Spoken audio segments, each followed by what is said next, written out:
Morning, Krista. How are you doing? Morning, Jill. Just fine. How about you?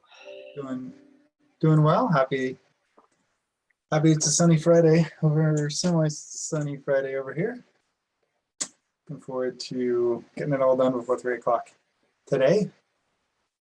It's gonna have a weekend. All right, welcome everybody to the June 10th version of the Residential Energy Code tag.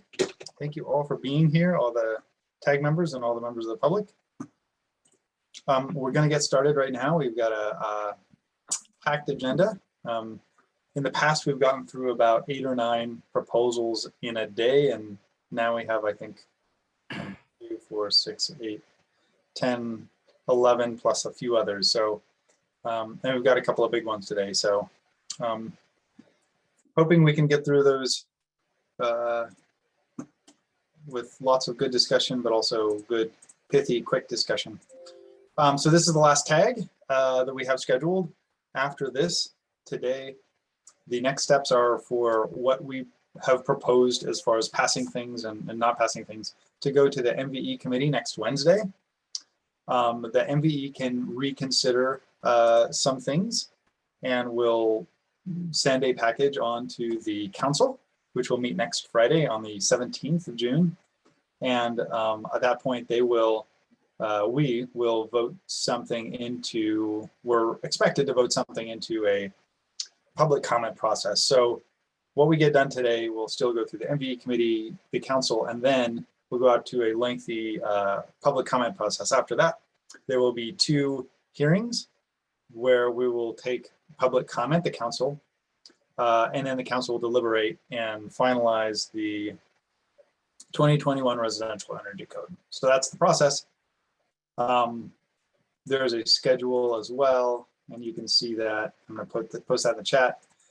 You know the drill. Hopefully by now, raise your hands if you want to talk. I will write down your name and call you in the order in which I see your hand go up. Which, if I haven't called on you and it's been a while, then go ahead and say, you know, unmute and say, hey, you haven't called on me in a while. I'm doing the best I can. I will call for a roll call if we have more than 1 dissenting vote, if I hear more than 1 dissenting vote. I am going to limit everybody to 2 minutes at first, except for the proponent when they introduce their proposal. And I'm hoping that you will respect that. The time limit might go down if we can't seem to make progress or if we keep saying the same things over and over and over.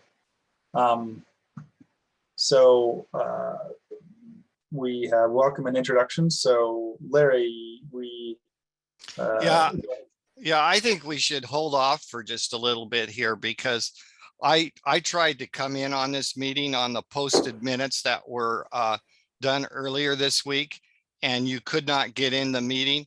And I just happened to see it buzz on my phone that the time, I mean, the meeting notice had changed and we had to have a different thing to get into the meeting.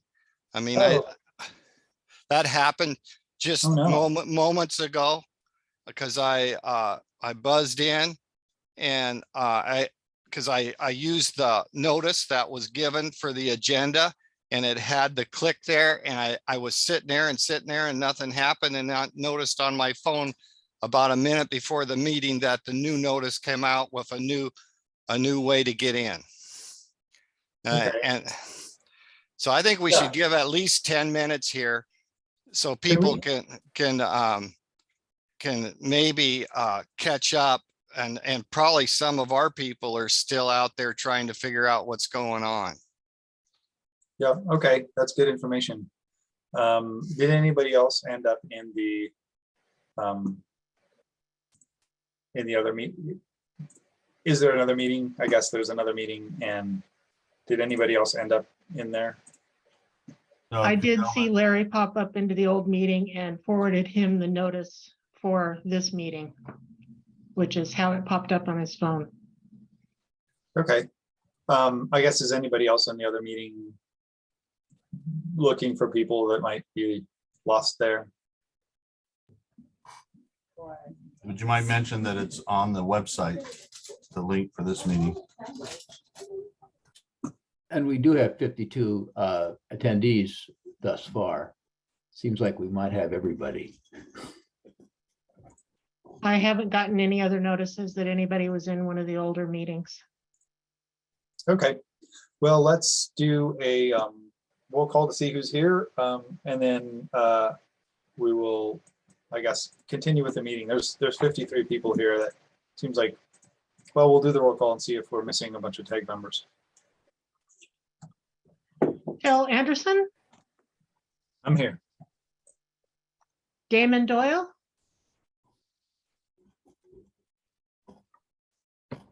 Mike Fowler, Yes, good morning.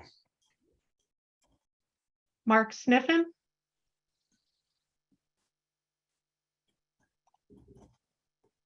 Jeremy Moore, Wade Craig, Here until 1:30. Mike Poitier,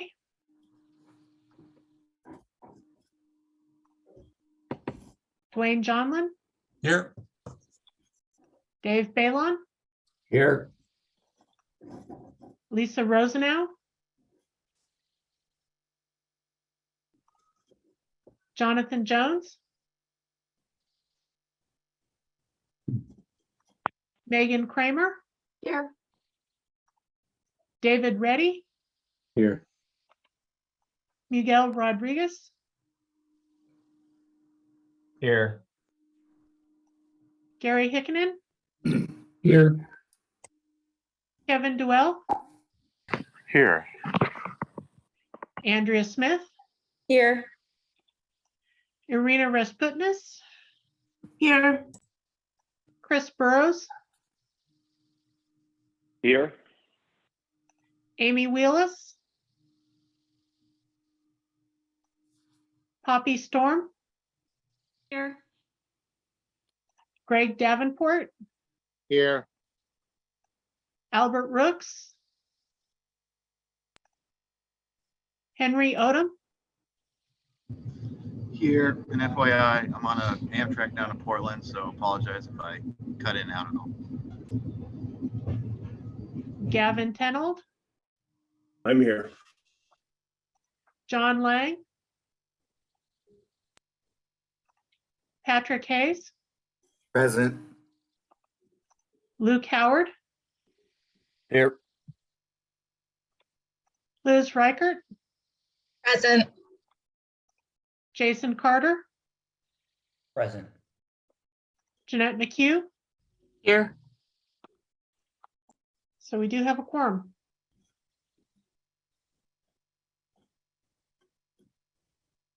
Great, and some of the people who are missing did email and say that they either couldn't make it today or would be late. So we know there's a couple people that are just not going to be here today. Mark Sniffen was one of those, and Jeremy Moore. And I think some other people have to come late or leave early. So we will deal with that as best we can. Senator Wilson.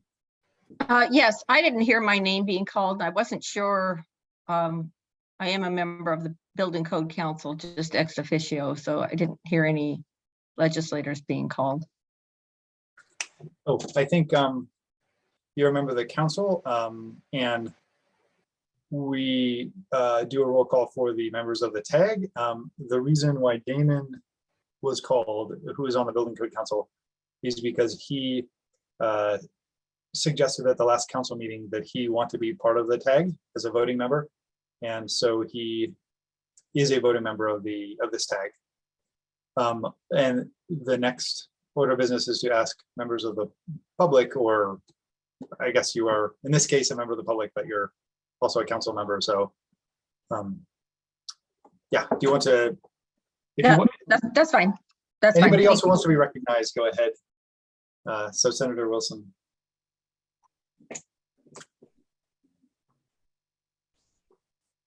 Anybody Craig else who Holt wants- here. I'm also a member of the council. Welcome, Craig. Anybody else who wants to be recognized? Tim Atterbury, Associated General Contractors of Washington. Welcome, Tim. Larry Andrews, Andrews Mechanical, general contractor too. Thank you. Thanks, Larry. Dan Wildenhouse, Better Built Northwest, a proponent today. Thanks, Dan. Kevin Rose, Northwest Energy Efficiency Alliance, another proponent today. Thanks, Kevin. Scott Peterson with the Northwest Gas Association. And Scott, welcome. Ryan Smith with the Spokane Home Builders Association. Thanks, Ryan. This is very orderly today. Yep. Anybody else? Kim Barker with King County Permitting. That's Kim.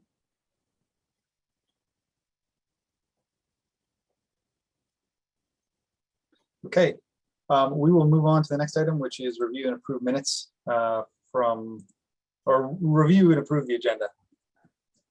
So you see an agenda in front of you. We've attempted to put things in order of importance, or so that those of us so that I know at least one person has to leave at 1. So we can get to the votes on the big ones and the discussion on the big ones early. Any comments on the agenda? It's all on the screen.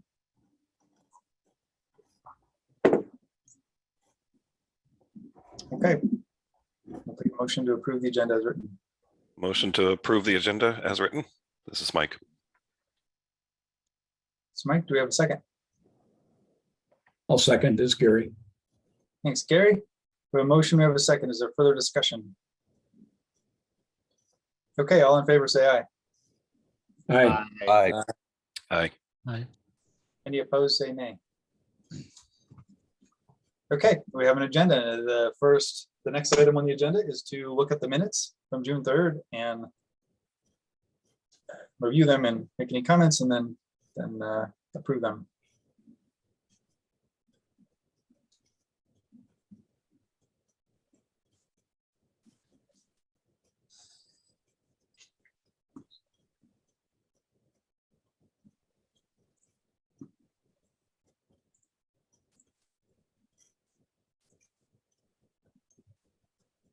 All right, I'll take a motion to approve the minutes.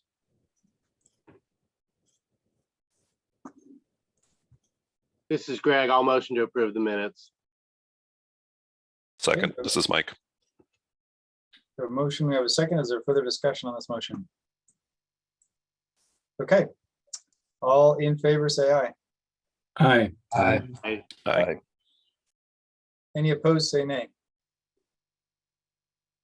Okay, we're on to the good stuff.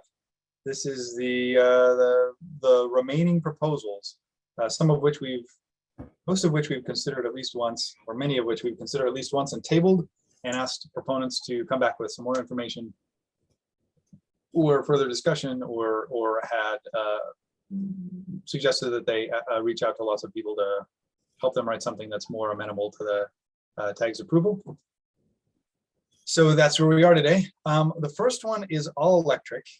And as chair and someone who wants to make sure all the discussion is directly relevant, this proposal makes all buildings or all residential buildings under this code all electric. And other proposals by Sean have been modified to allow gas. So I guess I'm wondering if Sean wants us to consider this, or if the amendments to the other ones that made them not all electric are go far enough, or maybe this needs to be modified to include all of the other amendments if since we made those and approved those. So I wanted to make sure that before we consider the specific merits of this, that this is the right thing to consider at this point. I wanted to ask Sean his thoughts as well as the rest of the tag. Gary, you have your hand up. I can wait for Sean, but I was going to ask if he would consider just removing this, but I'll give reasons. I want to hear what Sean has to say. Thanks. Okay, go ahead, Sean.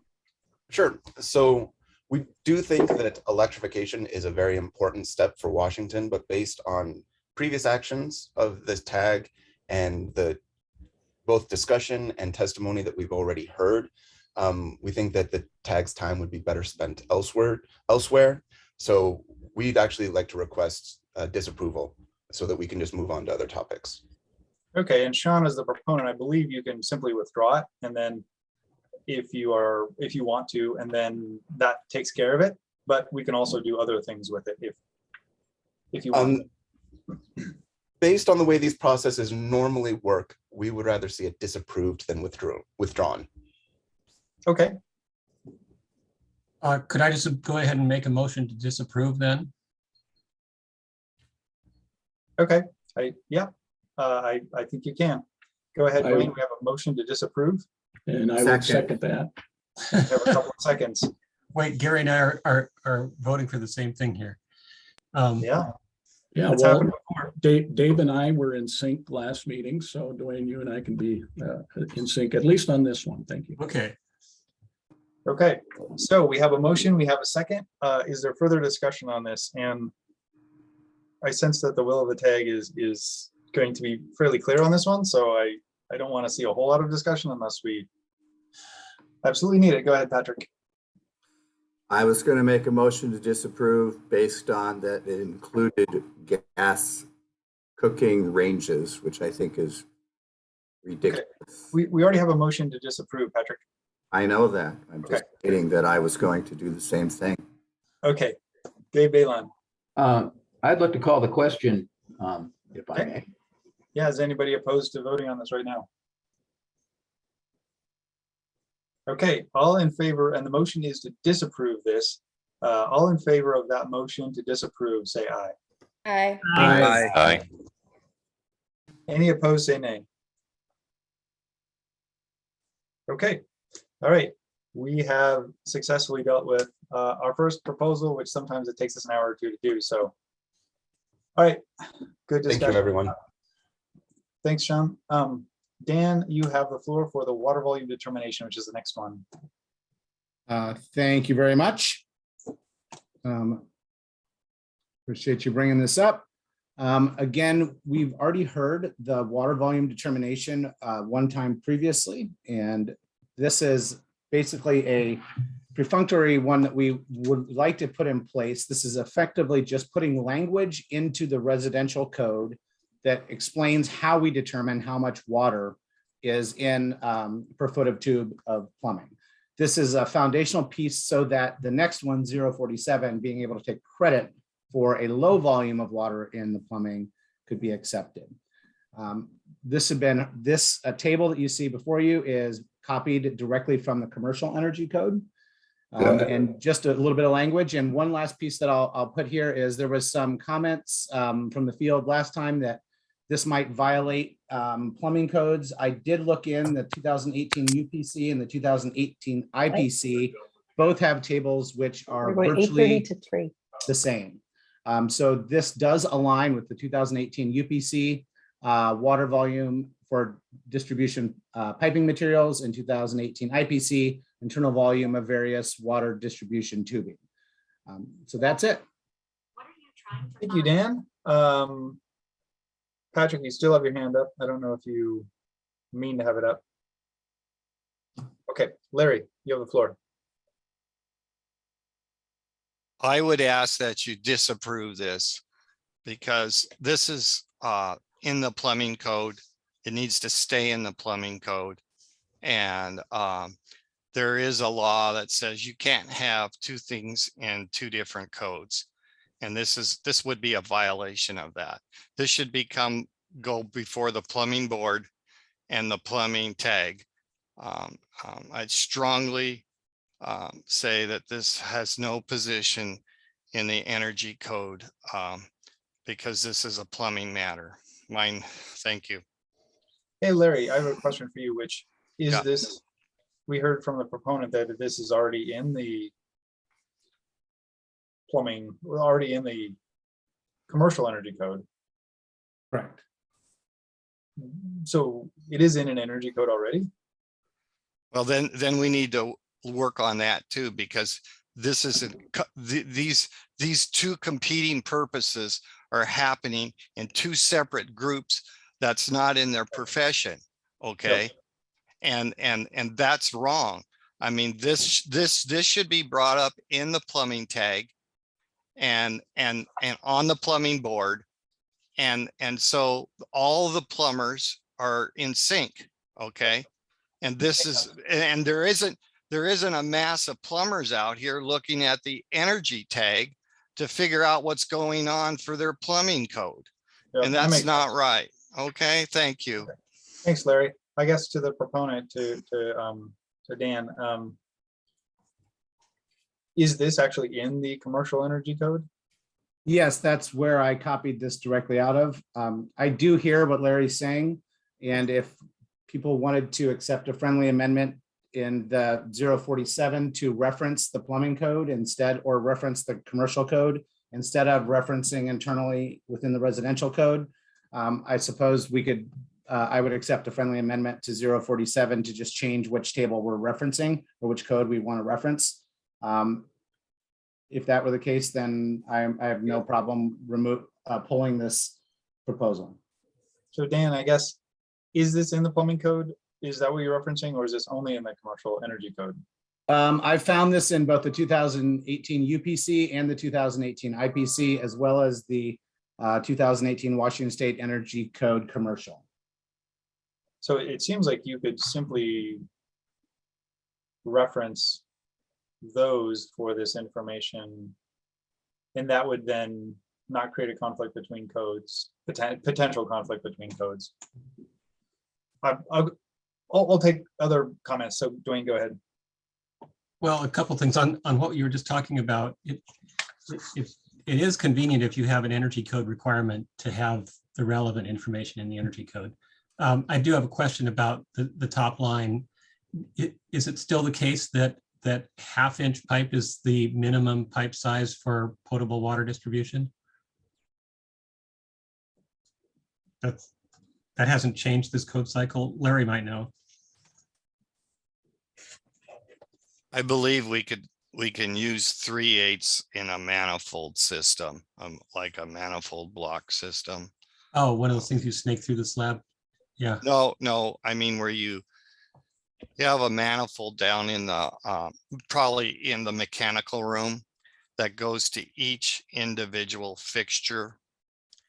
And so depending on the fixture load, I believe that you can use 3/8 to a home run. That means a run just to that one individual fixture.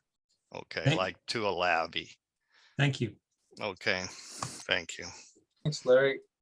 Dwayne, is that your comments? Okay, Balon, you're next.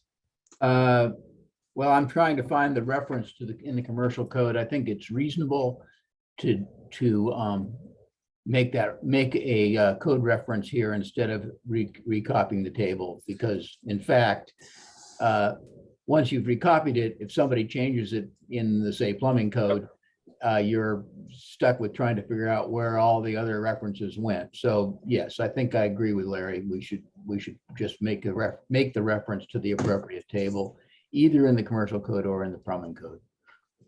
Okay, thanks, Dave. A question for the proponent: is the only purpose of this to get the table into the code? Or, I mean, in other words, could we not consider this and instead consider your other proposal and just make a correct reference to something, and that would be the intent of the proposals? That's correct. The reason we did it this way is this was the recommendation from the SEPCAT committee for the IECC, was to put it into the residential code for the reasons that were mentioned earlier. It's helpful to be able to reference within your own code.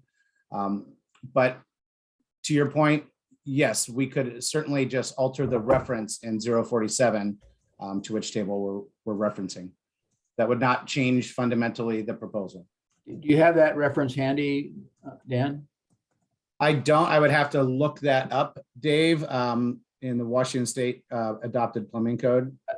I'll do that. I'm thinking that the commercial energy code is the cross-reference we should use, because that's what we use for almost every other every other table of this sort. The commercial code has all the efficiency requirements, all the definitions of equipment types, et cetera. And we don't use those aren't in the residential code. They're in their commercial code, and we just reference it. Okay, can somebody look up the commercial energy code reference for this table? And then it sounds like we don't need this proposal if we do that. So let's take some more comment. Jason? Yeah, I believe this is a good idea as far as the basis of the proposal for adding the options. And I do think that David and Larry are on the right track as far as a reference. I do think that we probably should be referencing the plumbing code on the residential side for this, at least for these tables. That way we get a reference directly back to the residential plumbing code. Thanks, Jason. That sounds like a very, very reasonable idea to me. I'd like to hear what other people think about that idea of basically not using this proposal, but in fact, just changing a reference in the next proposal to do that. So go ahead, Corey. Yeah, I think having tables in energy code for these rules are specific to plumbing. And so if it's referenced in the UPC, then there should just be a note from the residential code referencing the UPC. There's only one code in the state of Washington for the rules for plumbing. Thanks, Corey. Okay, so it sounds like we generally, almost everybody has agreed that we don't need this proposal, and we should just change the reference in the other proposal. So that seems like a good action to take. Patrick. On all the merit of the conversations, I'm going to make a motion to disapprove this. Okay, we have a motion. Is there a second?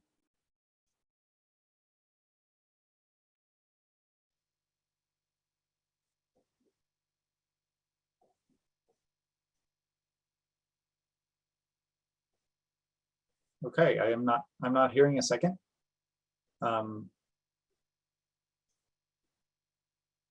Right now we need a second, or else the motion dies and we'll just go back to discussion.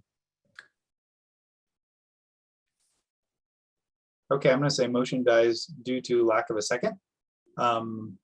Okay, further discussion. Damon, you had your hand up. Did you have? Mr. Chairman, I just arrived. I had some parental duties this morning, so please mark me as present but late. Thanks, Damon. Thanks for making that. I totally understand. Okay, so we're back to discussion. A motion was made to disapprove and it died due to a lack of second. So we're looking for a direction forward. Just to be clear for everybody, there's two proposals here, 046, which is the one we're currently considering, which adds this information to the residential energy code. And then there's a second proposal, 047, which we are not considering right now, which makes use of this table. So the motion to disapprove that died due to lack of a second would not disapprove the proposal. It would disapprove this proposal, but not the one that adds the option to the options table. Just to be clear for everybody. Okay, Dave Balon. Yeah, I'd like to make a friendly amendment. The reference, the table reference in the commercial energy code is 403.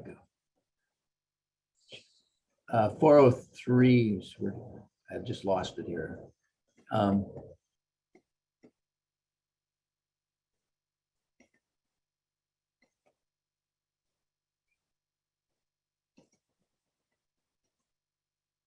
Just to jump in, Dan provided in the chat 404. 3.1. Yep. Or that section. The chat shows 404.3.1. Right. It's the energy code, and I'd like to point out that it's not the UPC, even though that is our current code.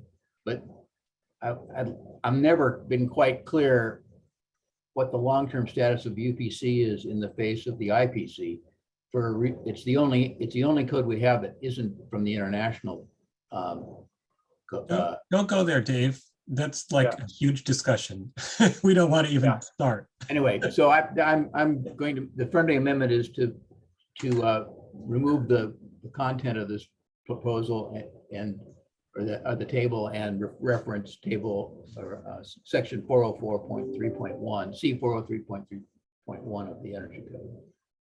Okay, that's a suggested thing. There's still no motion on the table, but basically we would be adding a bunch of language that's underlined here, including a reference to the commercial code is what is on the screen right now. So someone could.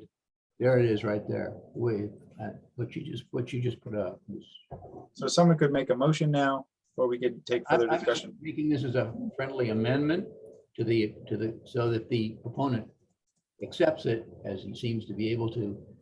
It would just be part of the main motion.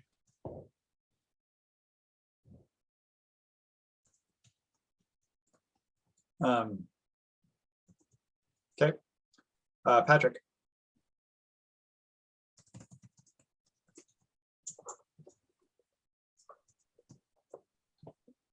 I'm out of the discussion. What was that? I have nothing to say. Oh, okay.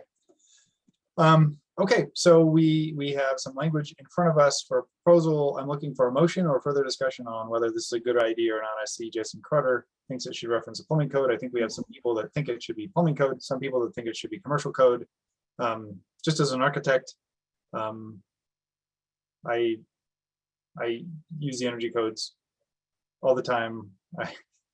I'm scared to go in any other. The plumbing code is daunting. I don't know, but on the other hand, I would never be doing this calculation myself. So I would hire someone to do that. Larry.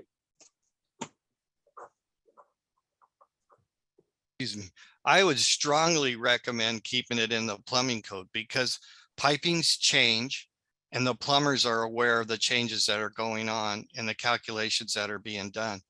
If we always refer to the plumbing code where all these products are coming from, we've got the professional people there to do the work, to come up with the volumes and what's realistic. And we have the whole plumbing industry to draw from. And then that way, we're always having the most current data because otherwise plumbers don't go into the energy code. Okay. But they're involved heavily in the piping industry. And by keeping that reference back to the piping industry, I think is very important. Thank you. Thanks, Larry. What I'd like to see now is someone make a motion to either use this language or someone make a motion to either or use the plumbing code language, and then we'll vote on it and we'll see where we are. Because I think that's really the crux of this one. So I'd love to have someone make the motion one way or the other, and then we can vote on it and see what we like about it one way or the other. David, ready? Yeah, so as I understand this proposal is it's adding the requirement to do this calculation. Is that correct? Regardless of the table reference? Is that a correct interpretation? No, pardon me, this is the proponent, Dan. Thank you. That's a good question. This was simply to have the place to reference for when you choose to do this calculation for a credit. There is nothing mandatory about either this one or the next one. Then the second one is a credit. This one would simply be a reference for the credit to look to. This is okay. So I don't mind if we reference something better. So to adopt the credit that you're going to propose, we need this section to tell people how to comply with the credit. Is that correct? And yeah, how to do the math to ensure that they're meeting the requirements of the credit. Okay, so I guess maybe we should table this until we debate what the credit is adopted. We certainly could do that. That's another option. Yeah, I'd like to recommend that. And as a tag member, you can also make a motion to do that. I'd like to make a motion to table this until after consideration of Okay. Okay, we have a motion to table this until after we consider 47, which is the very next one. Is there a second for that motion to table? Second, this is Gavin. Okay, we have a motion, we have a second. Is there, I guess, let's vote on it. Let's do a voice vote. I'm just gonna risk it. All in favor of the motion to table this for until we're done with considering 047, say aye. Aye. Aye. Aye. Any opposed, say nay. Okay, this is now gonna be, now we're gonna consider 047, similar subject, and then we're going to go back to 046. Okay, thanks, David. And Larry, your hand is still up. Okay, so Dan, you have the floor. Yes, so the last time this was brought up, there was heavy discussion on this. Thank you, Chair. And thank you, Tag, for letting me talk a little bit about this. The wording that you see in green has been added to this proposal after careful consideration and discussing with several interested parties after the last tag. There were several comments I wanted to address real quick as to where this came into place and why. The first was that a comment that said, do I understand right, on-demand recirculation systems typically use the cold water line for the house, and that's not a good design for a number of reasons. And the reply to that is, while this is true in existing homes, where redesigning the plumbing layout is not practical, in the residential new construction, there's a recommended design using what is referred to as a dedicated ambient return line. So that would be a different way. The next comment was a request to potentially put a floor or size limit of the home that this could apply to, meaning not give a credit for very small homes, as this is almost too easy to do for them. And the reply there is that while this is easier in smaller homes, it's certainly not done regularly outside of Habitat for Humanity homes, and then only in a few affiliated neighborhoods. It's the contention of the proponents that there should not be a limitation on home size for this proposal, as it's more common that smaller homes are also in the affordable housing sector, and these homes should be given every opportunity to meet the necessary credits. Another comment was there's not enough evidence that this can work in ranch homes, or that in general that this can be done regularly. I did provide to several people that asked an ACEEE white paper and other supplemental information, as well as lab testing and real world tests in California that show that on-demand recirculation, when combined with compact hot water distribution, does save energy even in ranch homes when compared to waiting for water to become usefully hot or 105 degrees with standard plumbing. The next comment was, are there any other codes that have already adopted or approved this? And the answer is yes. California's Title 24 does have this in code. They have a slightly different limit than we do, but they did put it into code. And then this has just passed the HVAC and mechanical subcommittee for the 2024 IECC with minor language recommendations from the SEPCAC group.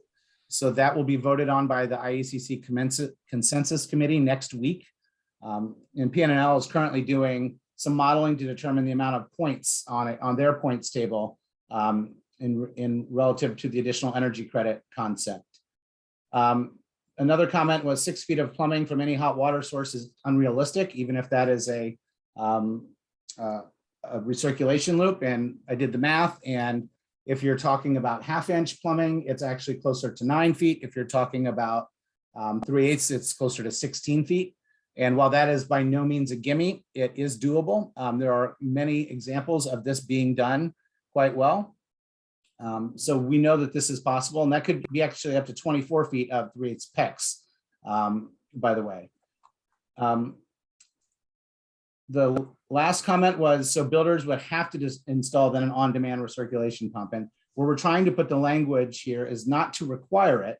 Homes that have compact hot water design with a core plumbing layout, stacked plumbing designs, centralized water heaters with short distribution boxes, or homes with point source water heating and short manifold systems, or homes with multiple water heaters could also get this credit. So the updated credit proposal states that if a home is utilizing a recirculation system, it must be on demand and have a dedicated ambient return line. So that's that. And I want to thank everyone for the feedback and the considerations that happened both during the last tag where we discussed this and afterwards. It was very helpful. And with that, I'll wrap up and let the discussion begin. Thank you. Thanks, Dan.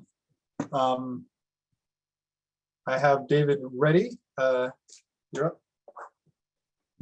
Thanks, Joe. Dan, what is the limit in the California code that they adopted? Sorry, David, I could barely hear you there. What was the question? Okay, sorry. What was the limit that was adopted in the California code? In California? Yeah. 0.2 gallons. 0.2 So closer to 26 ounces. Okay. And I apologize, I missed the last discussion on this proposal, but there's no credit for group R2. Can you explain that rationale?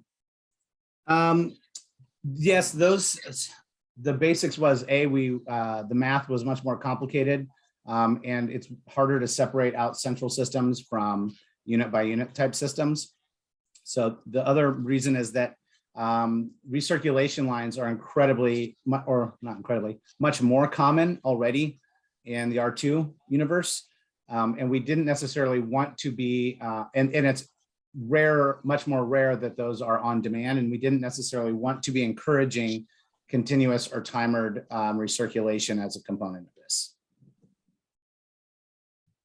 Effectively, this is really for medium and small single family dwellings where we've heard the complaint that we're taking away too many extra credits and we need to add some in. And this was an opportunity to find a credit we could add in to replace some of the missing ones, particularly again for small and medium single family dwellings. Okay, thank you. Thanks, David. Jason.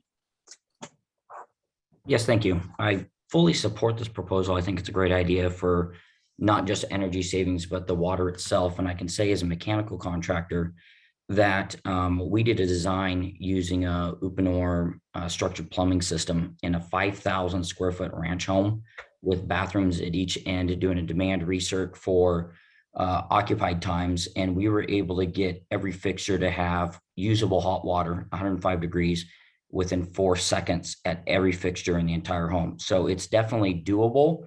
It definitely takes time and it takes coordination between the plumber and the other contractors, the builder and the architect to make all this work, but it's definitely doable and it's a great way to save energy and also water. Thank you. Thanks, Jason. Larry. On the surface, it sounds like a great idea. I just like it pushed back to the plumbing tag so us professionals can really take a look at these numbers that he's came up with. Are they realistic numbers that we can achieve out in the field?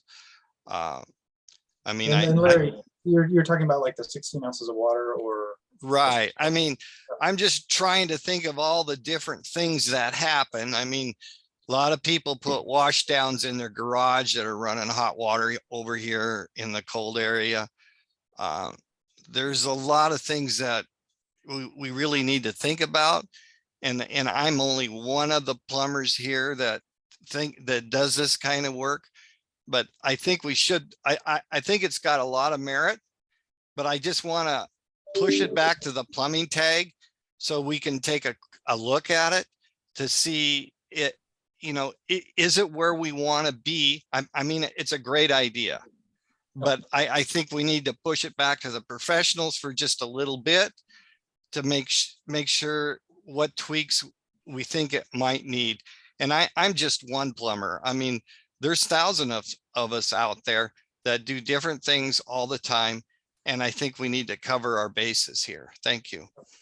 Thanks, Larry. And I guess to maybe this is an option, so nobody has to do it. And also this is going through a more rigorous process. So it could actually be kicked out to the plumbing tag if we wanted, or if we requested them to do so. But the plumbing tag members can also weigh in during the public comment process that's upcoming, and it will be pretty robust. Corey. Thank you, Joe. I just wanted to mention along the lines with Mr. Andrews, if this information and this isn't put in the plumbing code, plumbers aren't, these systems are going to be designed, but they're going to be installed by a plumber. And so there's a couple things to consider when we talk about a circ line. Typically, we're installing water heaters so that you're somewhere near 120 degrees. And if you circ, you lose heat on the way out to the end of the loop and you lose heat on the way back. And as hot water gets cooler, you end up having more issues with biofilm, Legionella, that kind of thing. Also, feet per second. When you start using smaller pipe, if you go 20 feet on 3/8, you're zipping water through that line, and that wears the lines out. So these things are more for plumbing professionals as well. And we have a number of code officials on our tag. So again, I'm going to be wanting to recommend that this gets pulled in some form to the plumbing code so that it can be effective. Thanks, Corey. Greg. Good morning, everybody. I really like the core water layout and I really like this proposal. I plan to vote for this proposal. My only concern is that the really small homes, it's kind of a freebie for them. I'd like to suggest a proposal or an amendment to this that they put a floor on it or a minimum of 1.5 bathrooms in order to qualify for this credit. So that is my proposed amendment. I guess, Krista, if you do want to write that down on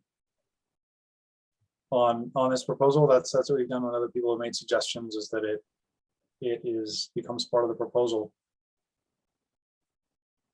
I'm also wondering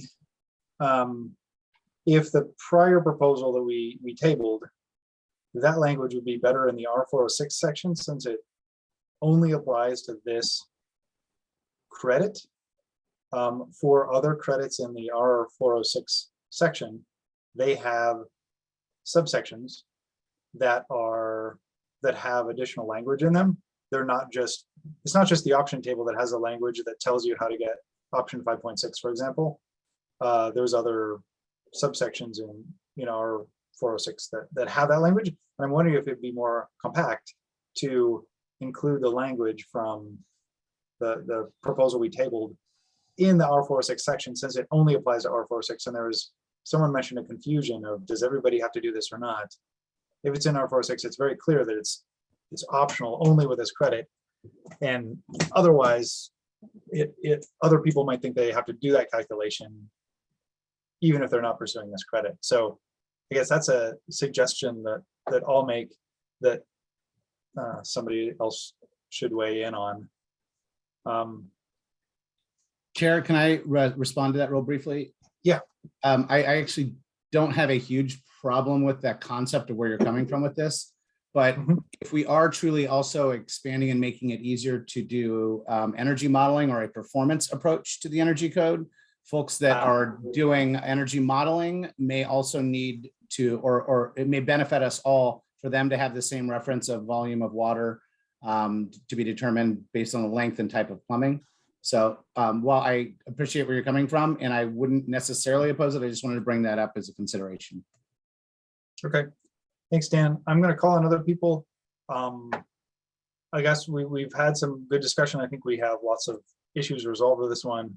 Let's keep it quick and pithy and make specific recommendations on this, whether you support pieces of it, all of it, or think that it's not a good idea. Again, it's an option. So nobody has to do it. Go ahead, Damon.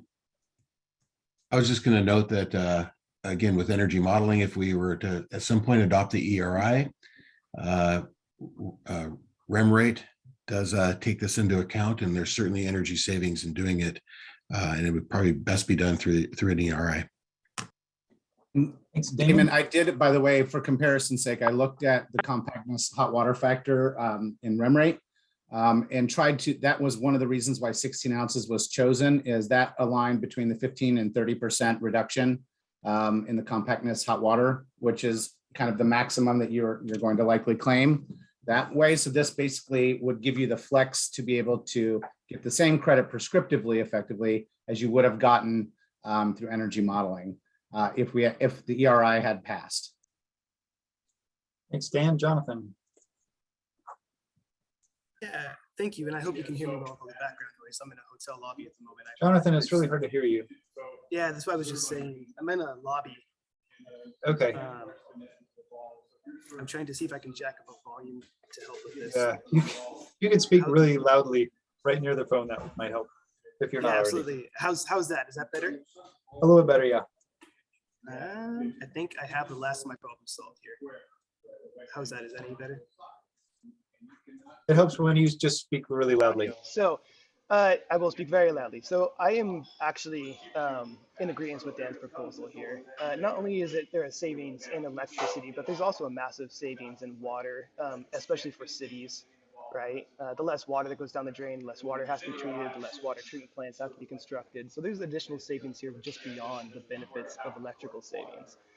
And this entire policy was helped written by a guy named Gary Klein. I highly recommend reviewing his research and his educations. He's extremely sharp man. While the rest of us were worried about energy, he was worried about water.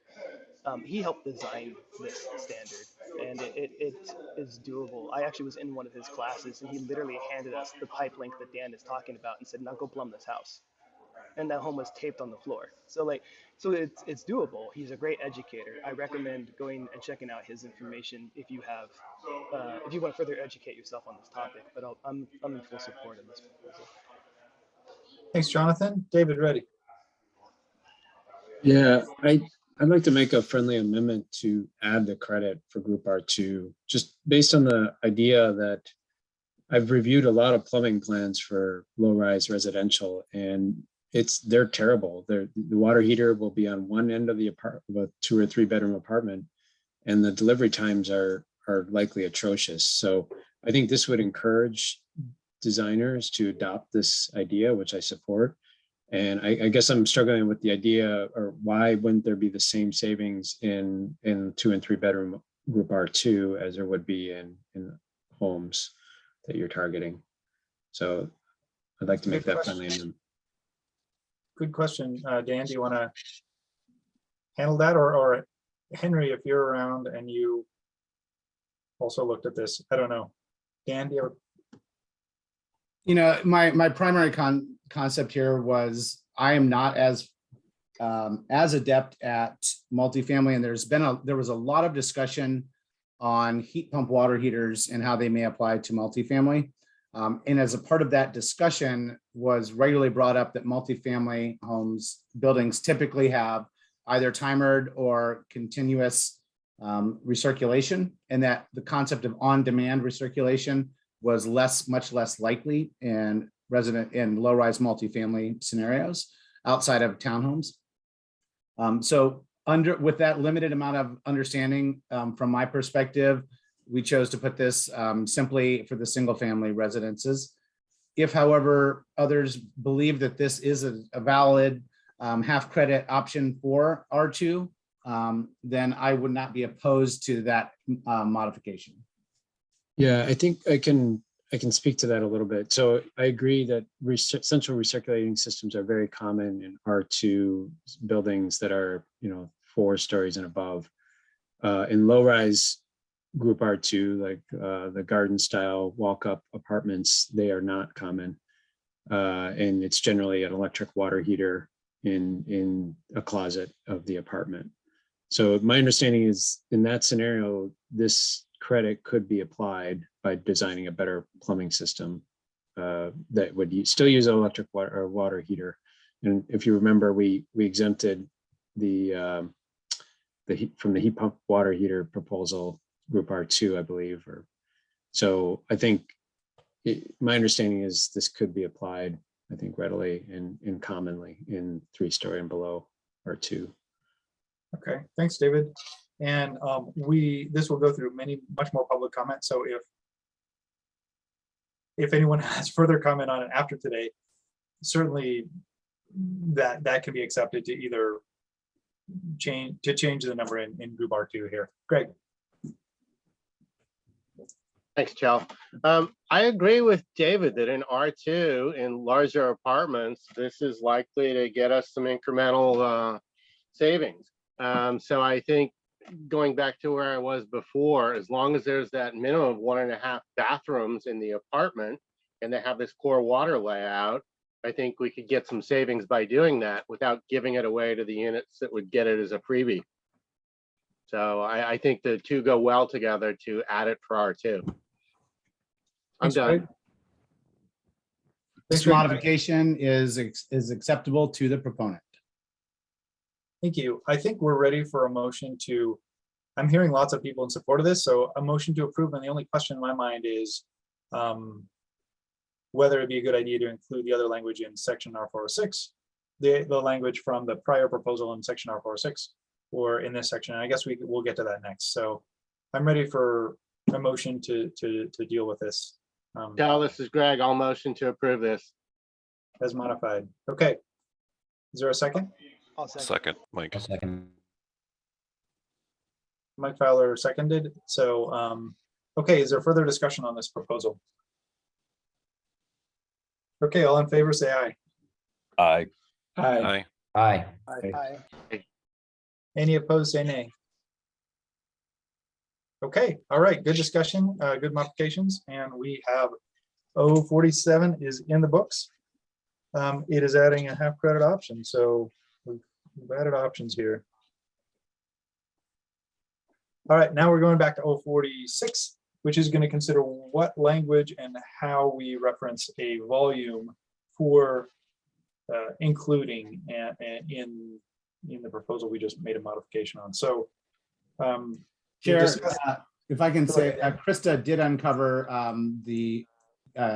believe the IPC or UPC, the UPC table, Appendix L, table L502.7. Yep. Okay, so David, ready? Yeah, on the topic of moving this into the, I think as you suggested, into R406, I would recommend not doing that because I'm familiar with at least one, the Evergreen Sustainability Development Standard that Commerce uses for affordable housing. They have credits and associated with this idea, and having a section to reference for doing the water volume determination would make sense outside of R406. Okay, thanks, David. I'm just an architect here. Okay, well, we can discuss this more. We could have a motion to include either the, I guess right now we have two options, and maybe that's helpful to have both options for C40 for the commercial table / the plumbing code table, or maybe someone would prefer just one or just the other. So I'm willing to entertain motions to have one or both of those in this. So Dave Balon, you have the floor.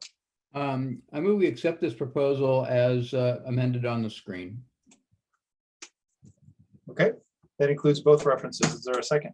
Yes. This is Greg. I'll second it. Okay, we have a second. So the motion is to approve this proposal as modified, which includes not including the table in this proposal, but includes both references to the commercial code, energy code, as well as the uniform plumbing code. Is there further discussion on the motion? Okay, all in favor, say aye. Aye. Aye. Aye. Aye. Aye. Any opposed, say nay. Okay, all right.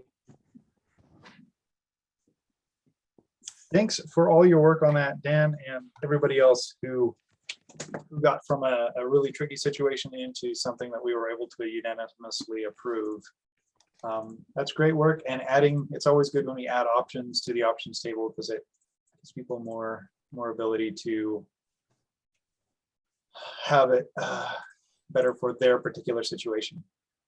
Okay, so the next one we are considering is 050, Carolyn Rudis. Carolyn, are you here? Was somebody speaking on that? I am. Can you hear me okay? You just need to really speak up every word you say. I got you. So I pretty much got to scream and yell. Scream and yell, yep. Scream and yell. It's okay. I raised teenagers. I think I can do this. So the original proposal, is this the COP proposal? Yeah, yep. Okay, thank you. So the original proposal was thrown out there to address the lack of path that's available for heat pump water source heat pumps. Oops, did not mean to turn on my video. I apologize. I only have one screen today. And so we've actually modified it. And so the original intent again was to address a path that, you know, specifically the biggest squeaky wheel was air to water source heat pumps. So we've deviated from the original proposal based on the tag's initial reaction to resubmit one that has been designed specifically to create COPs for air to water source heat pumps in the 406.3 category. And Carolyn went through with Megan and the codes team and found some examples of a lot of air to water source heat pumps that do not have HSPFs that are very commonplace in our market. I was actually surprised to see Tiltrex was one of those.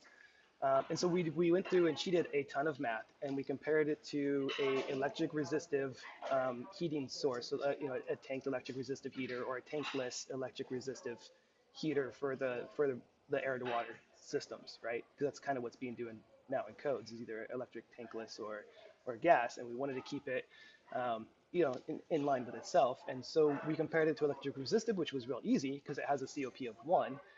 And so then we took a bunch of snapshots of COPs at different temperatures. If you see the other stuff that was sent along with it, and then she broke it down by both Seattle and Spokane, and then they broke that into an hourly by hourly basis and matched COPs up to it. Like she went crazy bonkers nuts with her research, and she summarizes it here at this little table 3 down at the bottom for you.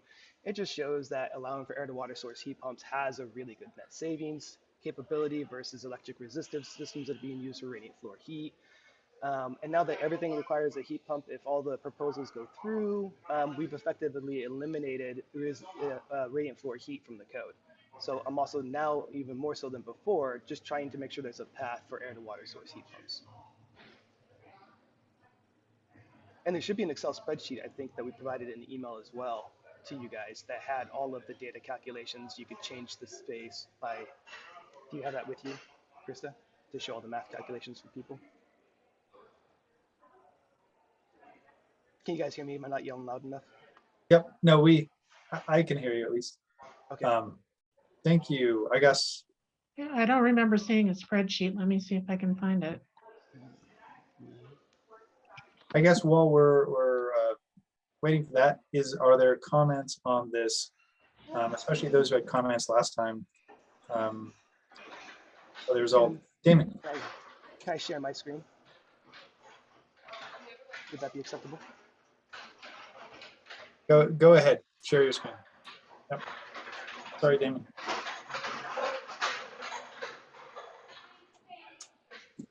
Oh wow, my computer laptop, this is very difficult to navigate. I apologize. But as you can see, she broke it out by location. She did a very in-depth calculation on these COPs to ensure that we're not trying to backpedal the code by any means. Cool. Thank you, Jonathan. Are you done with your presentation? Sure. Yes. Okay. Yes, sir. Cool. All right, Damon, you have the floor. Thank you. I know that HSPF is a little bit more thorough than COP, but the correlation is pretty darn close. I would move approval of this proposal. Thanks, Damon. We have a motion to approve this proposal as modified by the proponent. Is there a second? Second. We have a second, Andrea. Further discussion on this? I guess, Damon, did you want to make any statement in favor of your motion? Only that radiant heating systems are, in my opinion, probably one of the best space heating options. And we certainly need to make sure that the code recognizes that and allows them. Thanks, Damon. Greg, you have the floor.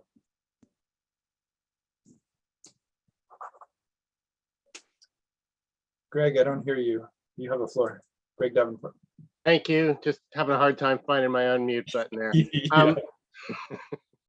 Got 2 screens going here.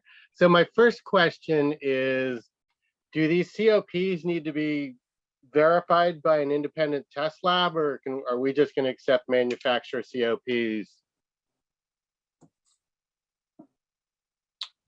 think that's to Jonathan. Sure, no, and that's actually a good question, Greg. I'm a bit naive on how that rolls.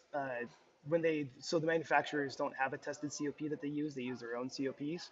And is there a specific reference that you could use that we could use to reference tested COPs? So I don't look too deeply into this, but I know that in many cases, the HSPF is done by independent test labs. So there's a third party reviewing it, which is kind of ensures a level playing field. There have been some products out there where manufacturers claim their COP without independent third-party test lab data on it. That would concern me. So I think as long as the COPs are verified by an independent test lab, I would feel a little better about it. Is there a procedure in place for that? I'm not sure. Does anybody else on the call know the answer to that one? I'll just open it up to anybody who has an answer on this.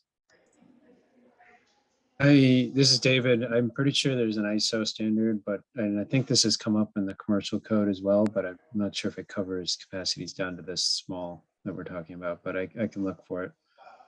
But I guess I would point out that the R406 table references COP and other things, but it doesn't actually, in most cases, reference a required test standard using like closed loop ground source heat pumps as an example. There are test standards for that, but R406 does not specifically reference those standards in its language. The problem is if you get a manufacturer who claims a COP, but there's no third-party verification on it, that's where we might get into trouble. So I think at a minimum, we should try for that. Yeah, I do agree with that. I think making sure that somehow that there's a rating method used. For those of you with expertise in this, do manufacturers get a third-party rating certification or third-party group to verify their test standards usually? In other words, are there products out there that in the next 9 months could be bought? All the good manufacturers get their products certified.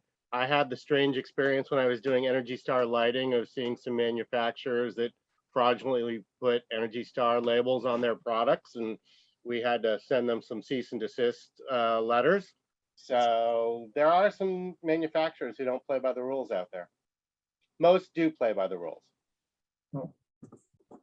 Okay, thanks, Greg. Is that your comment? Yeah, I think I'm good for now.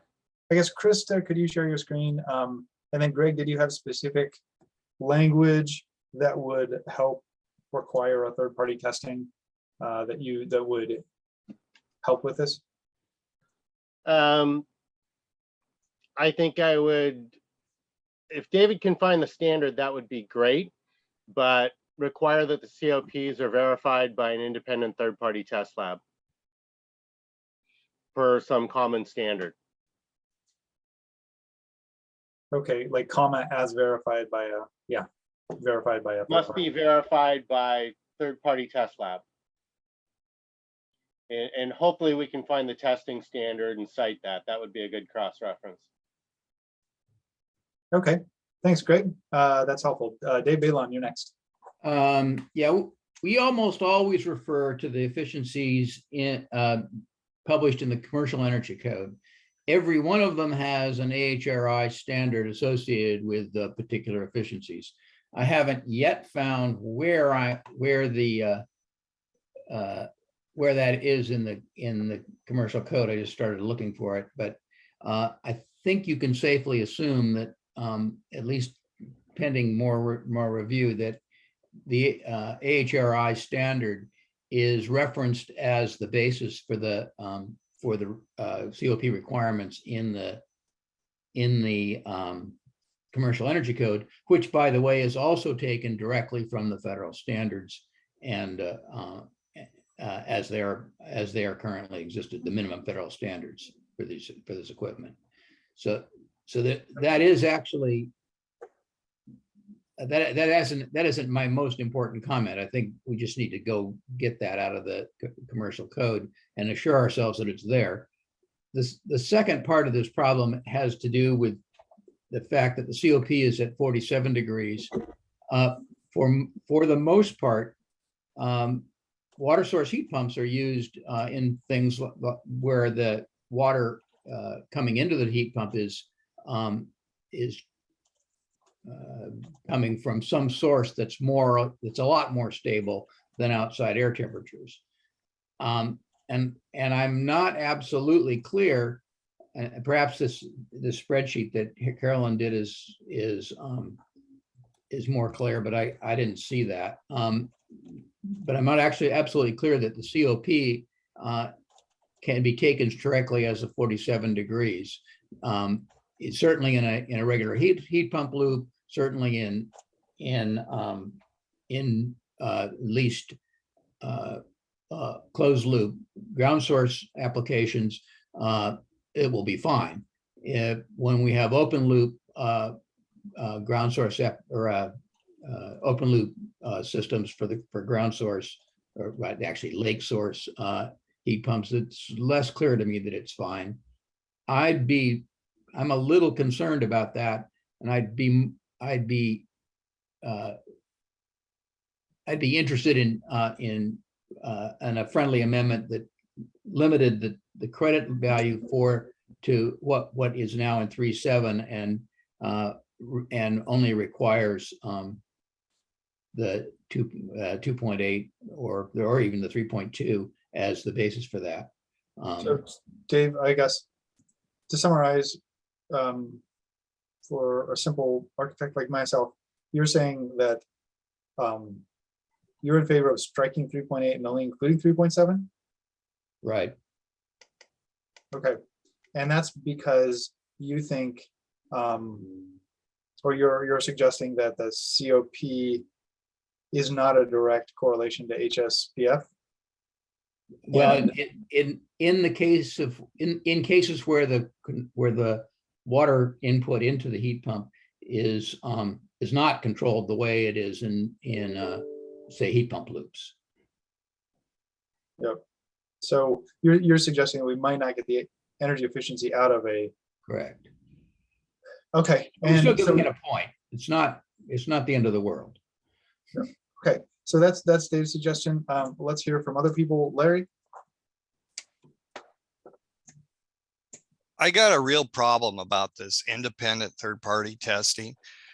I've been in 2 labs that do testing. What they have is a standard that they go by, and then the piece of equipment is put in that manufacturer's testing lab. They test to that standard. If that piece of equipment tests to that standard, it gets this rating. If it doesn't, and then what happens is the testing people can come in and audit the standards to see how it's doing. Are their machines calibrated properly? But for my knowledge, most all the equipment is tested by the manufacturer in their lab to a standard, and then those standards are verified by the Standard Commission. So what I'm worried about here, we're putting something in effect here that might not ever be happening. And then on the other part of what Dave's question is I'm thinking that this is an air to water heat pump. So it has nothing to do with pumping water out of the lake or from the well or closed loop. Those are water to water heat pumps. My interpretation here is you set this heat pump outside like a regular heat pump, and we have the floor heat going into this, grabbing the heat from the outside. And if we're going to keep radiant in this state, we need to have this. And if the COPs are higher, I mean, depending whether you have a variable speed air to a water heat pump, you would have higher COPs. So, and the cost of those machines are more than double of a standard machine. They do significantly higher COPs. They are, but the cost of them on the water side is significant. So if a person's going to spend that kind of money, they should get the reward for it, I believe. Thank you. Thanks, Larry. Point of order, Mr. Chairman. Sure, Damon. I move the original proposal as presented. We've had 2 amendments now. Can Yeah. we narrow the discussion to the amendments to see if they stick or go away? Sure. That's a good point. So we had a motion to approve it as written. We have some suggested modifications. I guess I was letting the discussion go to see how it would go. But I guess, yeah, someone, I guess Dave Balon perhaps would make a motion if he wanted to add as verified by an independent third-party test lab. So That's fine with me. If that's sure, that's fine. I would like to have the reference table, but I haven't found it yet. So Dave, I guess, Dave Balon, are you making a motion to amend this proposal? I'll move this and on the assumption that eventually I'll find this reference. So the motion is to modify it to strike option 3.8 and add as verified by an independent third-party test lab. Correct. Okay, that is a motion. Second. Is there a second for that motion? Dwayne. Okay, we have a second for an amendment. So what you'd be voting on for this would be amending the original motion to strike option 3.8 and add as verified by an independent third-party test lab to option 3.7. So that's the amendment. So we will limit discussion to just this motion, which is to amend the proposal, not to pass the proposal, but to amend the proposal.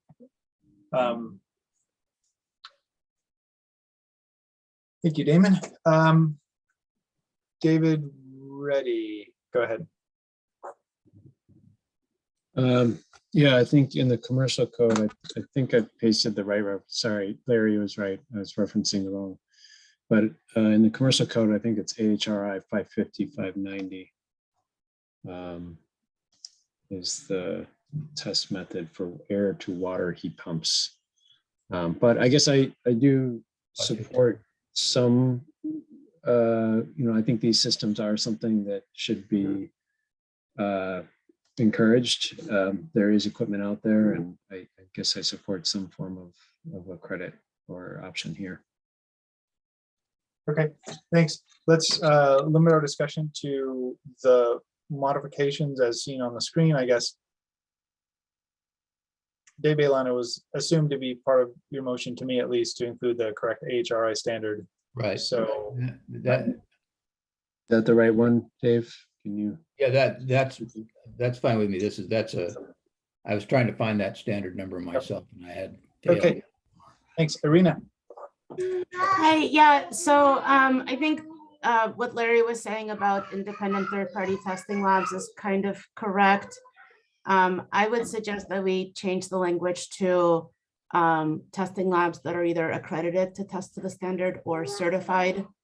However the standard operates, whether it operates, whether labs can be accredited to it or certified to it. Like as verified by a certified or accredited third-party testing lab? Yes. And to remove the word independent, because I think that the labs are often in-house labs, but they're certified by a certification body or an accreditation body. Okay, so independent and third-party are redundant. One assumes. Yeah, so I would say verified by an accredited or certified testing lab. That's what I would change it to.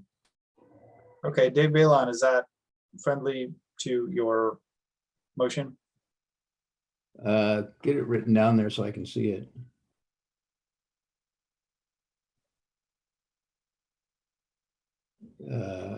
And it can be words to say that the lab is accredited to test for that standard, test to that standard. That's kind of the idea.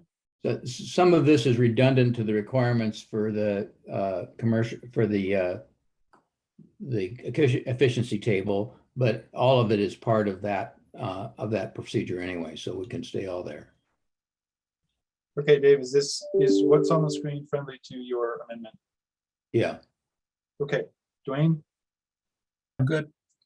Okay, All right, so the motion is to modify this. We will have time to wordsmith this during the public comment process.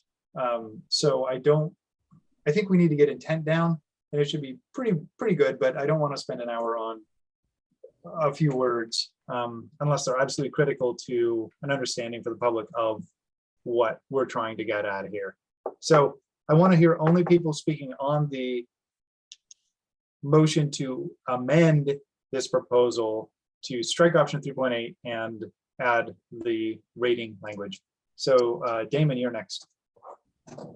Thank you, Mr. Chairman. I would like to move to bifurcate the motion and take both of these issues independently. One, to add the language, and two, to strike the second option. I'm trying to figure out what that means. I know what bifurcate means. I'm trying to figure out if, so you're amending the motion to amend, you're proposing to amend the motion to amend to. That is correct. I think there are two different issues here, and I'd like to talk to each of them independently. Yep. Okay, Dave, is that friendly to your amendment? I'm not sure what his proposal is. I think his proposal is to vote on adding the rating language in option 3.7 separately than voting on whether option 3.8 is scuttled or not. Well, my main motion is to scuttle 3A. So it's not friendly to that motion. It's certainly friendly to the other one, but that was just an addition. Yeah, we're talking about two completely independent issues here, and I think we need to be clear on this before we move forward. Fair enough. Yeah, but I think, Damon, what might be a good remedy is we certainly, if we vote against Dave Balon's motion, then we can add this language back into your main motion, Damon, the rating language. Okay, well, that's an amendment to the motion that I made originally. Which I think you could do, or someone else could do if we wanted to. Okay. So I think I guess that seems like we have an original motion. So my proposal is an amendment as written on the screen. We can vote on the amendment and then go back to the main proposal if in fact the amendment doesn't pass. Right. And so my current motion that's being considered is bifurcating the motion, handling the added language and the striking of option 2 separately. Dave, this is Dwayne. I'd be fine with that, just to speed up the discussion a little bit, to vote separately on the 3.7 and 3.8 lines. That's fine. That's exactly the effect of what I just said. So is that a second? I think that we don't need a second. This would just be approved as a friendly amendment by Dave and then by me. So it's amended motion, Dave's amended motion with Dwayne's second is to now consider these separately. Right. Right. All right. This is getting complicated. Okay, so let's consider first the one of adding the language, which is rated in accordance with AHR 550-590 by an accredited or certified testing lab. Let's only talk about that, and then we'll vote on that. And then we will consider whether option 3.8 is part of the part of this proposal. Part of them is voted forward as an amendment to the main motion. So the first amendment to the main motion is to add the. I'm confusing myself now. No, we got it. We got it. We're adding that language, and we've already talked about it. And so I would call the question. I don't know what that one in the print. Oh, there we go. Okay. Yep. Okay. So does anybody? So I'm going to restate the motion. The motion on the floor, because it was bifurcated, is to approve adding the language that's in gray right now to option 3.7. That is the motion is to amend the main motion to add this language to option 3.7. We had a call to question. Does anybody oppose a call to question at this point?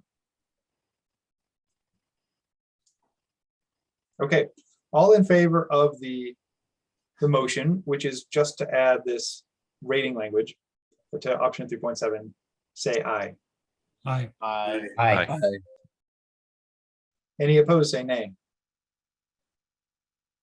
Okay, motion passes. So now we have this language in option 3.7. Now we're going to consider whether we strike option 3.8 or not from this proposal. And I'm going to call on people in the order in which I saw their hands go up.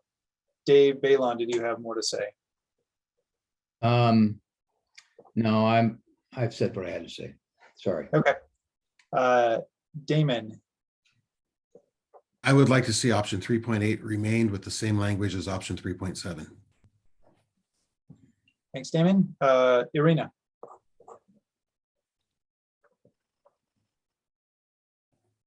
I'm gonna abstain. Okay. Greg.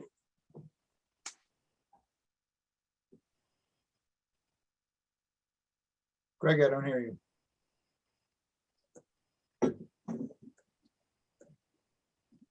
Larry.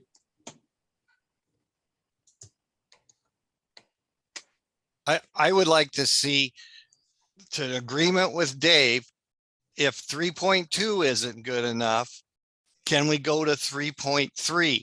I mean, I think this equipment's out there now, and people can buy it. But if you want to encourage them, you need to give them some points for the big bucks that they're going to spend. So I think we should go to a 3.8 option. And I'd like to work with Dave and you guys to see how we could get there. Thank you. Okay. Thank you, Larry. So there's. No, I was able to unmute that. I was able to unmute myself now. Okay, go ahead, Greg. I'll be quick. Regarding the 3.8, I'm probably going to abstain on this one. I don't have strong feelings one way or another, but after we get all this settled, I do have one more question for Jonathan, but I'll let this play out. Okay, thanks, Greg. David, ready. So I'm just struggling with this because it seems like in the options table, R406, there already is a fuel normalization. In R406.2, you get 3 credits if you use an air to water heat pump right off the bat. Is that, can we pull up that other, I mean, is that acknowledged here that you already do get credits for using this heat pump, using an air to water heat pump? And then also, I think the COP is less than what's in the efficiency table that I referenced in the commercial code. So I think he's right about that. It depends on the temperature of water that you're heating to, but you know, at low temperature water, 105 or 120, 105 would be 3.3 COP as the federal minimum for an air to water heat pump. David's question is kind of getting at the same thing I want to ask Jonathan, which is, are we sure that these COPs are comparable to the existing heat pump hot water heater credits we have? We should try and make sure they're in good alignment with that NEA list, because the NEA list is fantastic. Sure. When Carolyn wrote it, she did research to the market, and those were the typical units that were available around us, and so that's why she wrote it to the testing standards that they had reported to. We used the industry standard from those available manufacturers to help establish this. Correlate it with the NEA list, which is the basis for all the energy points. The NEA list of air to water source heat pumps? Yep. Yes. No, we went to the basis of comparing an air to water source heat pump to electric resistive heat for radiant loop systems. All right, my suggestion would be that we should correlate this to the NEA list, since that's already our baseline and it's a good baseline. Well, the NEA list is for heat pump water heaters. Is that the one you're referring to? Yes. This is for air to water heat pumps for space heating and cooling applications, Just right? for space heat. All right, I'm not familiar with the NEA list for space heating, but I Okay, guess no, I I'm mistaken agree. then. I thought this was for the air to water for domestic hot water. Is that I think this is for space heating application, right, Jonathan? It is. That's why it's an option. Yeah. Okay, then So- let's just be quiet. Well, I still agree that I don't know if these numbers are are the right, or that the there should be an incentive for going above the federal minimum in this options table, but I don't know what that number is at this time. So I guess, does anybody know what the federal minimum is? We do get, just to clarify, the R46 table that did pass this tag says you get 3 credits for a single family that has an air to water heat pump that's configured to provide both heating, cooling, and are rated in accordance with AHR 550, 590. That's already voted for, and you get 2 credits in an R2 building for that same one. So you're already getting 3 credits in the energy code for this. No Just matter what the efficiency is? No. What is the federal minimum efficiency for this? Are you speaking to the 406.2 chart? So I put a link in the chat to the commercial energy code table for air to water heat pumps. It depends on the leaving heating hot water temperature. But at the application that I think you probably designed for is 2.77. That's a medium temperature application, 120 degree leaving water temperature, which I think for radiant is reasonable.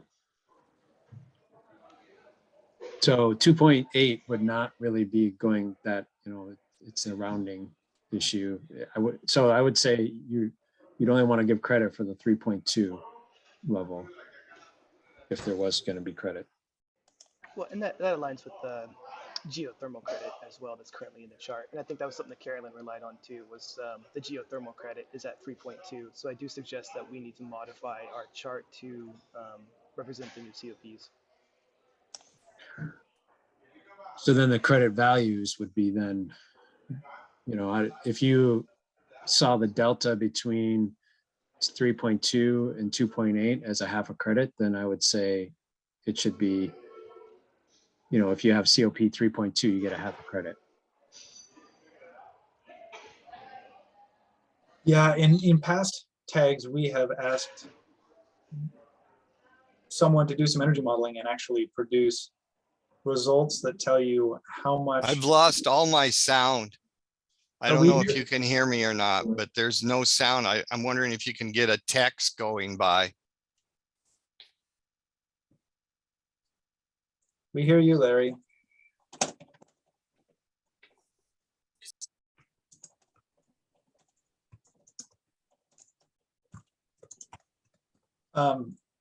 Okay, so we have a few suggestions here. There's a motion right now to strike 3.8. I'm hearing lots of other stuff being discussed, and I am, worried that we are giving credit for not exceeding the federal minimum by much. And I want to make sure all the credits have at least some alignment with projected energy savings. So I guess to Jonathan and others, if the federal minimum is 2.77, then what would get us to a half a credit or a full credit in terms of the necessary COP? And if we can't decide that today, we can ask Henry or somebody else to do some energy modeling to ensure that these credits are real energy savings that can contribute to our goals, our energy goals of the legislature set before us. This is Dave Balin. I had to step away. Can I make a comment? Go ahead, Dave. I think David's right. The 2.8 is the federal minimum standard. I haven't been able to verify that, but I think he's right about that. And it does seem reasonable given the size of that number. I think what we probably should do is change that to 3.2. And I don't know what point to assign to it, but it certainly shouldn't be 1.5 points.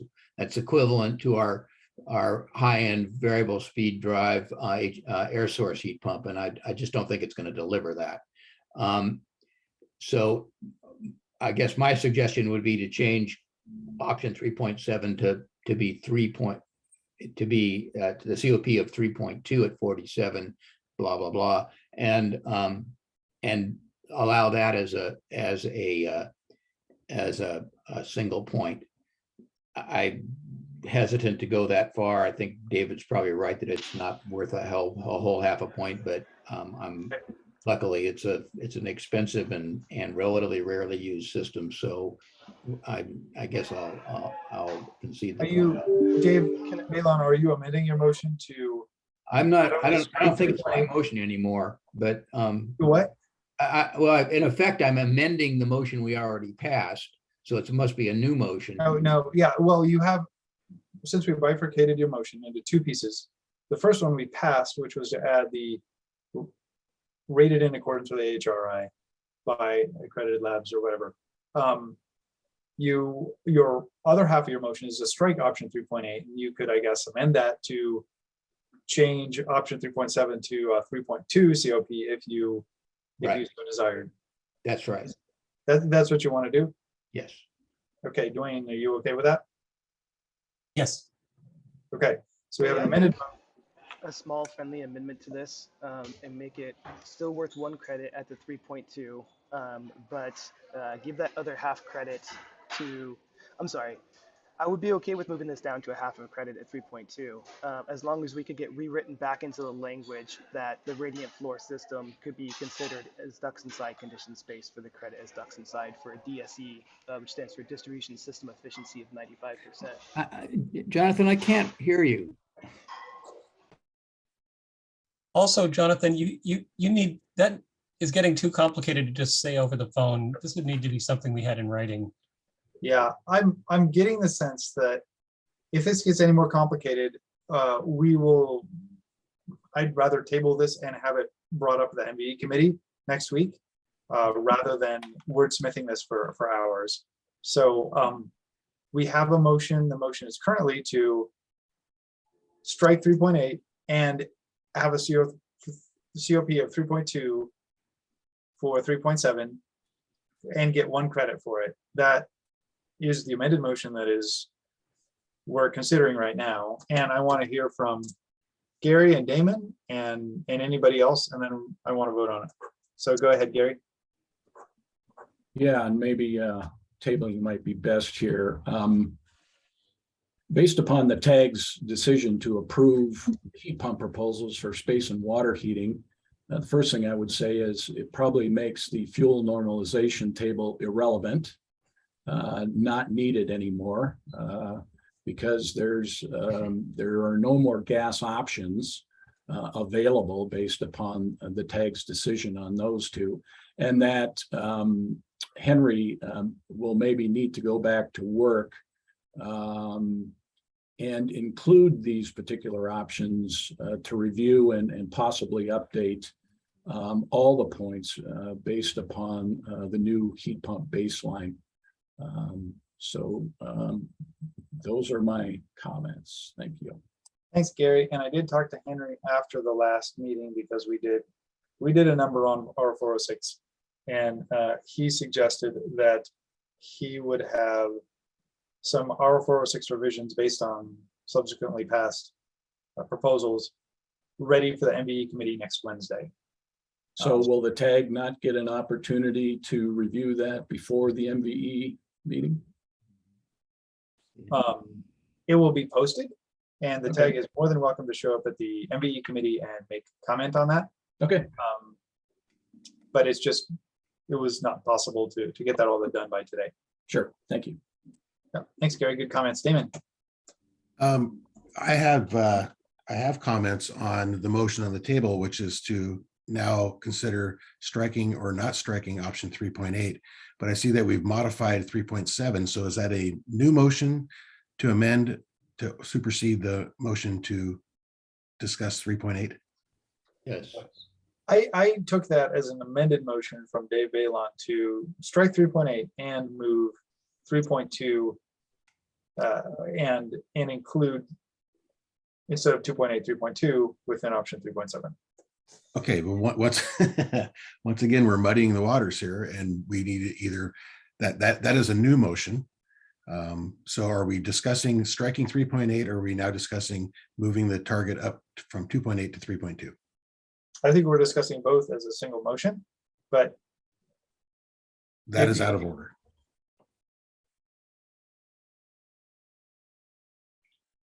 We already passed 3.7 as written.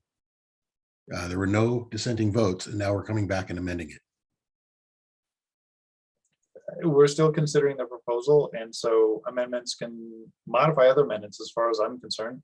If you want to suggest that we vote separately on these two things, I guess you can do that. I think the tag can vote on multiple things until we end up passing the proposal or not passing the proposal. This is my understanding.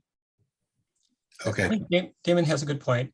So it looks like there's a couple things going on. So once again, bifurcating this back, first vote on striking 3.8 and secondly vote on modifying 3.7. I would second that.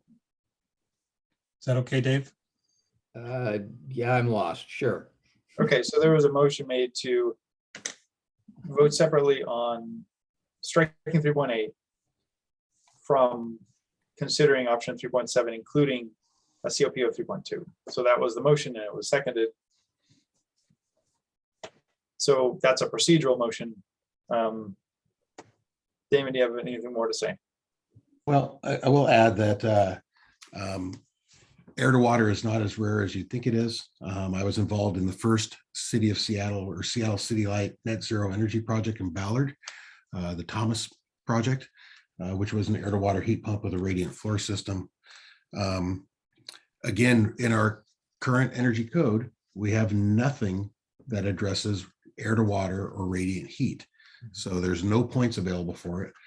This project in Ballard not only was modeled at net zero, but it actually ended up performing at a -13 on the HERS index. One other thing I would caution the tag on, I sit on the IRC tag as well, and we continually refrain from referencing the IBC tables out of the IRC. We want the IRC to stand alone, and that's a core mission of the IRC tag. So those are my comments. Yes, Damon, what are you concerned about with this proposal that would reference a different code? Well, I heard a lot of discussion saying, hey, we need to reference the IBC tables. Just an overriding statement that we want the energy code, the residential energy code, to stand alone as the IRC stands alone apart from the IBC. Okay, thanks. I understand now.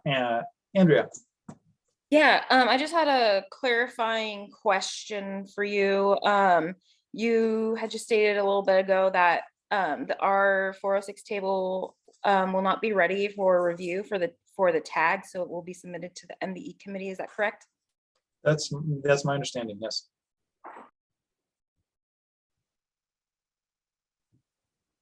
Andrea, you're on mute. If you had. Oops, sorry.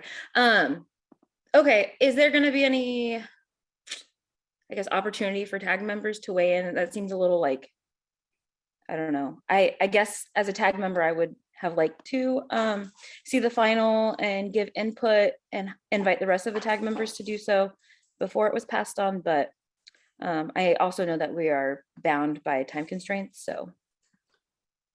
Yeah, and there will be opportunity at the MBE committee and at the council meeting and within the CR 102 public comment process to make comments on all of the residential energy code. Larry. Make one comment to Dave and their group. One thing about a radiant floor is, and the higher the ceiling, the more efficient they are. We constantly get a 10% savings with a radiant floor. And the reason being is your hottest temperature is about 5 feet off the floor. So then when you go to the delta T towards the ceiling or those walls above there, you have the delta T is at such that you're not going to have the transfer that you would have with the hotter air up towards that ceiling. Okay, so there's where the energy savings comes in with a radiant floor, is because the delta T is much closer, so you're not getting the energy transfer through the system. So a radiant floor in itself is more efficient.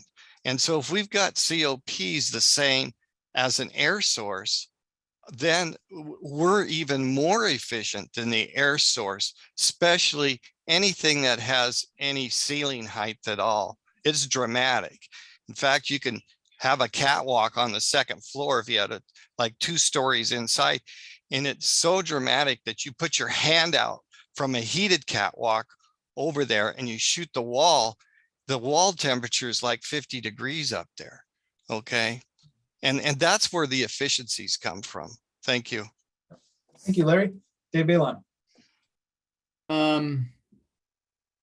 I guess my concern here is that as near as I can tell, 2.8 is the federal minimum. What we have an option table where the option table's purpose is to allow systems that will be efficient relative to the federal minimum. And that's why I think we should go back to 3.2. That is clearly, it isn't clear to me even now how that would work, and it would take a few minutes to go through the table to figure that out. But at this point, and we're not debating whether radiant floors are efficient or not efficient. It's once you choose a radiant floor, the piece of equipment that you use to charge that floor has to be more efficient, sufficiently more efficient to get a higher performance from that system, from that radiant floor system. The radiant floor system is a choice that the builder makes. That's not our concern here. We're not trying to encourage it or discourage it.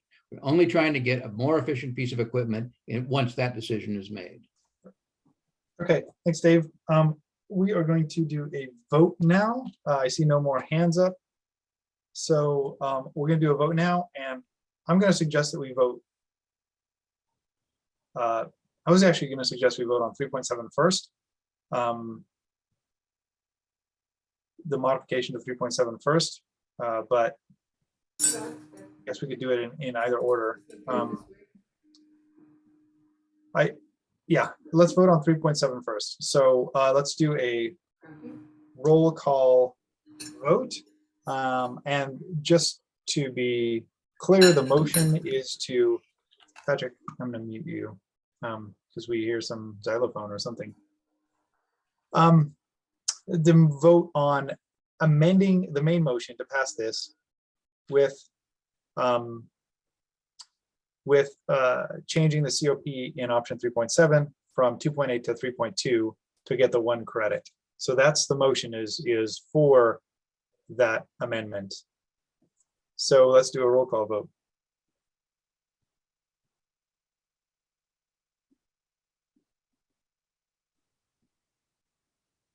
Damon Doyle, No. Mike Fowler, Yes.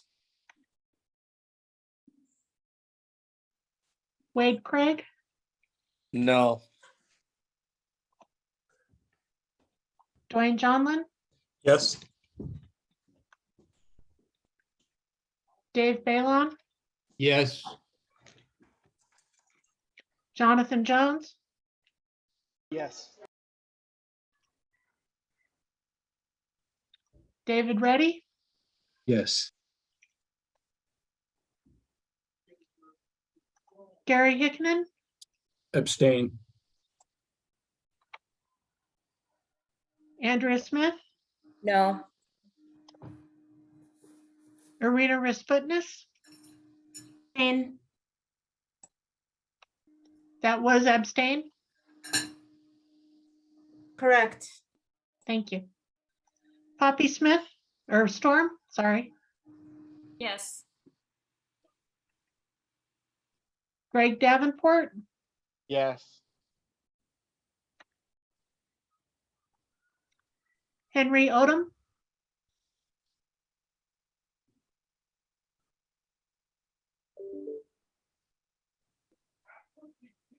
Henry, we don't hear you if you're voting. He might be having some audio issues. I see him in the chat. He's abstaining. Okay. Gavin Tenold, Yes. Patrick Hayes, Yes. Luke Howard, Yes. Jason Carter, No. Jeanette McHugh. No. Okay, motion carried 10-5 with 3 abstention. Okay, motion carries 10-5 with 3 abstentions. So now the main motion includes the modifications in that motion. So now we're on to striking option 3.8 from this proposal. That is the motion on the floor. Larry and Dave Balon, I see your hands up. Do you have anything to say, Dave? Yeah, I call the question. Okay, is anybody opposed to the call to question right now? Okay, let's vote on it. The motion is to strike 3.8 from this proposal. Let's Damon do a- Doyle, Yep. No. Mike Fowler, Yes. Wade Craig, No. Dwayne Johnlin, Yes. Dave Balon, Yes. Jonathan Jones,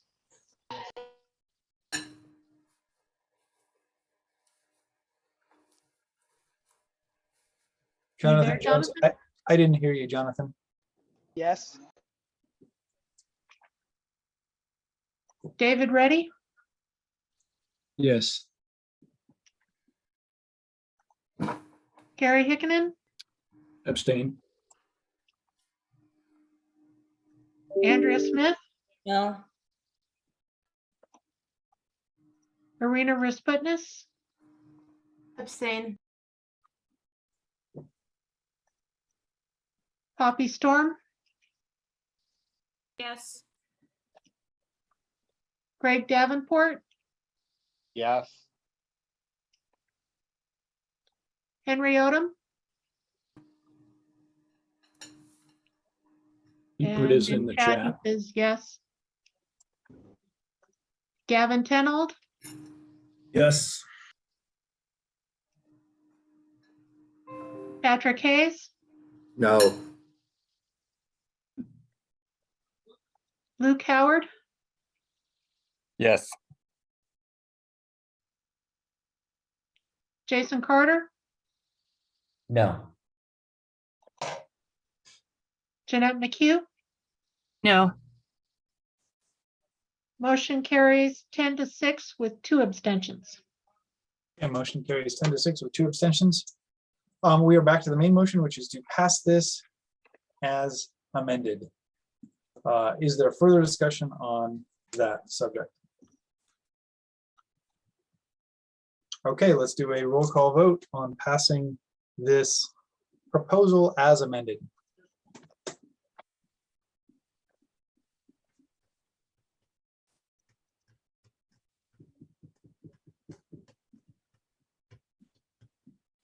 Damon Doyle, Yes.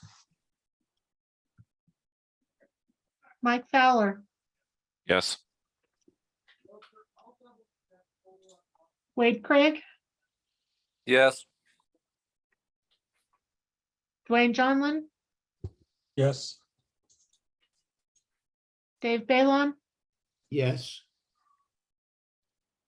Jonathan Jones. You've said voted yes in the chat. David Reddy, Yes. Gary Hickenen,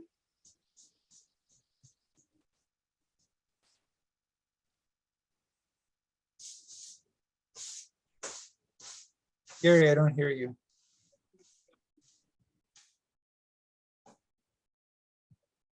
Gary.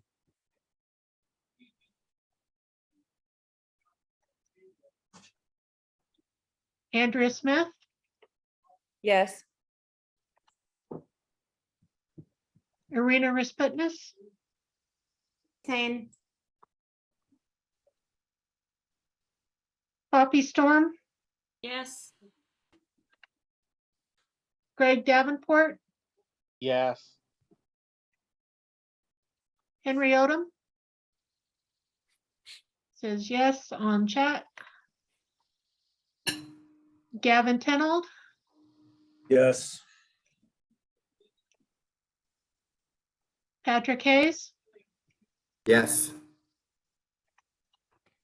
Luke Howard, Yes.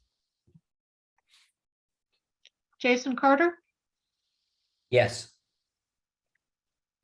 Jeanette McHugh, Yes.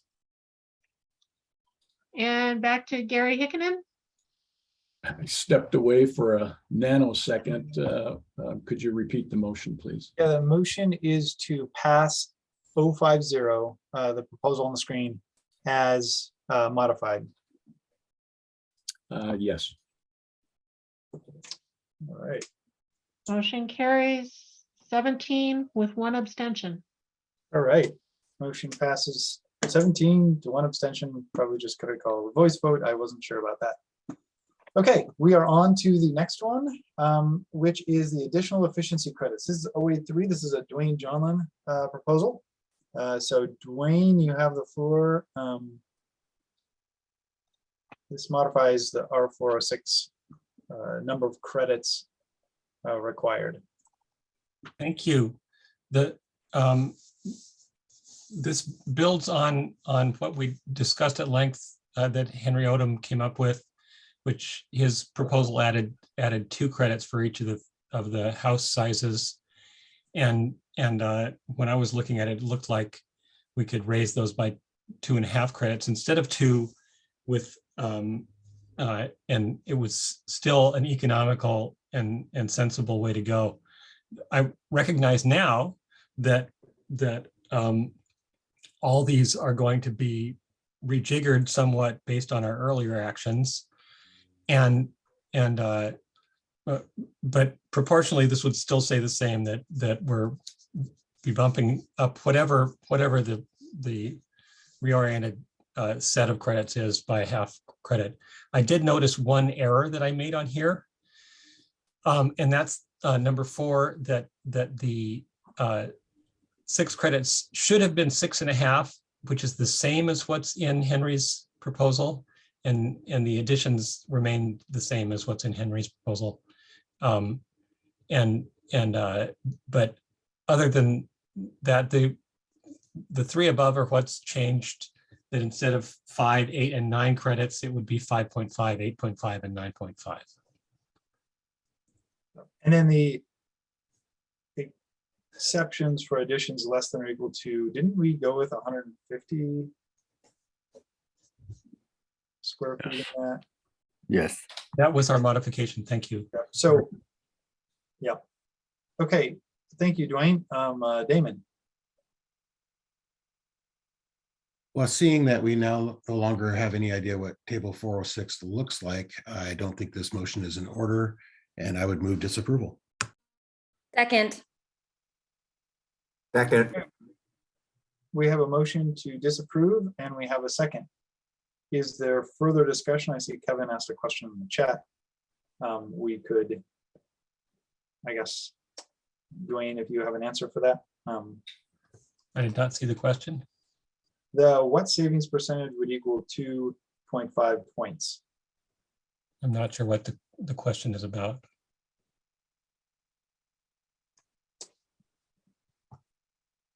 Can I ask verbally? Go ahead.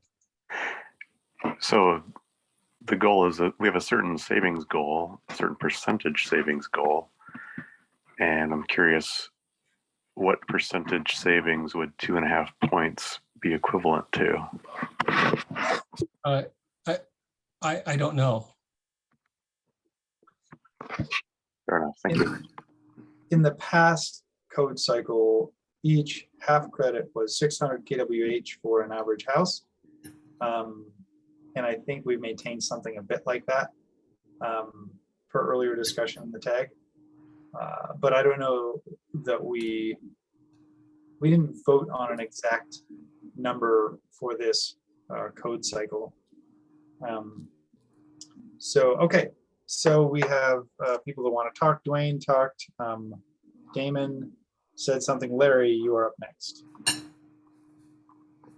I would like to speak against this, just to kind of give you just a general idea what's going on with what we've already done. My own house from last year, I thought it was 2 years ago. It went up 27% last year, the tax value. And then it went up 31% this year. Okay. And what you guys are doing here is totally pricing out anybody that can afford a house. We don't make the money that you guys make over there by any stretch of the imagination. And the affordability is went out the door.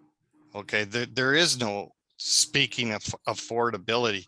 What you're going to do is eliminate people from buying homes. And the other problem that I really see is, and we see it every day because we're in a lower area here, is the retired people. The retired people, we have this area out here that had 50 tents. Now we're at 500 tents because people can't afford their homes anymore. You're taking the elderly and you're throwing them in the streets because they can't afford the increase in all of these things that you're doing, because it's relative. The new house goes up, the old house goes up with it. And that's what we're seeing. We're so far ahead of where the schedule is. We had an 20% increase in heat pumps. And so we're so far ahead of the grid right now. We need to give people a chance to catch up. And then we've had a 50% increase. It's actually doubled the cost of gas right now. We don't need any more right now. We've got enough. We need to let it settle out a little bit and see where we're at. Thank you.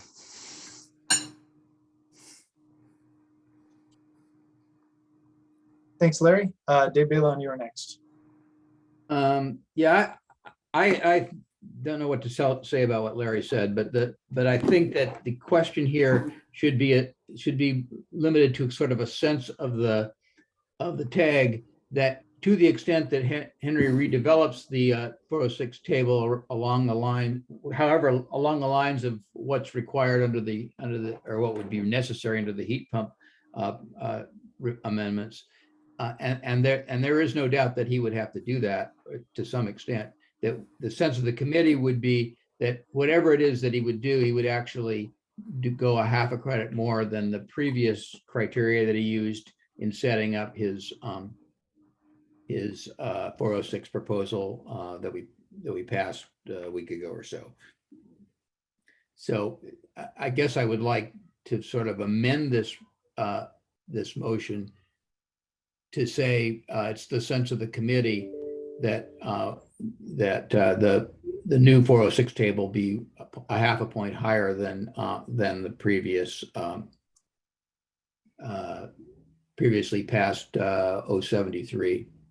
Dave, I guess I'm unclear what you're suggesting. Are you making a motion to do something? I'm making a motion, yes, but it's not a motion that's a code change. It's a sense of the committee. Thank you, Dave. And that's my intention here, is that wherever the new point totals land, that this is a half credit larger than that. You want to come up with a language for that motion, Dwayne? So right now the motion on the floor is to disapprove this proposal. So let's speak about we have a motion on that particular topic, which is disapproval of the proposal. And I guess noted that the intent of the proposal is to add half a credit to the small dwelling units, medium dwelling units, and large dwelling units on top of what this tag has already passed. So let's speak about the motion on the floor, which is to disapprove the proposal.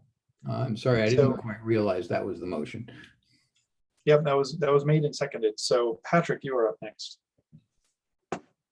Well, first and foremost, I hate dartboard math. And I agree with Damien that I don't think we even know where we're at. Our 406, considering all the changes, to even consider this thing is just straight up dartboard math. really just based on someone's gut feeling.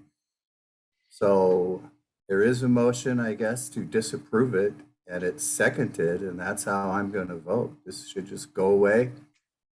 Let the dust settle on the other R406 proposals. Thanks, Patrick. Gary, you're up next. Thank you, Mr. Chair. Yeah, I am also supportive of disapproval here, just because, and it's not that we're not trying to advance energy efficiency. Certainly we are, but we really don't have a good sense now on how far this is pushing, adding 2.5 credits to a new baseline. We just don't know where we are, and we need to let Henry do his work, settle out the options table, and revisit the number of credits, I think, per dwelling here. So I'm going to be voting in favor of disapproval. Thank you. Thanks, Gary. Andrea. Yeah, thank you. BIW is firmly opposed to this. Increasing credits, since we've only been in the current energy code site, or the current energy code that was adopted for about 1.5 years, is just, as Larry alluded to earlier, is going to increase the affordability issue. I know that some people on the tag disagree that building codes actually have a tangible impact on housing affordability, but I can tell you that it does. One example is that the builder that built my home, it's a townhome attached down in Vancouver, built before the energy code of 2018 was implemented, and bought that house for under 300, just a little bit shy of that.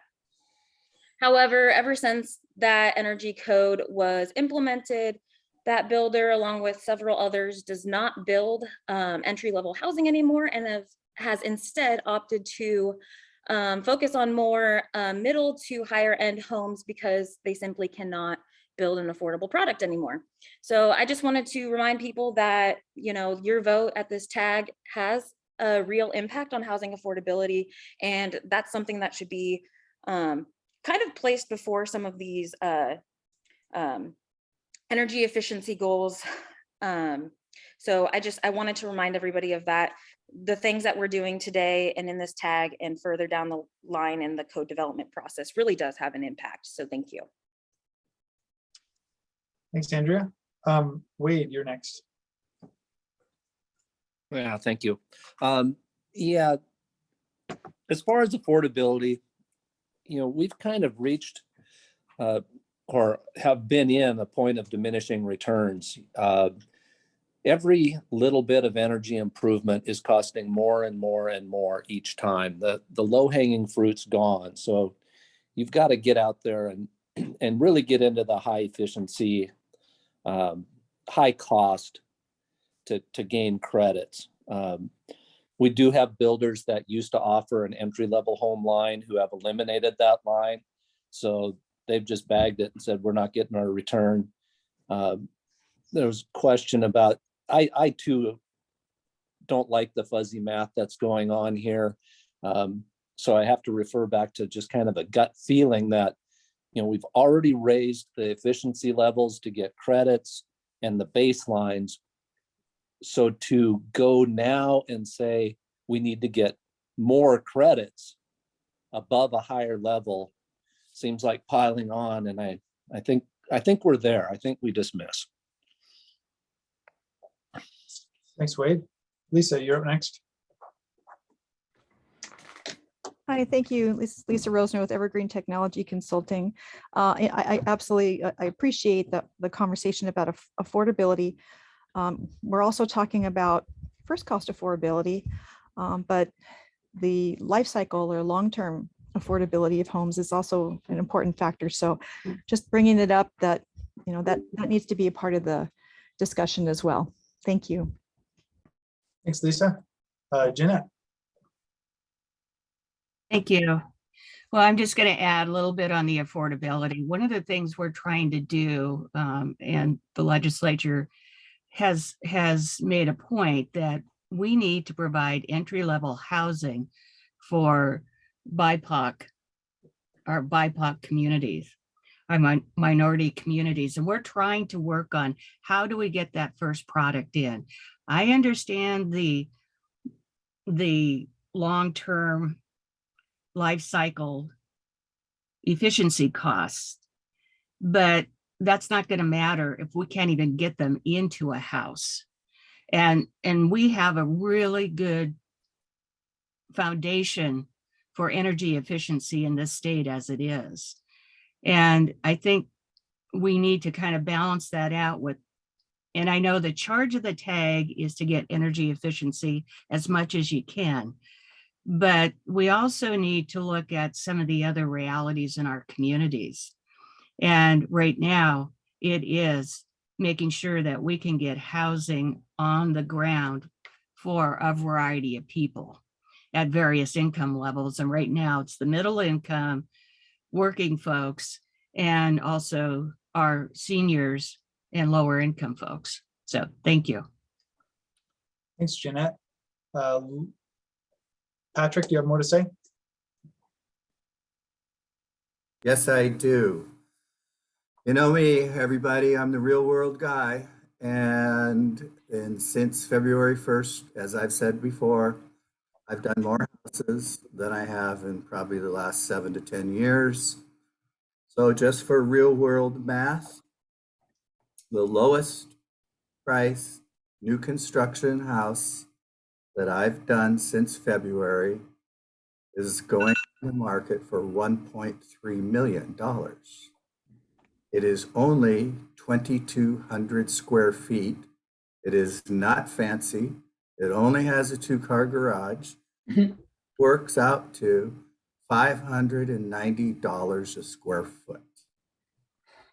For that price, you can buy a house in California about 20 minutes from the beach for $590 a square foot. So, arbitrarily throwing these sort of credits out there and driving up the cost, as other people said, is not the right thing to do. It's dartboard math. We need to disapprove this, do things that are based on real math. Thanks, Patrick. I've heard a lot of people say that we're not doing calculations correctly or not doing good calculations. I think there's been a lot of effort put into the R406 proposals and many of the other proposals. I strongly feel that we're not using dartboard math here. That regardless of what you think, I think disparaging process and the work that's gone into all this is unfortunate. There are somewhere areas where we have less knowledge, but the proponents of these and many others have used their expertise, and it really bothers me when multiple people are saying this dartboard math. There might be some answers that you don't have, but I don't think that means dartboard math. These are very smart people, educated, and experienced in modeling things, and that's almost everybody in the tag has lots of experience and lots of expertise, and we're using our expertise to craft the best set of proposals we can, and it bothers me when person after person is saying that we're doing this arbitrarily, because I guess I certainly don't agree that we're doing this arbitrarily. Okay, Dave Balin. I think people just wanted to get a better understanding of what the table would look like for having further discussions. Yeah, and it's certainly there'll be many opportunities to do that in the future. But yeah, it's a compressed process, and I'm not happy about that either. Okay, Balin. Yeah, thanks, Shell. That'll abridge my comments on that subject. I should point out that what we mean by affordability has become stretched rather thinly. We have 2,500 square foot house that we're worried about their affordability, and we can't. We're doing nothing to those houses hardly. the actual cost of even the highest numbers of, say, ventilation and envelope costs are in the neighborhood of $10 a square foot to $15 a square foot out of Patrick's $590 a square foot, which is probably a little unrealistic, but let's leave that out. The fact is, we're building houses that are way too big and way too fancy if we think they're going to be affordable, and that may be a feature of the current cost structure in the house home building industry, and it may be a function of continuing greed. But whichever it is, we have provided mechanisms for small dwelling units. They are actually substantially lower than that, and they pretty much avoid the high cost options that are so anathema to the building industry. The fact, what's really anathema to them is we don't want to build houses that are that small. We don't want to do that. And if we expect to get affordable housing, we're going to have to start looking at houses that are that small. When I first started in this business, which was a few decades back, the average house size in the region, was 1,350 square feet. The next time we did a study like this, in about 10 years later, the average house size has drifted towards 1,800. It has gone up consistently ever since then. By 2000, it had hit 2,400 square feet. That's why you don't have affordable housing. You're building them too big. Thanks, Dave. I think we're getting close to where we would vote on this. I think we can have these big picture discussions, and they're. This is Ron Berkowitz. I can't stick my hand up. I'm on a mobile app, but I'd like to provide some comments. Sure, please do. Okay, so Ron Berkowitz, Inspection and Permit Services, and I'm on the IRC tag. And you know, it's a buck here and it's a buck there, and pretty soon we're talking real money as far as affordability. If you go to the tag, they just added the EV vehicle charging stations. Okay, so that applies to all houses, and affordability starts with cutting down the damn regulations, and you just can't keep piling on. Yes, people are building big houses, but we go into new houses that are the starter homes at $500,000, and we do a 1-year warranty inspection, and these people are getting tired of some of the energy stuff, the heat pump water heaters. People hate them in the application. You know, and it's just one of those regulations. You keep dialing them in. The noise from the heat pump water heaters drives everybody nuts. You put them in a room in the house inside the envelope, and that room is 20 degrees colder than the rooms on the rest of the house. So I just not thrilled with adding on another regulation in here, and I'm going to support Damon and Andrea and the others voting no on this. Thank you. Okay, thank you. Gary. I want to call the question. Okay, is anybody opposed to the call to question? I wanted to respond to a couple comments. Okay, so we have someone opposed to the call to question. Then we need to vote on calling the question. Yeah, I think we do. So, all right, let's. All in favor, I'm gonna risk a voice vote. All in favor of the call to question, say aye. Aye. Aye. Any opposed, say nay. No. Nay. Okay, we're gonna do a roll call vote on this call to question. So Krista, do it.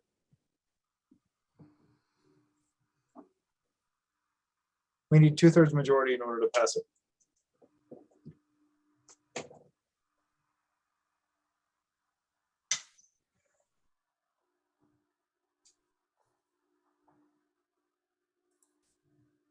Krista, I don't hear you.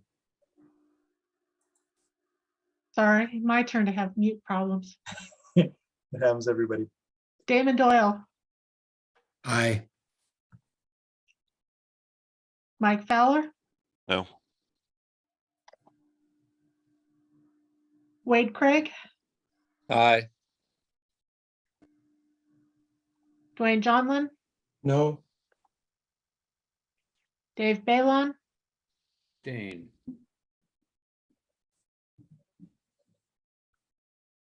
Jonathan Jones,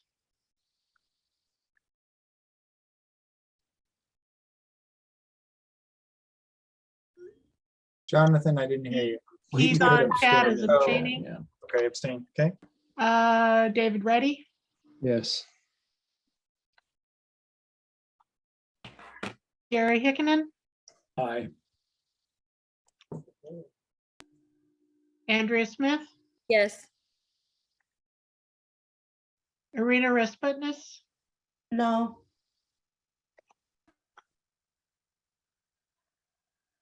Poppy Storm,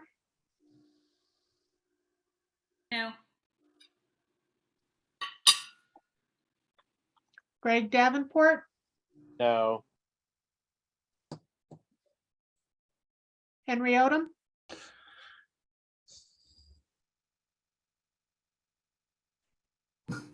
abstains via chat. Gavin Tenold, No. Patrick Hayes, Yes. Luke Howard, No. Jason Carter, No. Jeanette McHugh. Yes. Okay, Did you call on Lisa? I did not. Lisa Rose now. No. Okay, motion fails. 7-9 with 3 abstentions. Okay. I think we're getting very close to a vote, but Dwayne, go ahead. Thanks. Just take a second. What looked like the most economical way to make this extra half credit was to bump up to a tier 3 heat pump water heater for a little under $1,000, $955 extra. And that would save 1,700 kilowatt hours per year. So I don't know what the percentage of the total house energy use was, which is why I had to answer, I don't know. But this is known. And yes, housing costs are going up, because of land costs and other things mostly, and product availability at the moment. But people also have lost homes due to utility bills, or not been able to save. It's one of the leading causes of people going to payday lenders is needing to pay utility bills. So that's a big thing in the big picture that we should look at. And that was all I needed to say. Thanks, Dwayne. Larry, you have your hand up, but you may still have your hand up from a while ago. Oh, the problem that we're seeing is the new families, they'll never be able to get a home because in our area, because of the cost. I mean, they can't get enough down payment to get a home because now interest rates are about 5.6% over here. Okay. And so then, Dwayne brought up the cost of energy. This new green power that we're going to have, it's already projected by 2030 that we're going to have 30 cents a kilowatt. Okay. At 30 cents a kilowatt, they're not going to be able to afford the homes that they got. Okay. And so we got to put a halt to this stuff. I mean, it's got to come to an end here, or you're going to shut down the building industry because it's so expensive. We can't go any further. And that's happening.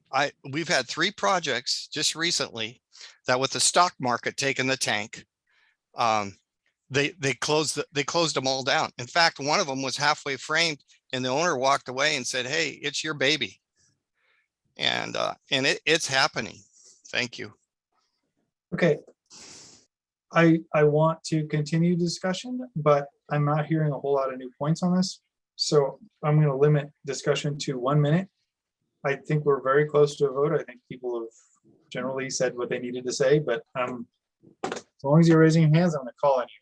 So go ahead, unless somebody wants to call the question. Dave Balon.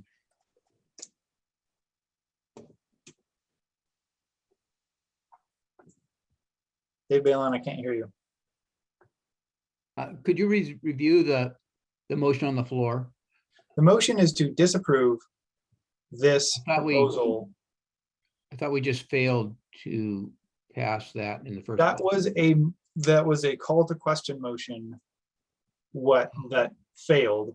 So that means we're back to the discussion portion. The motion on the floor is to disapprove 083.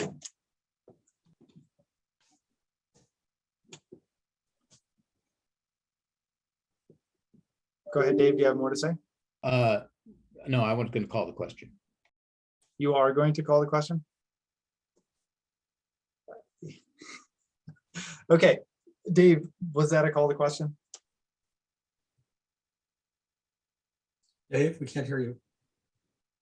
Dave, you're on mute. No, I have nothing more to say. That's not a motion. Okay. All right, Patrick, you're up next. I would like to address the comments that Dave Balon got pretty excited about regarding the size of the homes we build. Being an industry person who lives, eats, and breathes stuff all day long, it's not about the home size. It is about the cost of, in the biz, what we say, the cost of the dirt. And how that math works is real simple. You're into the dirt, $300,000, 400, X amount per square foot. For you to have profit in yield, you cannot put a 1,200 square foot Rambler on a piece of dirt that costs you $300,000 to $500,000. That math does not work. It's not profitable. That's why the homes that go on the expensive prices of dirt are larger homes, so that the builder can get some yield out of it, get the market price per square foot. All right, thank you, Patrick. Okay, Kevin, you are up next. Thank you. So what we're looking at is a table that requires a certain number of credits, but we don't know what savings those credits represent. So I don't think the tag can vote on them. We know the saving for the extra half a credit. But you said earlier you did not. No, I didn't know the percentage by which the overall percentage. I'd have to take a minute to calculate that, but we know that it was an extra. Well, the figure we have is 955 to upgrade to the tier 3 heat pump water heater and savings of 1,700 kilowatt hours a year. Okay, I hope my minute is not being. You can have restart your minute. That was a good question. Go ahead. So, and I agree with Dwayne, there's an increased savings. However, the tag just passed 2 measures that require heat pumps, which I believe increases the efficiency of the home automatically. So I don't know that we actually know how many points or if they even need to be increased to achieve the savings goals that have been mandated by the legislature. So I believe that is shooting in the dark until we know what the 406 table actually performs. I don't know that we can agree on what points levels would be required to advance the efficiency. Thank you. There's no more uncertainty with the 2.5 credits than there is with the 2 credits. Agreed, but I don't know that that's exactly my point. We don't know what we're looking at because we don't know what the new 406 table is driving towards, because we've added savings with requiring heat pumps, among other things. Thanks, Kevin. Your minute is up. We're on to Tina. Tina has not spoken yet. Tina, you have the floor. Yes, I would just like, I had a chat question, and I've asked this committee before, but I would like for the minutes for this tag to define their definition for housing affordability.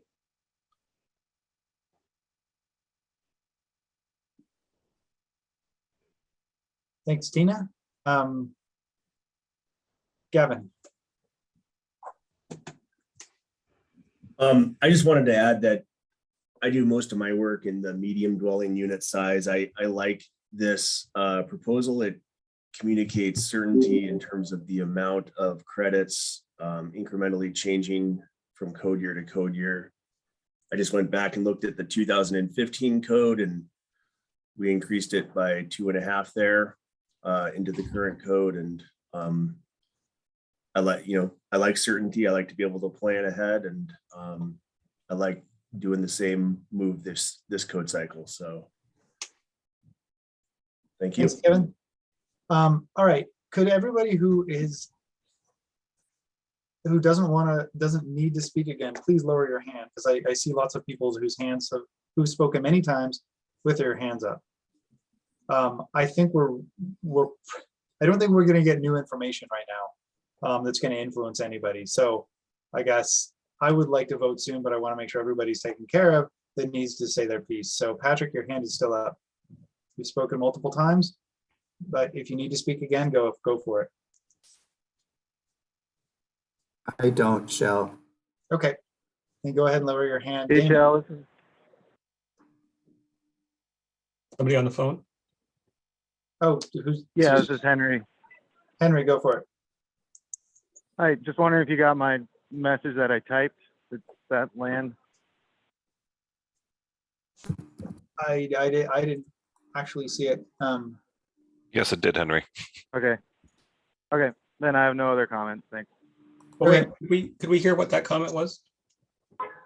Oh, I was just saying with the space heating and space heat pump, space water heating and heat pump water, space heat pump heating and heat pump water heating proposals, along with our increase of R406, I just want to let the tag know that we've easily met our savings this cycle. And with a fluid baseline, it's hard for me to understand what this extra half credit would mean across the board for different houses. So I was going to say I'd be voting against this. Thanks. Okay, thank you. All right. Damon. Once again, since we do not know what table 406 will look like, and this sets the performance targets for table 406, this proposal is no longer in order. It was also mentioned at a previous meeting that we had met our goal, as the previous speaker just said, and here we are adding to it even further. So I'm speaking against this proposal. Okay, thanks, Damon. Andrea. Yeah, I was just curious if you could share where we are on the target of meeting our goal, because if I remember correctly, we are ahead of target on the residential energy code. The residential energy code, for both energy codes, there is the smooth path, which is about 14% energy savings per cycle. That's often, I think it's like the blue line or the red line or something like that on our tracking chart. We're actually, even with the 2018 code, we're a little bit behind that. But Ecotope did the analysis to get there, and Henry is at Ecotope and I think worked on the analysis. So if he's saying that we're on target, I guess he's got a lot of modeling in to have some authority in saying that. So I guess we're at the last code cycle, we were a little bit behind. Yeah, I guess that's my answer. Is I think we're on target, but I guess I defer to others to talk about the proposals in total that the tag has passed. Okay, thank you. Maybe if Henry is available, he can speak to that.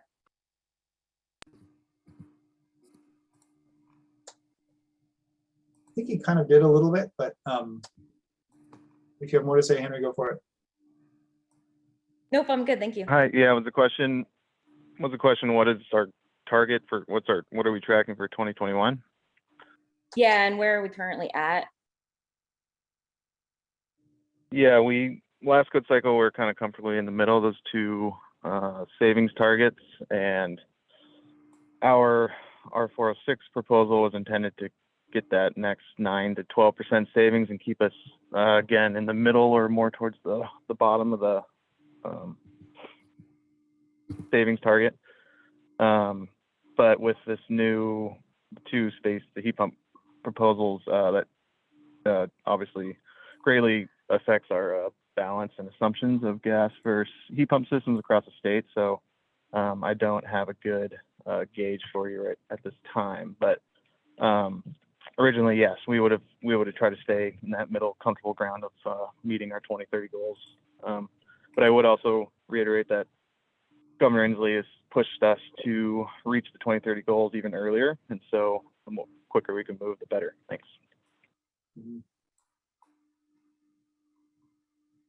Thank you for that. And just a point of clarification, is there any, like if we don't meet that goal, and even if it's sooner because he's moving the goalpost, because apparently the governor can do that, what is if we weren't to meet those goals from the SBC standpoint, what is the penalty for not meeting that goal, if there is one?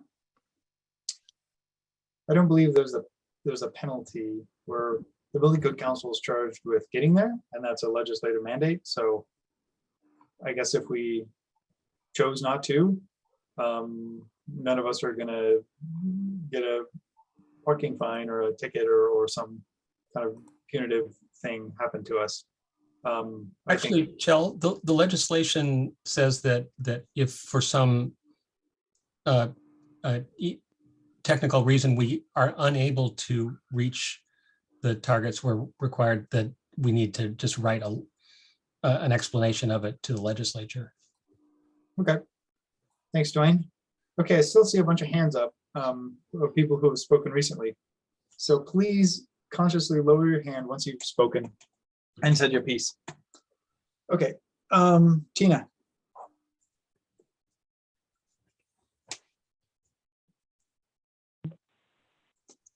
Okay, Poppy. Yeah, I just wanted to point out a couple things. I definitely, in principle, agree with some of the things that Henry has said about what we may be already achieving with some of those previous proposals. But there's a sequencing issue here, and that the point really is that although the TAG has voted on a lot of those other proposals, those were not terminal decisions in terms of it being approved and already locked into place in the code. So there's a lot more that's going to happen after the TAG votes on these proposals, and many of them are interconnected and may change people's decision on what they would actually want to have accepted. So my main point is that if, for example, one of those other previous proposals that Henry mentioned, if for some reason that did not get beyond the SBCC and they did not move forward with them, I would definitely want these additional efficiency credits. So there is one argument to be made that it would be helpful to have this actually available and approved in the event that something like that happened. Then we could actually have these additional credits. And the one last point is that it's not necessarily if you're adding the heat pumps, but you also have a high number of credits for those heat pumps. Can you wind it up? Yeah, this is just my last thing. I just wanted to say that you're reducing the number of credits that you have to additionally get. So that's something to consider as well, that just by having the heat pump with some of the other proposals, you will have a higher number of starting credits. So that's another argument to have this higher number so that we don't lose on the envelope side. Thank you. Okay. Thank you, Poppy. Carolyn. Yeah, I just have a clarifying question, and it's not a diss or it's not anything, but I'm just kind of confused a bit. if Ecotope is doing the independent modeling of the proposals, are they also a voting member of the TAG? Yes, Henry is a member of the TAG, and Ecotope was contracted in the last cycle to do the analysis that shows or that tracks progress towards our goals. Okay, thanks. Isn't Dave Balon also with Ecotope? I don't believe he is. He formerly was at Ecotope. I don't believe he is now.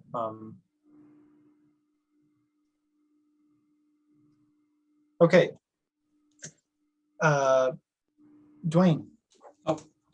Poppy covered it mostly. We do not know for sure that the heat pump rules, being controversial, will make it through the rest of the gauntlet. So we can't depend on that. And once things have been defeated somewhere, it's very, very difficult to bring them back up. Thank you. Thanks, Dwayne. Lisa.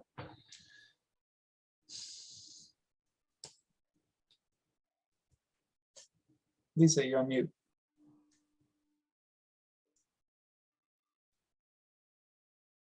Dave Balon. I was going to mention that I retired from Ecotope 4+ years ago, and I'm not part of Ecotope in any sense anymore. Okay. Lisa. Thank you. I'm kind of chiming in with what was just said by Poppy and Dwayne. It just, again, a reminder to the TAG that, you know, it is our task to evaluate each proposal individually based on its standalone merit. And so even though, yes, we are aware of what has been going on with a lot of the other provisions, we're focused on the heat pump one because that was a big topic, but there are other elements of the code that could impact this as well. So it's just a reminder to the whole TAG that we need to look at each proposal individually. Thank you. Thanks, Lisa. Chris.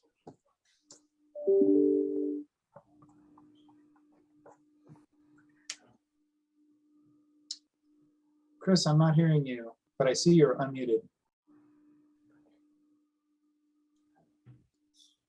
I have myself on the double mute. Sorry. I just wanted to apologize to Dave. I thought he was with Ecotope because on his website, on Ecotope's website, it says he's the president emeritus and founder of Ecotope. So that's wherever that information came from. Yep. Okay. Thanks. All right. I think we are ready to vote on this. The vote right now is to disapprove this proposal, and then we'll take a break after we deal with this proposal. So let's do a roll call vote on disapproving. So a vote yes is to disapprove it. Just want to make that clear. Or actually, no, the motion was Damon. That was you, right? That is correct. Okay, so it's to disapprove. Okay, so go ahead, Krista. Damon Doyle. Aye. Mike Fowler. No. Wade Craig. Aye. Dwayne Johnlin. No. Dave Balon. No. Jonathan Jones.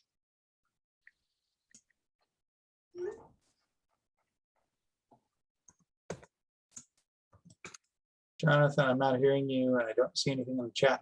Yeah, I think he stepped off. This is Megan Kramer. Oh, go ahead. Okay, Abstain. Megan Kramer. Abstain. David Reddy. Yes.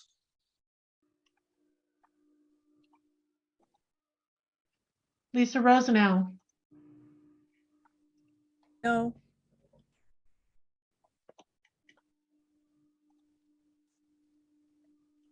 Gary Heikkinen. Aye. Andrea Smith. Yes. Irina Rasputnis. No.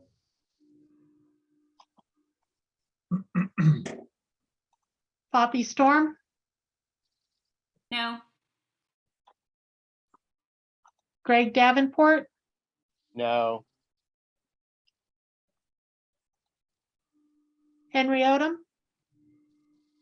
Yes. Gavin Tenold, No. Patrick Hayes, Yes. Luke Howard, No. Jason Carter, Yes. Jeanette McHugh, Yes. Chell Anderson.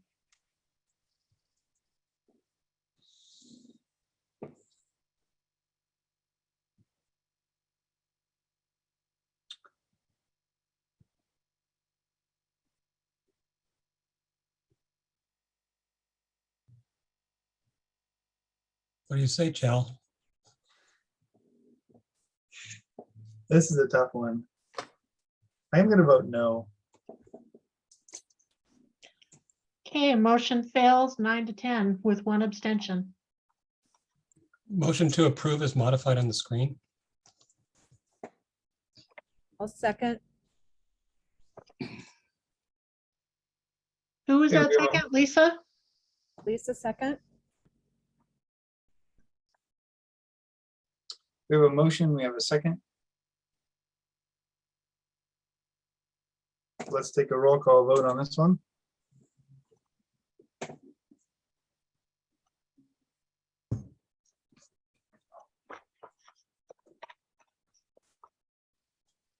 Okay, Damon Doyle, No. Mike Fowler, Yes. Wade Craig, No. Dwayne Johnlin, Yes. Dave Balon,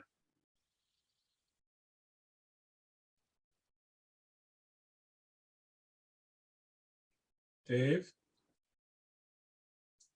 Dave, I don't hear you. I'm sorry. Yes. Lisa Rosenau. Oh, wait a minute. I am sorry. I called on Lisa to vote last time. She was not eligible to vote as she's the alternate, and the primary was there.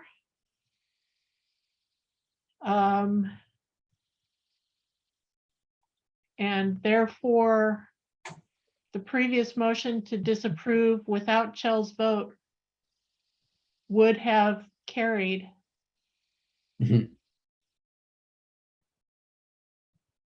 Okay. Better do something about that. So I withdraw my motion to approve. So it was disapproved, but I do get to vote if my vote matters. Is that correct? Correct. If your vote will change the outcome. Also, it would still change the outcome if you voted. So that No, would it would have made it a tie, Yes, which would mean that the motion does not carry. but no, no. Didn't did it at all.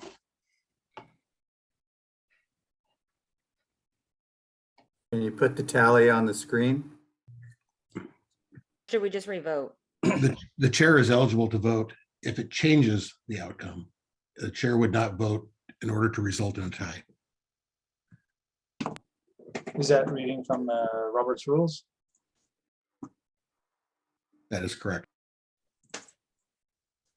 So the previous vote, if you remove Chell and Lisa Rosenau's vote, would have passed 9-8 with 1 abstention. There you have it. And I Therefore- apologize. And so just to button it up, I withdraw the motion to approve. Okay. So the motion to disapprove 083 passes 9 to 8 to 1. Is that correct, Krista? That is correct. Okay. So we are on to we are going to take a break for 5 minutes. This is just a bio break, and then we'll have a lunch break like in an hour or something like that. So we are adjourned, or we are on break for 5 minutes. 11:25. See you then. Hope you enjoyed it. Hope you enjoyed a few minutes away from wherever you're at. This next one is one that attracted a lot of attention. We spent a couple hours on it before, and I believe so. This is moving the R2 with enclosed corridors into the commercial code and leaving the woody walk-ups in the residential code. My understanding is Dwayne modified this and convened and talked to some people. So Dwayne, you have the floor. Would it be more convenient if I use those slides that I made up of these things, or you want to just keep it on the screen like this? If you have slides, let's use slides. I think you have to unshare.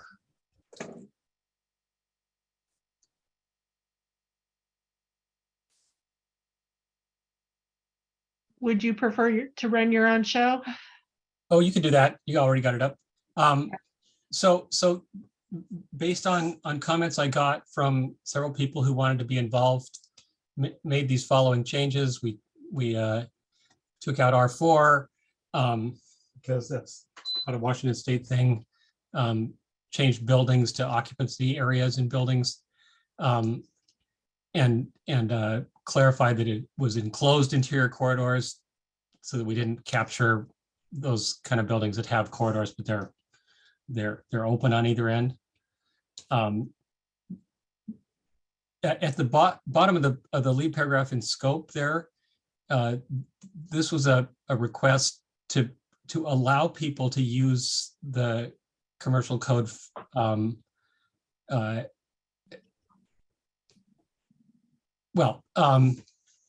they can comply with the commercial provisions if they want to. The exception down below was to clarify that my original intent, which was that the anything in a low-rise building can comply with the residential rules for water heaters, because I didn't mean to imply that you had to have a central system or anything. Next slide. There was a concern that people might go into the code and not know that this was happening. So found a few places where R2 occupancies are mentioned.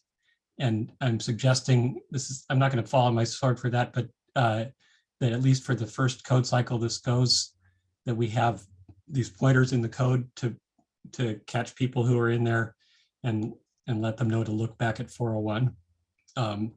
That bottom one is just those two different tables would have a new footnote that said that. Next. So I was asked by Andrea and others to look at costs. If you have, for switching, if you need 41 credits, and if it's a building that does have central hot water, then the single thing of just using the Appendix M for the piping would be the one everyone would grab, because that actually reduces cost size or pipe sizes, and in some cases when you're going below an 1.5 inch pipe, then it reduces insulation thickness as well and reduces the pump size. So you're actually saving money by going to commercial energy code. If you have in-unit water heaters, you'd have to pick some other array. I picked a few here that would get you your credits and surprisingly, you get 20 credits for a very small renewable energy array, but that came to $500 or $600. So next, so that's the commercial energy code. And then looking at what would be a reasonable package for the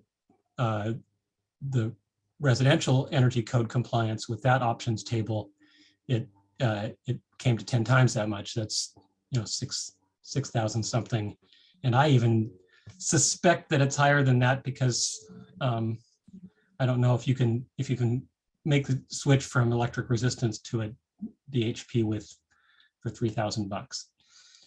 Next, there were some other differences I found between the commercial and residential codes, but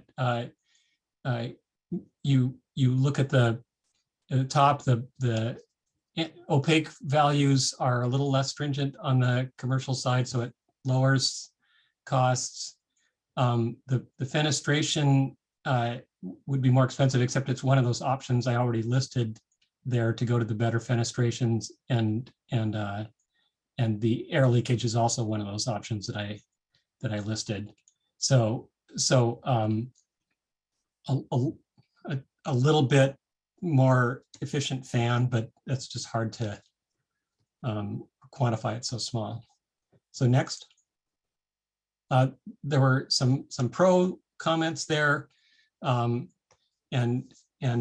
so that's if people want to do the comment was that some developments have 3- and 4-story garden style apartments. So whereas this had left those kind of apartments as residential code, and this says, okay, you can use the commercial code if you want for those as well. Next slide.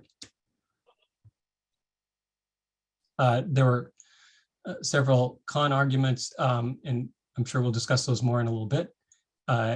There was this concern that it would make housing affordability worse, but it looks like it actually goes the other direction quite far. It said this would remove many of the builders from pursuing these, but they already have to go to a different building code, fire code, mechanical code when they go from houses to apartments. So I'm not sure that people would pass up good building opportunities because the energy code was changed. There's some indication that they wouldn't build these but I think that because of the more reasonable costs, they might actually be more attractive to developers and to builders. There was one suggestion that this split might have been based on the area to volume ratio. I did talk to somebody who was involved in the original Route 90 negotiations, and he didn't remember any such a thing, but he thought he remembered that it had something to do with fire department reach.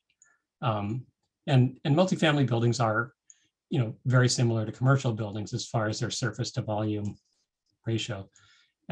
Finally, the idea that we should be doing this at the national level instead of here in Washington State. But we found over and over again, including this code cycle right now, where many things come in from Washington State, California, New York, Colorado, and are picked up at a national level. And so it actually flows upwards from the ideas in the more progressive states to the national codes. Let's see, is there one more slide there? Or is that the end of it? That's the end. Okay, that's it. Thank you, Dwayne. Andrew. Yeah, first of all, I just want to say thank you for supplying us with a more detailed cost analysis. And so I just wanted to clarify, did you change it to make it an optional thing that they could choose to build under the commercial code? No, what I did was I said that if you have those garden style apartments that are access from exterior walkways, that those have the option to go into the, to be built under the commercial code. Because right now we had left them in the residential definition. Okay, perfect. Yeah, I just wanted to clarify that it was an option, not a requirement. So thank you. Yep.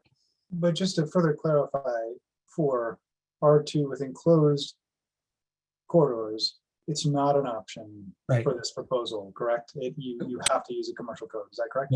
Yes, those are moving into the commercial code. Oh, okay. Okay, Damon. Having not been part of the original discussion on this, what is why the need for these changes? We've always had this strange anomaly where with all the other codes, the split is between single family and townhouse on one side, and then everything else on the other.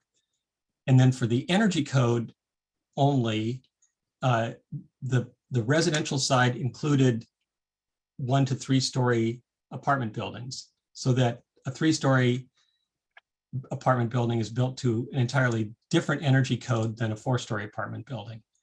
And this, what I'm doing is moving them into one code, so there's one regulation that applies to all multifamily buildings. Except, thank you, except for what are referred to as woody walk-ups. There was some strong opinion from people in Eastern Washington that there's still a lot of these woody walk-ups being built and being built by home builders who would rather stick with the old code. So we don't see much of them out here on the west side, but it could happen. Lisa. Hi, thank you. First, thank you to Dwayne for the thoroughly addressing all the public comments. That was really useful information. And then I'll just talk about what we experienced through tech support. You know, this separation that this proposal addresses is something that we hear about a lot from architects and contractors, particularly for those developments that have, you know, the buildings that fall into the 2 different codes. It becomes complicated for them to try to figure out, well, what do I have to do in this building versus in this building? And then also from a perspective of enforcement with the jurisdictions, this really simplifies the code for them, which of course that also leads to the potential to improve compliance. So we're very much in favor of this change. Thank you. Thanks, Lisa. Dave Billan.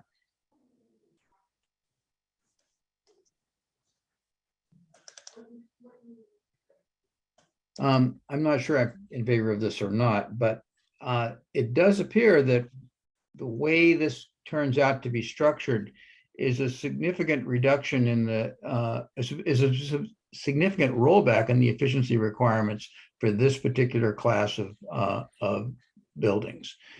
And and maybe that's just a concession to affordability, but maybe it's a concession to the ease of permitting that I'm not totally sure I understand. So I guess I'd like Dwayne to address the question of, well, okay, you look at your options table and you end up looking at it and going, oh, I see, we have less required and thus a less efficient building than we had under the residential code. Well, no, good question, David. And the analysis that I'm leaning on was done for NIA, because this question came up as we were discussing this a year ago, like, you know, how do they relate? And it looked to the NIA analysts as though this was pretty much a wash between the two. There are things that are better and things that are worse about the code, and it looks to me like we can get similar energy efficiency for a lower price.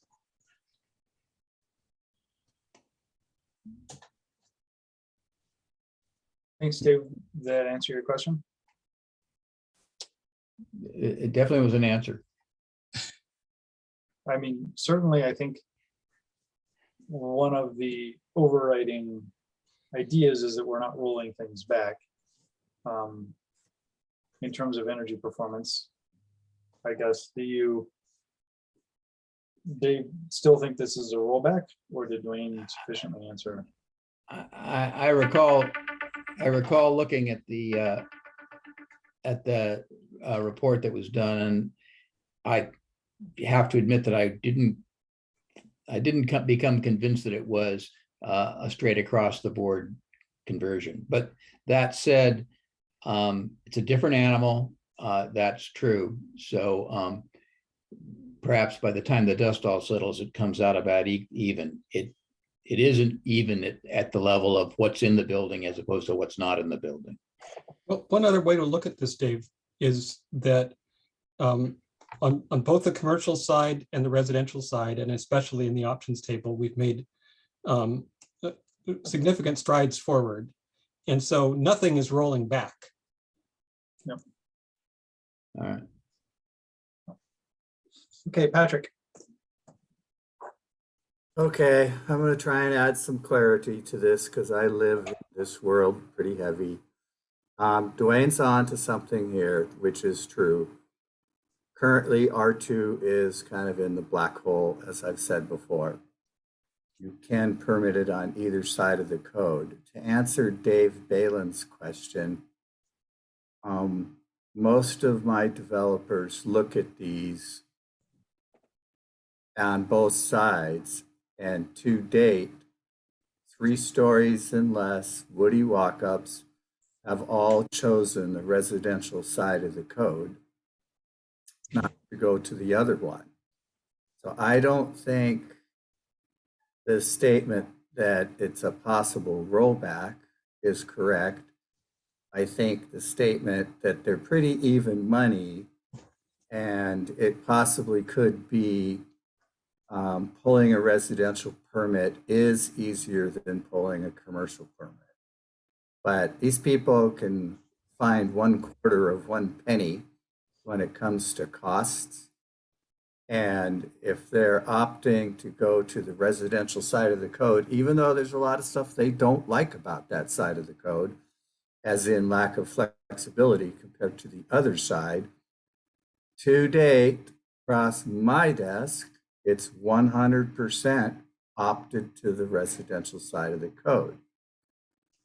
And my last statement is, Dwayne and I rarely agree, but Dwayne, I think you got this one right. I'm agreeing with you. That's amazing, Patrick. And I know, it's an attaboy for the day, buddy. For the woody walk-ups, we're saying they have a choice. Yes. Either way.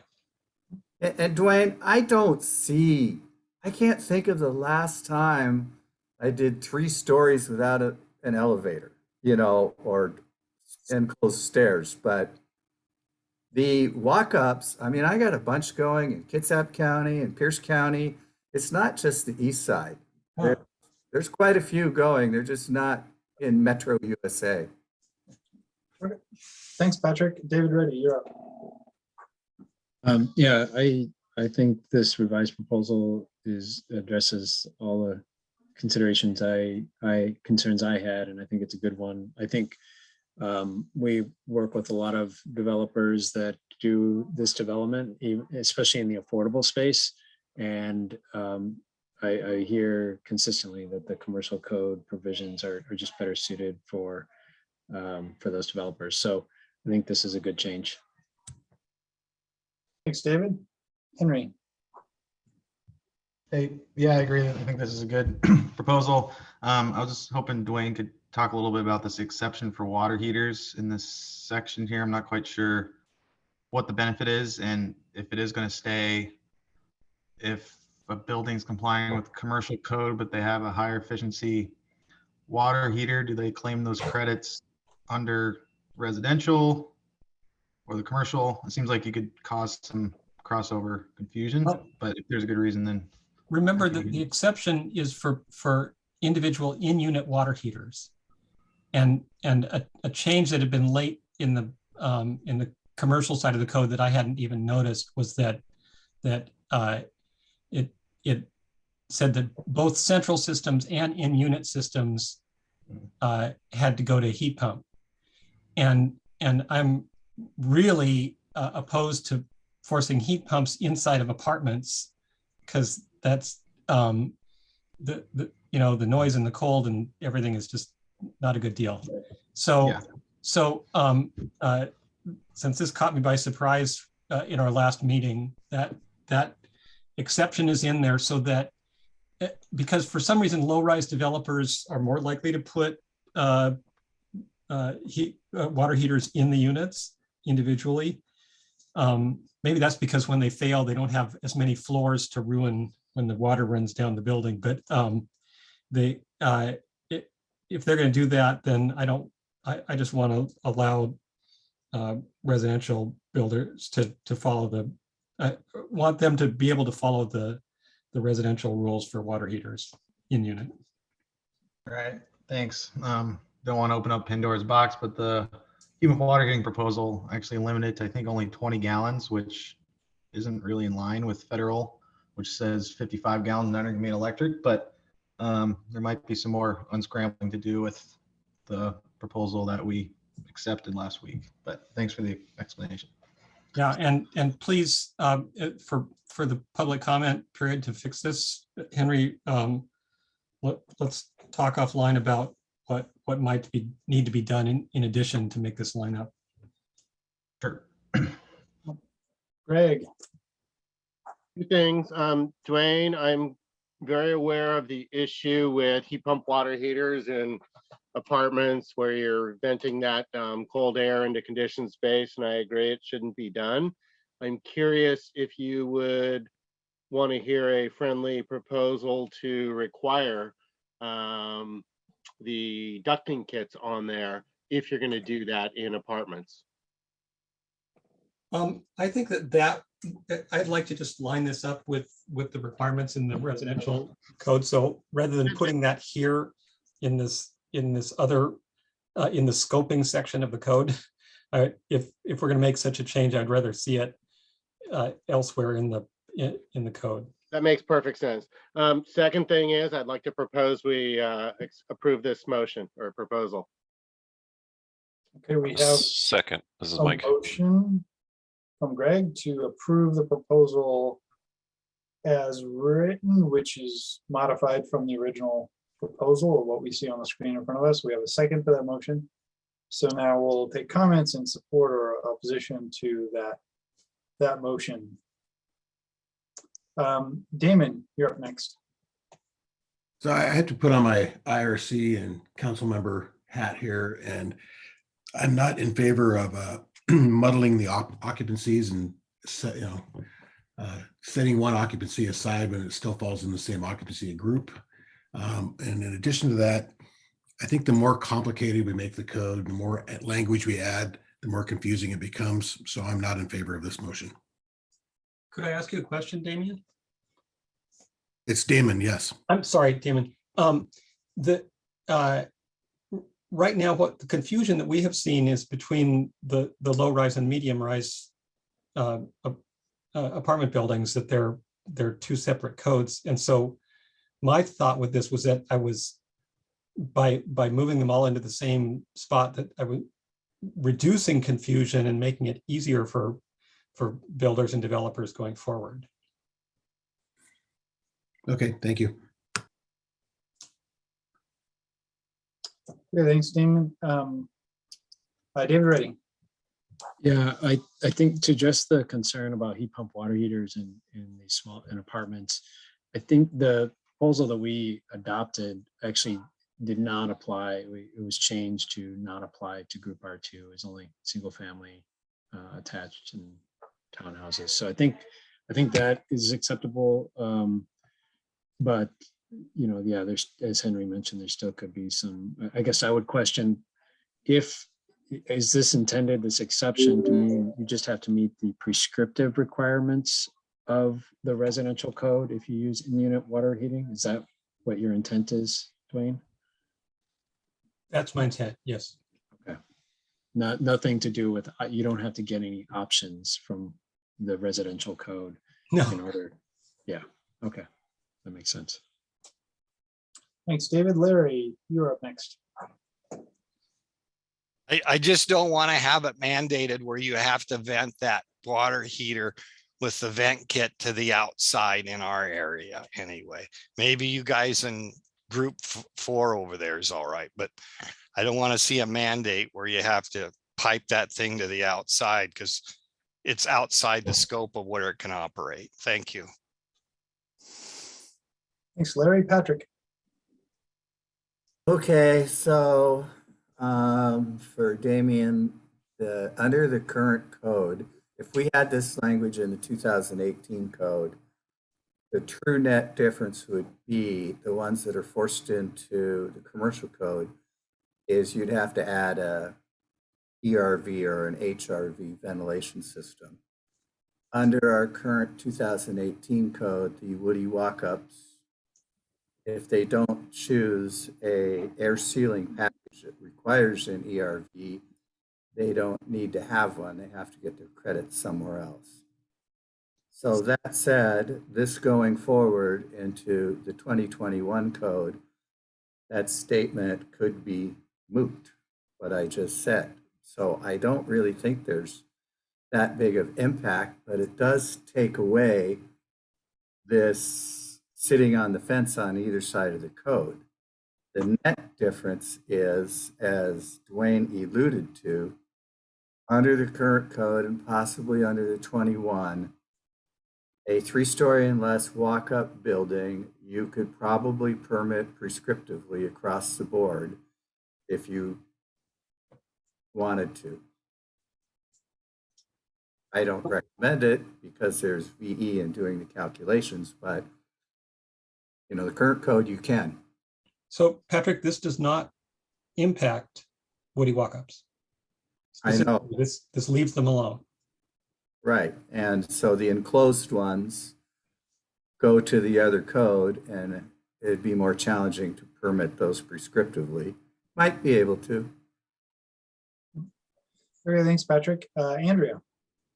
Yeah, I think I'm still struggling with like the differentiation between interior and exterior entry for these. Can you remind me what your original rationale was for not including the Woody walk-up thing?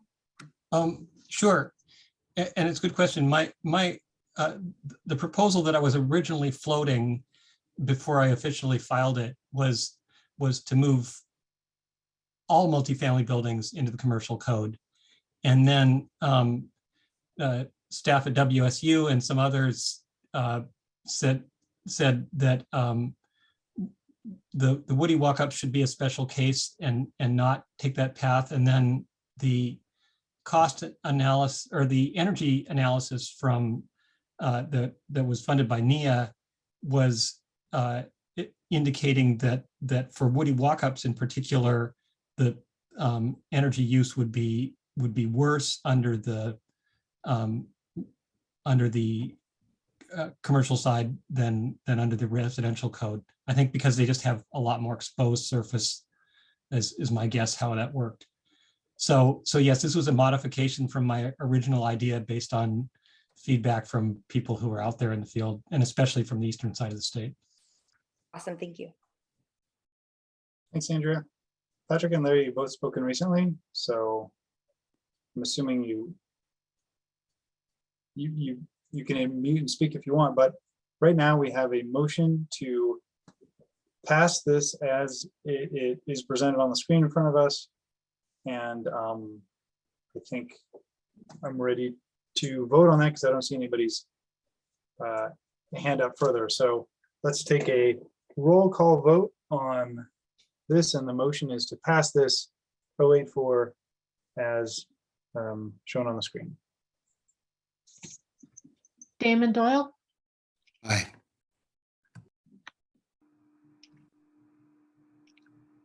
Mike Fowler, Yes. Wade Craig, Aye. Dwayne Johnlin, Yes. Dave Balon, Yes.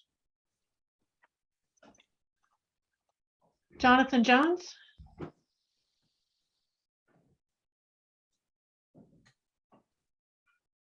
Are you still there, Jonathan?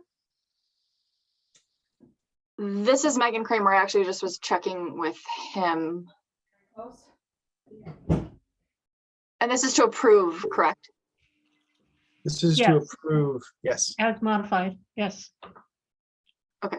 Can I vote or do I need to wait for you to say my name? You're the next on the list, so Megan Kramer. Yes. David Reddy, Yes. Gary Hickinen, Abstain. Andrea Smith, Abstain. Irina Rasputnis. No. Poppy Storm, Yes. Greg Davenport, Yes. Henry Odom, Yes. Gavin Tenold, Yes. Patrick Hayes, Yes. Luke Howard, Yes. Jason Carter, Yes. Jeanette McHugh,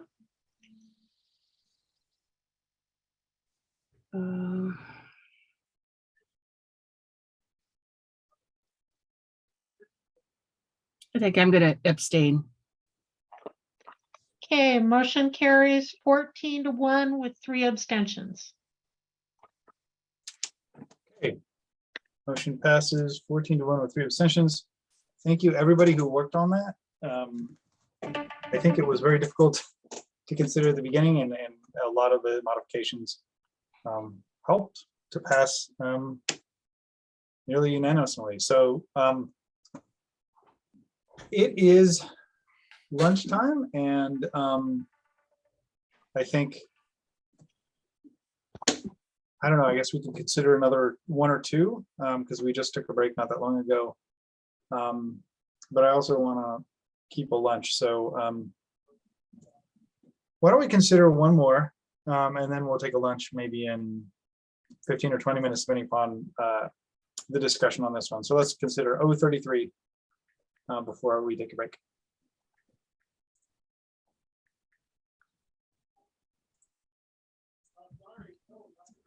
So 033 is, and who is going to be presenting this one?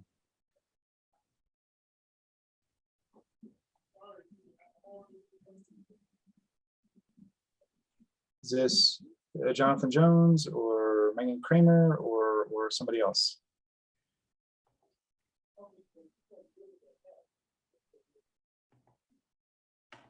I'm not hearing anybody who wants to present this one.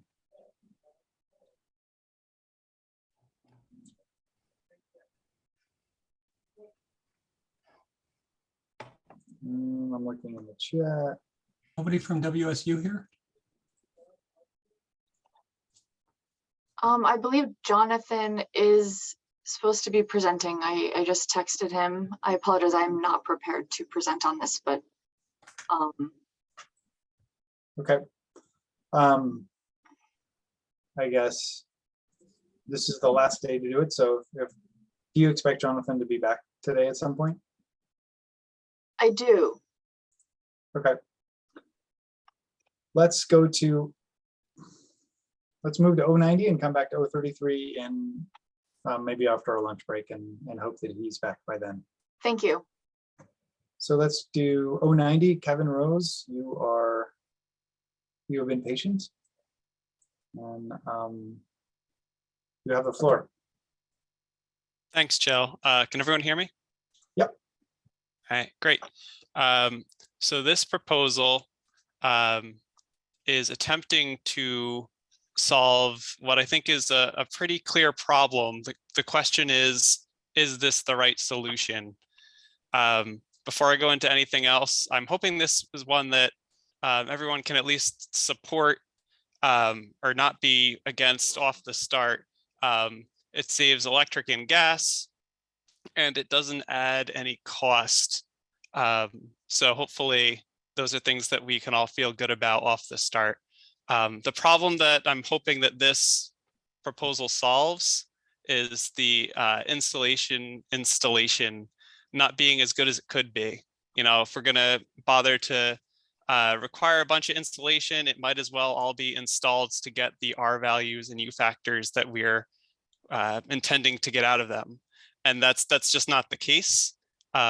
Installation quality is not terrible as studied in Washington. NEA in particular, I'll cite a study that my organization NEA did. It was completed last year. Looked at 143 homes, I believe, and found that 184 homes there were site visits to, including looking at installation quality. And the result was that for most homes, fiberglass bat insulation that was installed in the walls was not installed as well as would be required by the current code language, aka to installers instructions, manufacturers installation instructions, which is the current verbiage that you can find in the code. Most of the insulation in that study was found to be at grade 2. If you don't know what that means, ResNet for years and years has had a 3-grade 1, 2, 3 rating, which is exactly sort of like an ABC sort of rating. So grade 2 is in the middle. Ideally, we would want everything to be at grade 1. And that's what I'm proposing in this proposal as a means to try to solve that. So that's the problem I'm trying to solve. The current language that I mentioned maybe is part of the problem. We can discuss what the tag thinks about that, but currently just requires that installation be installed according to manufacturer's instructions. I am new, admittedly, to the Washington market. I'm relatively new to NEA, and my experience the last decade or so has been on the East Coast and in Massachusetts and Rhode Island. So I to be honest, am not intimately familiar with this market, at least not yet. But I would hazard to guess that many code officials are not compiling a library of every single insulation product used in every project that they look at, and carefully studying the manufacturer's instructions. It's sort of a difficult thing to enforce. So I'm trying to increase the enforceability of the intent of the code by introducing this ICC ResNet. It's actually an ANSI standard as well, that spells out how to achieve grade 1. Okay. And then an inspector would read this standard and then know what to look for. Correct. Yep. Okay. Yep. A couple more things about this standard. You can find it right now on ICC's website. For the model version of the code, it's already included because that includes the ERI path. In Washington, we don't have the ERI yet. So I actually did miss a reference here that would have to be added to formally introduce ANSI ICC ResNet 301. But that's I think a formality if this were to be accepted. Staff would add that reference. Yeah, and apologies for that oversight. But yeah, hopefully that lends some credibility that this is not only an ANSI standard and everything that comes with that, but it's something that is already included in the model code. So that's the benefit of leveraging this standard in particular, as opposed to creating our own rules or trying to write our own code to try to achieve that end. If this concept holds significant water, I don't want to get too much into it now, But this standard is under review and there's some complexity there. Other members of the tag are probably familiar with this and probably have their own opinions about what is happening with this particular ICC ResNet standard 301 and the proposed amendment there too. Okay, so Kevin, we yep. can't adopt a standard that is not out yet before probably October or something, whenever. So if the standard is not out yet before October or so, we can't adopt it, but the reference, so Crystal will go in and make a reference to whatever the latest version is that's current at the time of code adoption. Understood. And that would be the 2019 version of the standard, and nothing about my intent as the proponent here would be. That would be my intent is to use that standard. So that's great. Yep. So I'm sorry if I'm talking too much here. Maybe I should cease with the introduction and let folks discuss whether they think this proposal has merit or not before going any further. And Kevin, you said it's no cost? So this is just talking about the installation quality. So it's not requiring you to purchase any more insulation material. It's not forcing you to change what material insulation you use. So I would define that as having no cost. One tricky caveat here, people see ResNet standard. You might think, oh, that's going to require me to get a HERS rater or some third party to verify this. The way that I've worded this, that's not the case. It's just giving the code officials a standard to use. So I would argue, yes, that there is no added cost here. Okay, thank you, Kevin. Patrick. Kevin, thanks for qualifying your background and so on and so forth.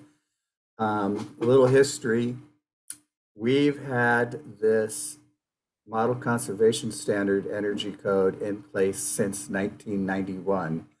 The bar in Washington State regarding insulation has been set very high for roughly 30 years.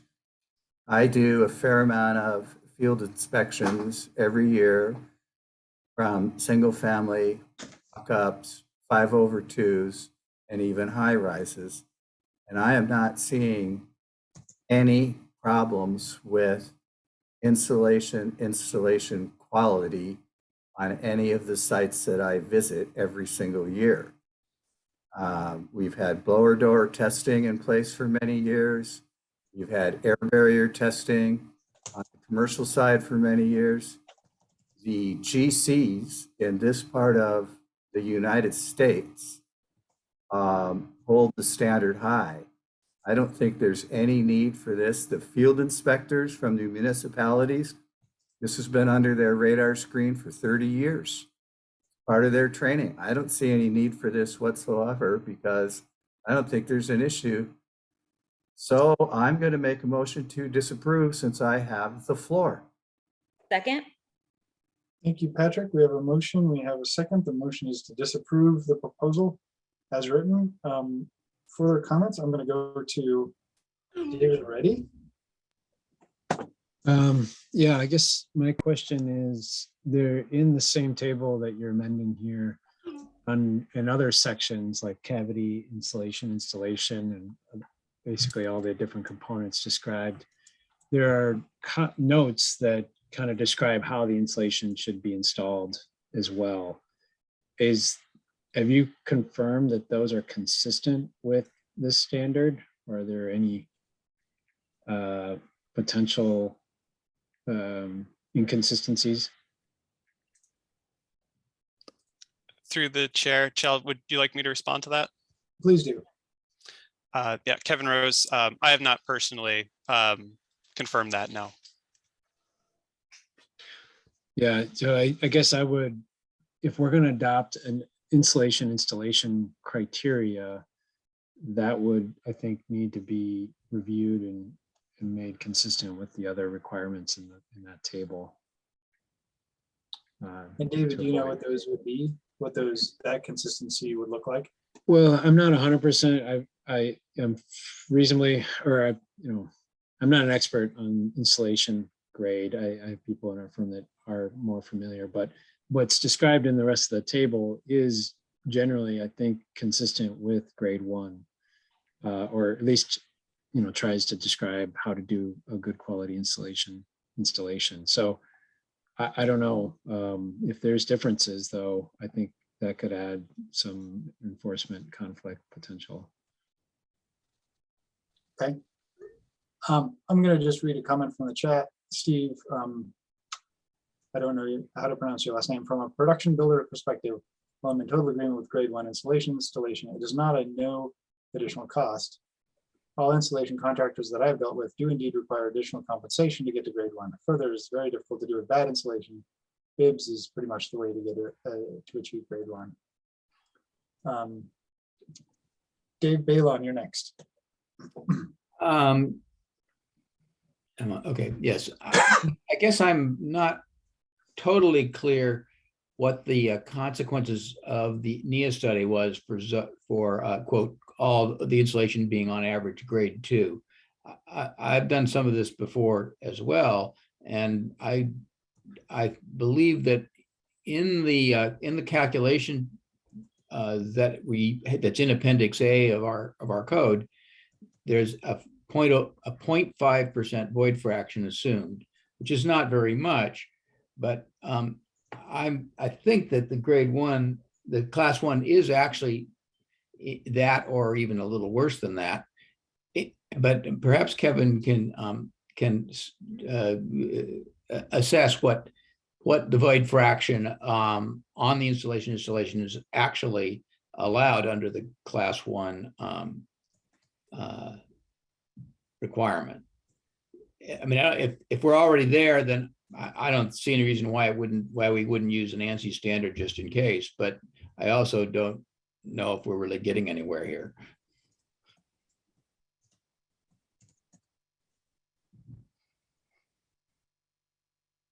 Go ahead and respond if you want.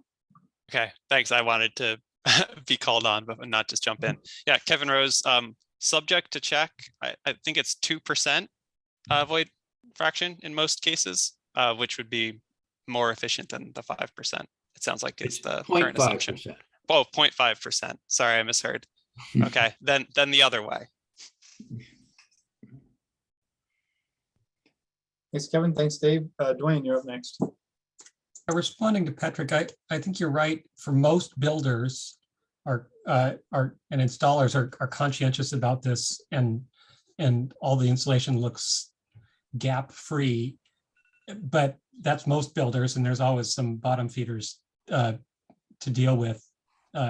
So while it's not true that everybody's already doing a really fabulous job, what I don't completely understand is, since our inspectors are already like pointing out gaps, which I think this is what this addresses. What I'd like to hear from the proponent more about what more this would do. You're standing out there in the field looking at this insulation. Is this different? Does the inspector have a larger tool than just saying, I see a gap, fix it? Go ahead, Kevin. Yeah, again, I'm bringing this, I've elevating what our study and lots of anecdotal evidence provides as an issue, a potential problem that could be solved. And I'm floating this as a possible solution. And I'm interested as to perspectives as to if this would do any good. Would there be code officials in Washington? This is an answer that you all know and I don't. That would be empowered by being able to use this standard, who are currently find themselves hamstrung by the current language. You know, do they have the will and the time to enforce this? But the current requirements of citing manufacturer's instructions just doesn't provide the useful mechanism to do so. So I think it's a question that I don't have the answer to, Dwayne, and I've looked to all of your opinions on. If I have the opportunity to respond to Steve Tapio's comment about added cost, I would love to do that as well, but don't want to go out of order. Go ahead, Kevin. You can respond. Okay. So this code proposal, I'm not intending to change the stringency of the code. The current code saying you must meet manufacturers installer instructions. Sorry for butchering that. But that should result in grade 1. What I haven't reviewed every single installation product's instructions either. But what installer is going to tell you to install their product wrong and therefore have the end product be worse and have people be unhappy with the product? You should be getting grade 1 if you actually follow the manufacturer's instructions. So to me, the quoted added cost of achieving grade 1 isn't an added cost because of this code proposal. It's just a reflection that the current code, which should result in grade 1, is just not being met. So I don't know how to clarify that, as I would argue that that's not this proposal causing an increase in code. It is the enforceability of the current language that this proposal would provide being interpreted as an increase in cost. That's it. Okay, thanks, Kevin. Damon. Really funny, when I took my ResNet training 12 years ago, we were told that grade 1 was required by Energy Star and ResNet, and then the next breath out of the instructor's mouth was, don't send me in run rate reports that claim grade 1 because it doesn't exist in the real world. That being said, I went super good sense on my home back in '93. Building department passed the installation off. The PUD, who was administering the super good sense program, failed me 3 times before I passed. I've inspected numerous homes that have passed the building department, but that did not pass the ResNet standard for grade 1. My point to all that is that in the real world, I don't think there's going to be enforceability on this. I just don't think building inspectors are going to be that critical. And as you said, the installation instructions as they sit right now very much likely require grade 1. So while I agree with this proposal, I don't think it has any teeth and will have any effect. Okay, thanks, Damon. Patrick? Okay, so I agree with what Damien just said, and I just wanted to add in that City of Tacoma was an early adopter of model conservation standards in 1983.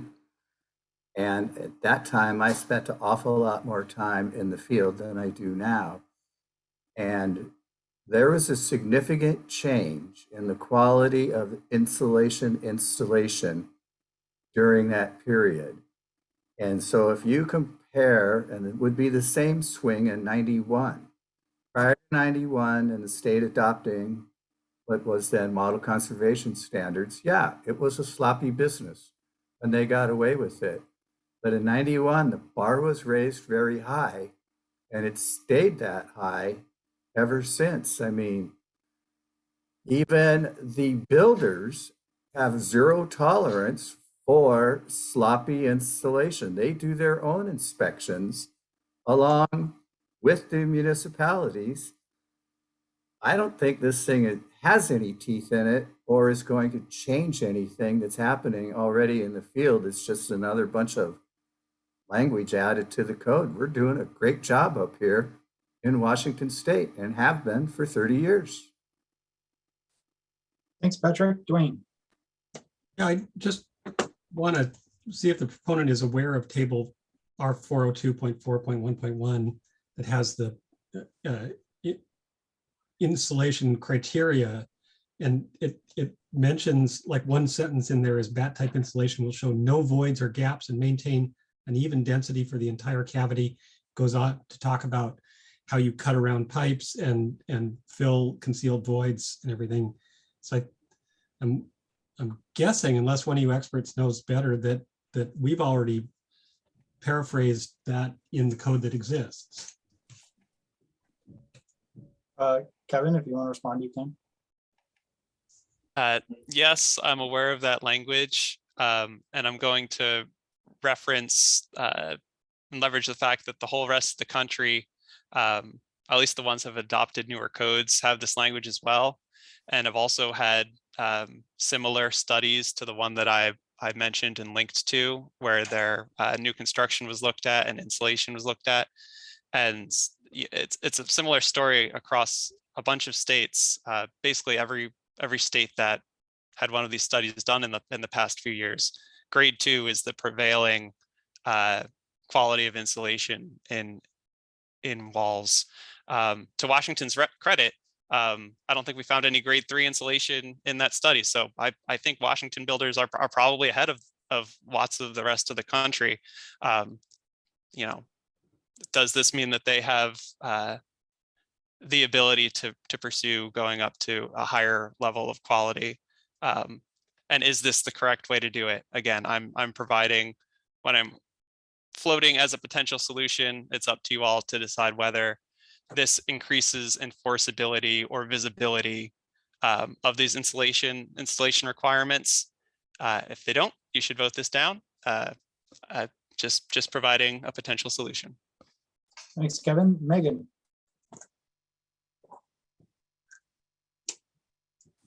Yes, I think as Andrea mentioned in the chat, the training is a big part of it. But just for some of you that are having this experience of seeing excellent insulation everywhere, I think that's amazing. I have not had that experience. I've done a lot of insulation inspections and had conversations with builders about, you know, hey, if we can get this up to grade 1, you could be getting Energy Star certifications. You know, that could lead to lots of other things for your firm. I've had general contractors say it's not worth even having that conversation with my installer. So it's out there. There's definitely, you know, in terms of the anecdotal conversation we're having, I've definitely had that experience. So just want to chime in on that. So I think making it clear and having the jurisdictions sort of in your backing you up as an energy rater, saying, you know, this is how it needs to be, and this is code, is certainly not unhelpful when you're in the position of trying to enforce some of this stuff. So. Okay, thanks, Megan. Well, no more hands up, so let's do a roll call vote on this one. The motion is to disapprove this proposal. That's the motion. So a vote of yes disapproves the proposal. So go ahead, Krista. Damon Doyle.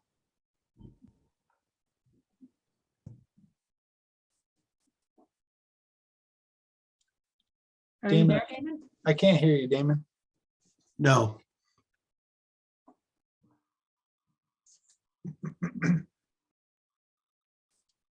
Okay. Mike Fowler. Yes. Wade Craig. Abstain. Dwayne Johnlin.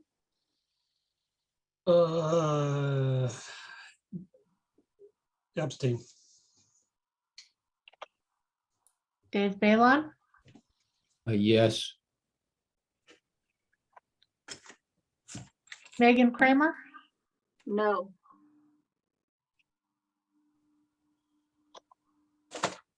David Reddy. Abstain. Gary Hickinen. Abstain. Andrea Smith. Yes. Irina Rasputness. Same.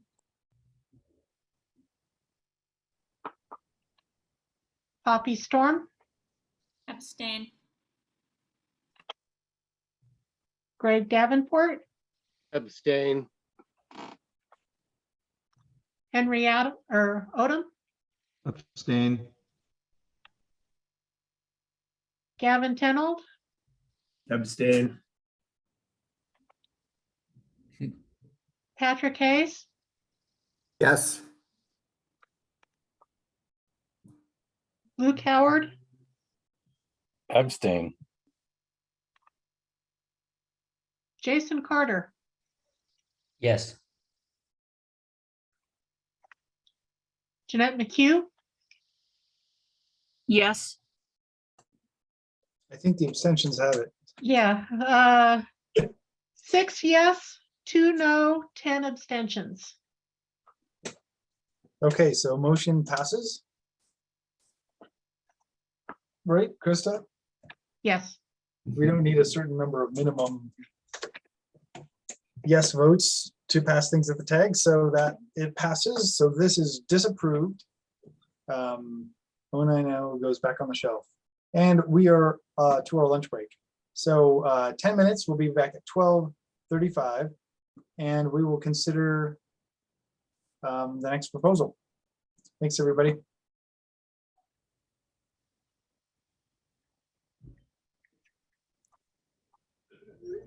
Really generous. Okay, welcome back to the regularly scheduled program. We are moving on to 033. Jonathan Jones, are you in the house? Are you here?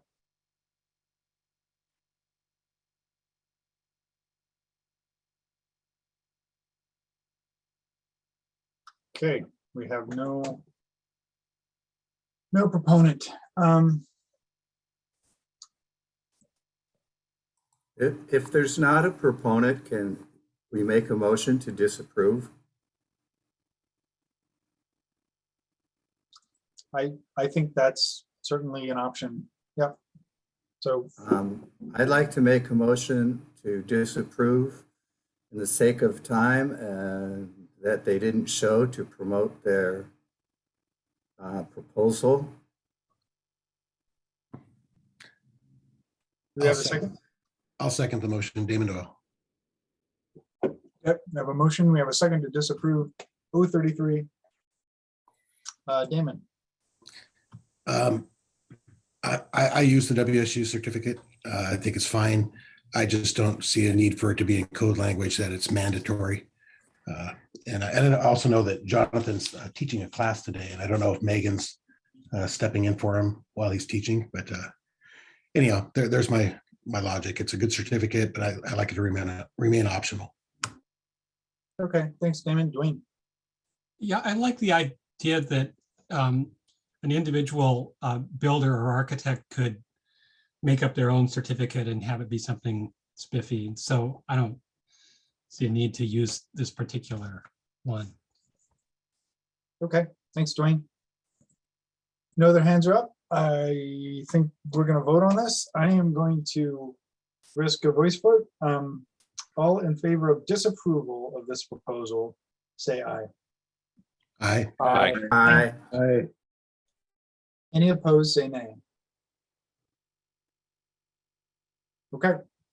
033 is disapproved. Motion carries. We are on to the next WSU one, which is 032.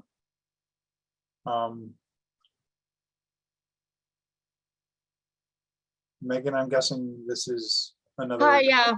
I apologize, folks. I wasn't prepared to present on these. I'm not really sure what the best course of action is. If we could move it on down the line, that would be very much appreciated. And I am currently trying to get in touch with Jonathan. He is in fact in a training. And I apologize for our lack of communication on our end for that. But if we could move this one down, I would really appreciate it. Thank you. Okay. I mean, I think we can move it. We only have 2 more after this one, so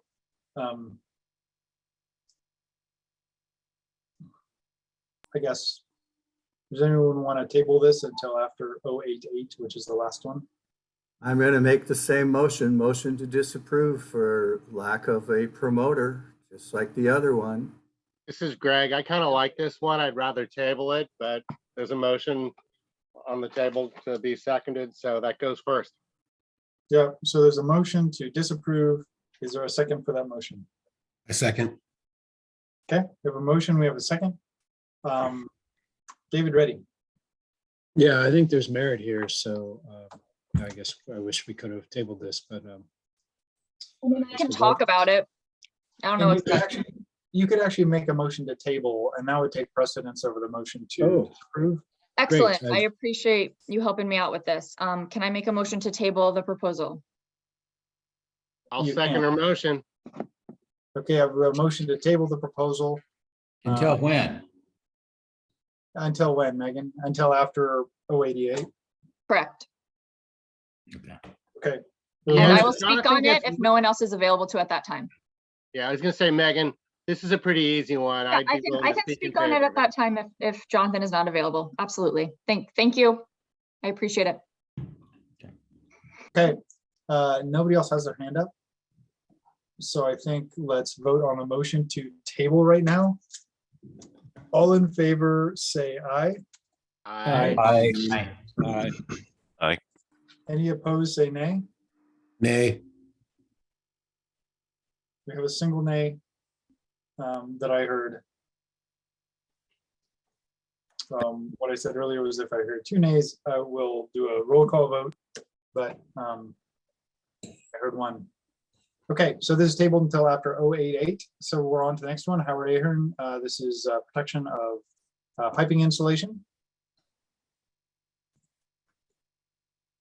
Good afternoon. I know everyone's been waiting a long time. So the protection of piping insulation, I was among a few inspectors back in 2012. When, this was added to the IECC.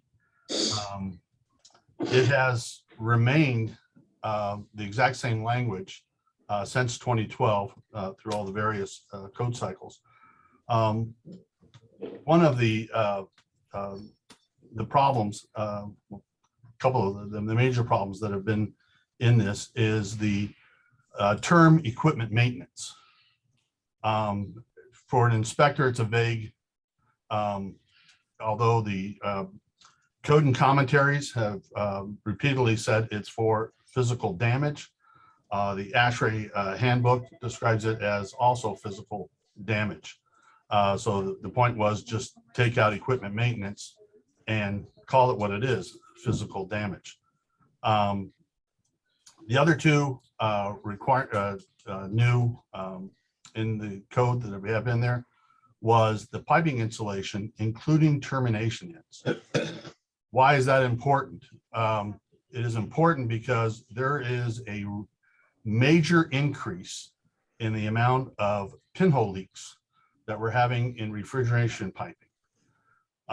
The manufacturers of insulation have determined on their end that it's the lack of sealing or protecting the termination ends of the insulation. Of course, this allows water damage from the environment, what have you, the sun, the weather. But the biggest thing, there's always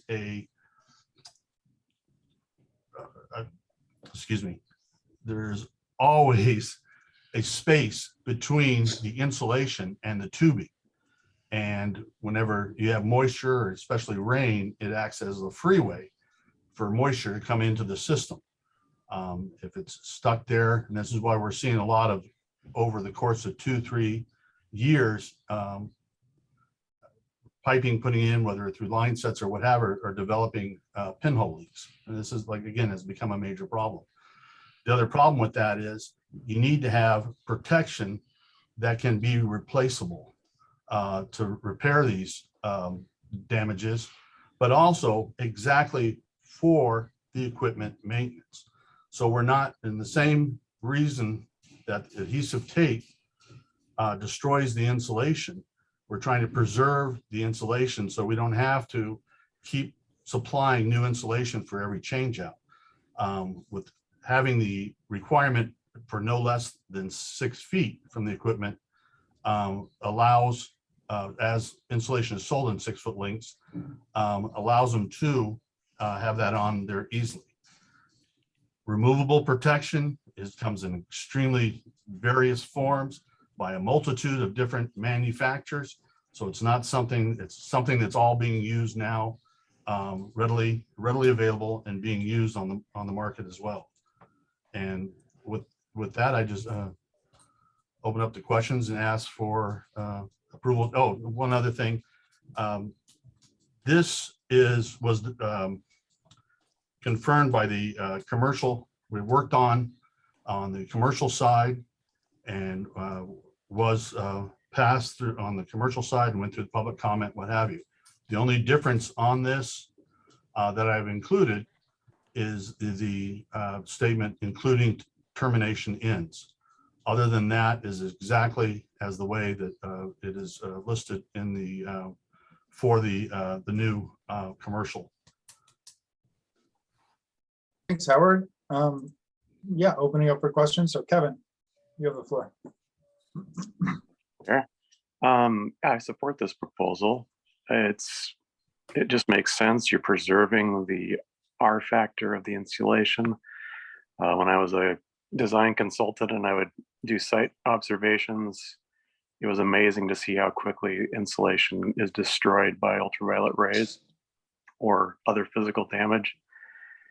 And what the proponent is suggesting, that the product that meets this requirement looks really smart. It's got a nice tough outer shell on the insulation, so it resists abrasion and puncture, and it just looks really good versus a taped up bunch of foam that falls apart pretty quickly. So thank you.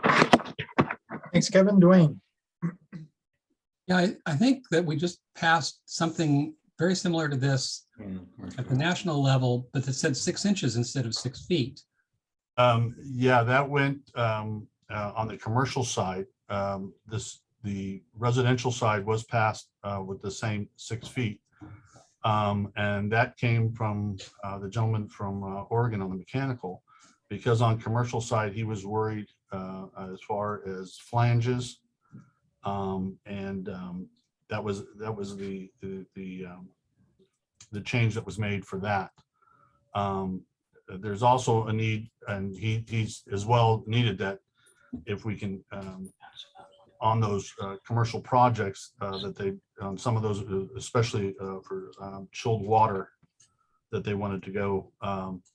That was the compromise, to go to 6 inches on commercial because of flanges and various applications that would be on a commercial side, not on a residential side. And for residential, this would be mostly applicable to refrigerant piping, right? I mean, as far as what kind of piping does a house have that's exposed? That's outdoors, correct. And so I just, as a cost saving feature, it just didn't seem like it is necessary for 6 feet, especially since with houses, these usually take a couple of bends, you know, right out of the gate. And so you'd have to have removable protection around a bend, which could be nasty. I just don't see the point in having more than those are all products that are on the market now that are being used. Okay, I mean, whether covers, jackets, channel, you can bend a piece of sheet metal and use it. Piping, there's various ways of doing that, and those are being done already. And is there any kind of a benefit or additional protection or safety or something for having more than 6 inches? It's just because the piping, the insulation is sold in 6 foot links. Okay. So keeping that, I mean. Okay, thanks, Dwayne. Larry, you're up next. Yeah, I went on the man's website and looked at what he has, but there's other manufacturers that we're using right now. We have a white insulation that has a white cover over it already. That's a tough cover, comes already on the roll, and it's ready to go. And I think what we use over here is pretty much is almost standardized now, is the white insulation with the cover already on it. And I don't think we need this. I mean, we all know we've got to have a cover over standard black, you know, foam insulation. And there was even for a period there that the black foam industry had another that came out that had a cover already on it. And so when you come out, you're covered all the way right to where you hook into. And to me, that solves all of this. My personal thing is, in my company, we usually put a 3-inch PVC sleeve through the wall and then insulate it, seal it, and the way we go. Okay. I don't see any need for this. On the commercial side, and this isn't commercial anyway. So most of the line sets are less than 6 feet anyway. So, and the products that are over here are doing a fine job for UV, the new white covering with the white PVC on it already. Thank you. Okay. Thanks, Larry, if I could address that comment. And the reason coming up for that, the removable part is because of the white polypropylene insulation, which the manufacturers themselves are stating the problems, both Armacell and a number of manufacturers that are having the problems with that. And they're saying, well, it's UV resistant. It will only last a year without additional protection. A lot of manufacturers, Easy Pool, what have you, are putting on their websites now, and you can look at them, that if you want either long-term or continued protection, you have to put a jacketing or protection on it. I haven't seen a problem. I mean, we've got this stuff, I think it's been out for 5 or 6 years already. And I haven't, I mean, we go back to these places year after year. And the guys are telling me that the new white it's got like a UV PVC covering on it. We're seeing great things from it. We're not seeing any deterioration. And to be quite honest with you, I've never seen a pinhole caused by lack of insulation on the piping. I mean, I've been doing this since probably 1990. Easily. And I've never seen a pinhole in our line sets over in the Spokane area caused by lack of insulation. Thank you. Okay, thanks, Larry. Dave Balon. Yeah, I guess my first point is a question. Is there any particular reason why we're talking about 6 feet as opposed to some other number like 3 feet or 10 feet? Mainly, David, because of it was just sold in 6 foot, and that was what was recommended when by others both in different code forms. Okay, not 6 inches though. So I realize, I think Larry's right that a lot of this is being done now. I am concerned, however, that we are putting a whole lot of refrigerant line in this code this time and have been for like the last couple of years. And I am concerned that we have decent evidence, at least of occasional refrigerant loss that comes from pinhole leaks, or probably more than pinhole leaks, and deteriorates performance, which we do depend on in heat pump installations. So I think this is it isn't exactly a solution to that problem. There are other reasons to have pinholes, but it does give us at least one thing that we can point to as to try and improve the longevity of these line sets. And I mean, I think that good installers are already doing this essentially, but as Dwayne pointed out earlier, it's the bottom feeders that we're mostly concerned about. People get too quick with this, and we're going to run into trouble. So I think I support this proposal as it is, unless somebody can suggest a different number besides 6 feet that makes sense. But 6 feet sounds okay to me. Thanks, Dave. And I guess since it's no less than, it could be a different number. And if it's sold in 6 foot, you probably still get 6 foot lengths. Damon. I have a couple concerns with this proposal. First off, there's 3 changes that have been submitted to the language that already exists. One adds the termination ends. The other one is the 6 foot rule.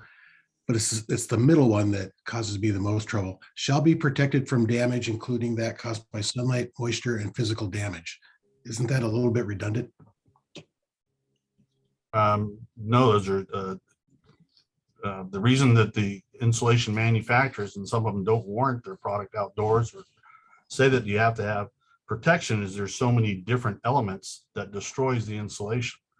There's another reason why that we say sunlight, moisture, and physical damage and wind, and then a lot of people think we're repeating it when we say she'll provide shielding from solar radiation that causes degradation of material. But when people think of sunlight, they think UV, and the UV being only 7% of the solar radiation spectrum. Although it's very damaging for us as humans, it's a different situation for materials. And there is no UV standards in any of the codes because UV testing is considered unreliable, mostly because the majority of them don't include heat. And heat is a major problem with degradation of that material. Okay, my second concern, and I too went to your website and see that you guys have apparently solved most of these problems with your product. I get nervous whenever we start writing code that leads somebody to a very limited set of products out there. Clearly your Titan outlet is there. Let me address that. Howard, please let Damon finish. Oh, sorry. I'm sorry. Your Titan outlet is obviously there to address the termination ends. Yeah, I don't like seeing code push us down toward a certain product. Oh, okay. Our product, as far as the termination ends, we're talking about the insulation. That would be the where we hook up to the equipment. And if I could cover that, manufacturers that are making for that, all the insulation manufacturers make removable protections on those, as is try to name them all. Mars, Dynatac, gosh, there's about 14 different manufacturers of jackets, and actually more as you move into the channel systems are made by Mitsubishi, by Daikin, by Diversitech, by Slimline, by RectorSeal. There's multiple manufacturers on all these products that are being used already in the market. Yeah, I remain of the opinion that the existing code language is adequate. Okay, thanks, Damon. I have Henry up next. Yeah, I was going to propose a friendly amendment to say removable for no more than 6 feet.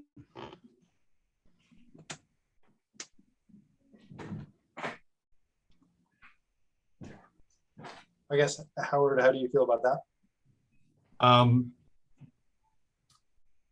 That was originally what, but the thing about no more than what is the amount that you have to do.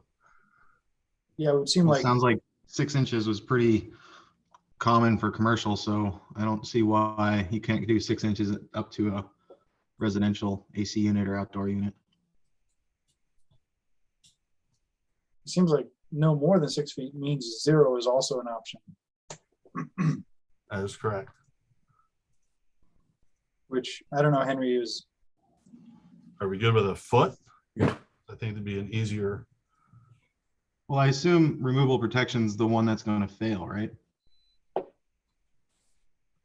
So if you're allowing an unlimited amount of removable protection, you could theoretically have Want to be someone- removable so we don't have to replace when we're replacing equipment.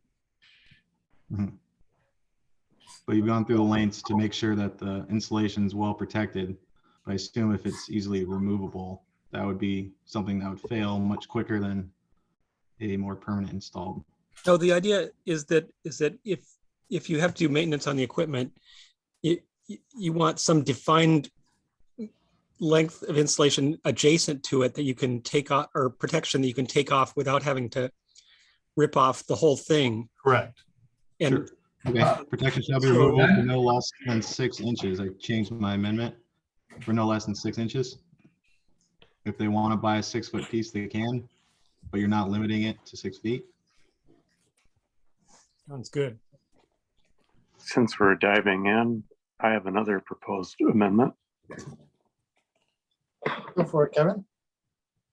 What if it said protection shall be removable for the exposed length or no less than 6 feet? For the exposed length Whichever is less. or no less than 6 inches. 6 inches is what the working language is right now. Okay. Okay. It wouldn't be whichever is less. I was going for the exposed length, so. Yep. Okay.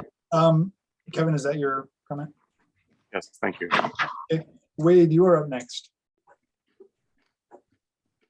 Yeah, there's all kinds of interpretation concerns that I have about this. You know, if we start talking about having 6 feet accessible, when most of the time on a new construction install, we've got about 3 foot where it emerges from the wall.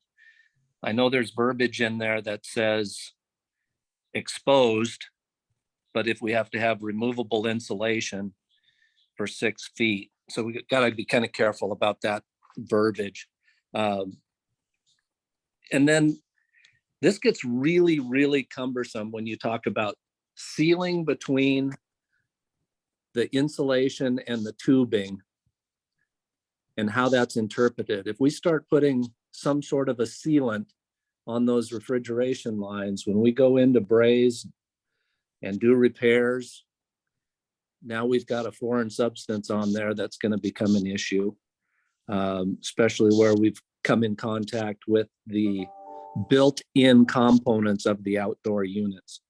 Not to mention with the promotion of mini splits and all of the multiple heads and all of the multiple lines that are going to be coming into this unit, it's going to be a bit of a rat's nest down there as far as trying to get something enclosed over the top of all of those.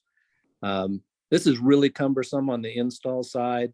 And I agree with Larry that I haven't seen pinhole leaks because of it. Manufacturers will say it to protect their equipment, but most of that is probably installation related. And the insulation comes on the line sets. We have to strip it back and put it back in place when we're done brazing. So this just interpretation and enforcement of this gets really cumbersome. Thank you. I'd like to address one thing is just for information, the last month's publication, Plumbing and Mechanical, had an article about this exact situation of the huge increase in pinhole leaks.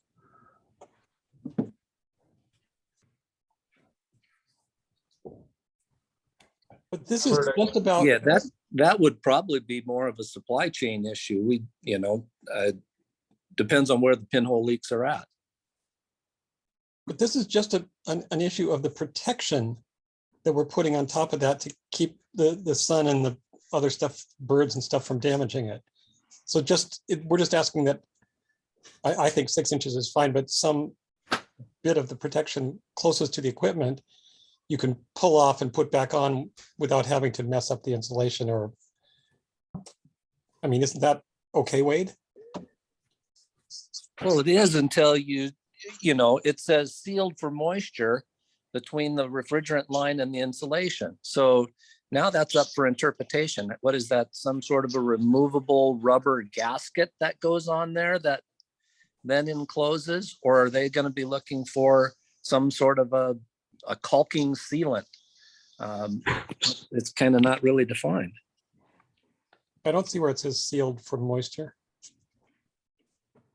Just strictly addressing the insulation itself. the word moisture is in here, but it's not a change to the language. It does not say sealed, it says protected from. Yeah. Wade, does that address your concern, or? As long as it doesn't have to be sealed, in the purpose of the code change, it talks about the big issue with the sealing between the insulation and the refrigeration line. But if it does not have to be sealed, it just needs to be covered. That eases that. Okay, thanks, Wade. Greg, you're up. Hi, thanks. Yeah, I just wanted to say I see a lot of line sets with insulation covers over them in new construction. And frankly, the whole industry, everything I look at, it's mostly right. So there's not a huge problem here, but I do agree with the general thrust of this proposal that you should have a good insulation cover over as much of that line set as possible. I think 6 inches is a good number, 6 inches or less from the connection at the compressor. Thanks, Greg. Larry.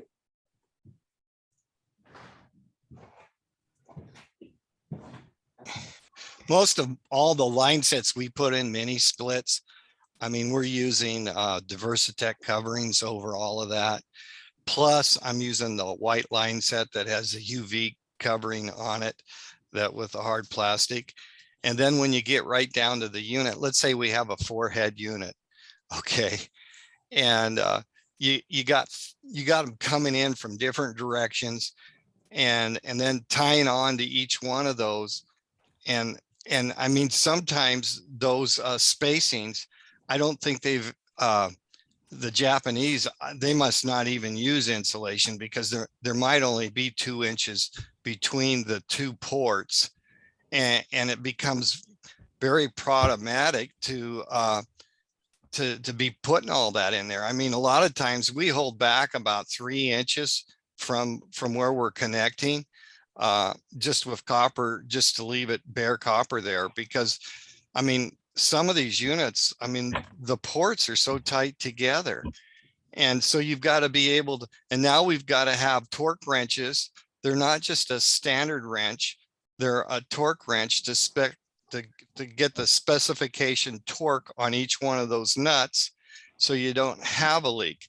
I mean, I think the biggest thing that could ever be done here would be to have soldered connections instead of all these flare connections. I mean, if we had brazing connections, we'd cut all our leaks down to less than 2%. But the problem is these things are all flare nutted, and you put a good flare on there, and it holds 500 PSI. And then you come back in 6 months and you find out you've lost charge. And sure enough, I got a leak there on that flare nut again. And so, I mean, what I wish is we could braze them all, and then we wouldn't have any leaks. Okay, pretty much. But I mean, okay. Yeah. Well, I don't think you could make the manufacturers do that. That's the problem. But that's what needs to be done if you're talking to me. I mean, if we had little 3-inch copper stubs there that we could braze onto, we'd cut our leaks down to 2% or less. I know that.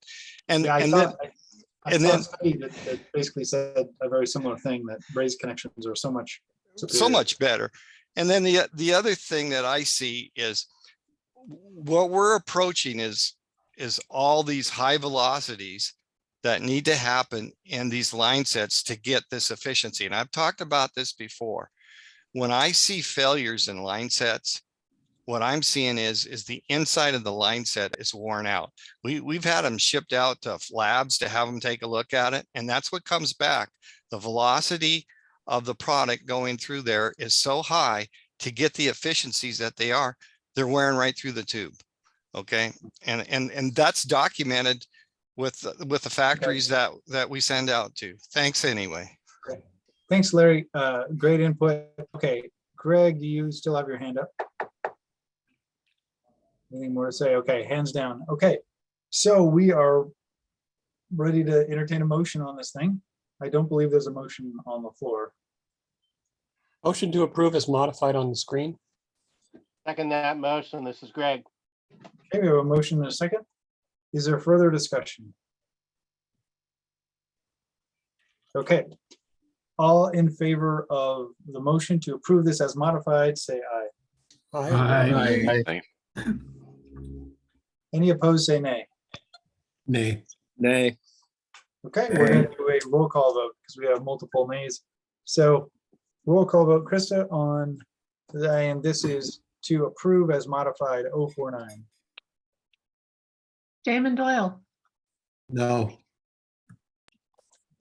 Mike Fowler, Yes. Wade Craig, No. Dwayne Johnson, Yes. Dave Balon, Yes. Megan Kramer, Abstain. David Reddy, Yes. Harry Hickman, Yes. Andrea Smith,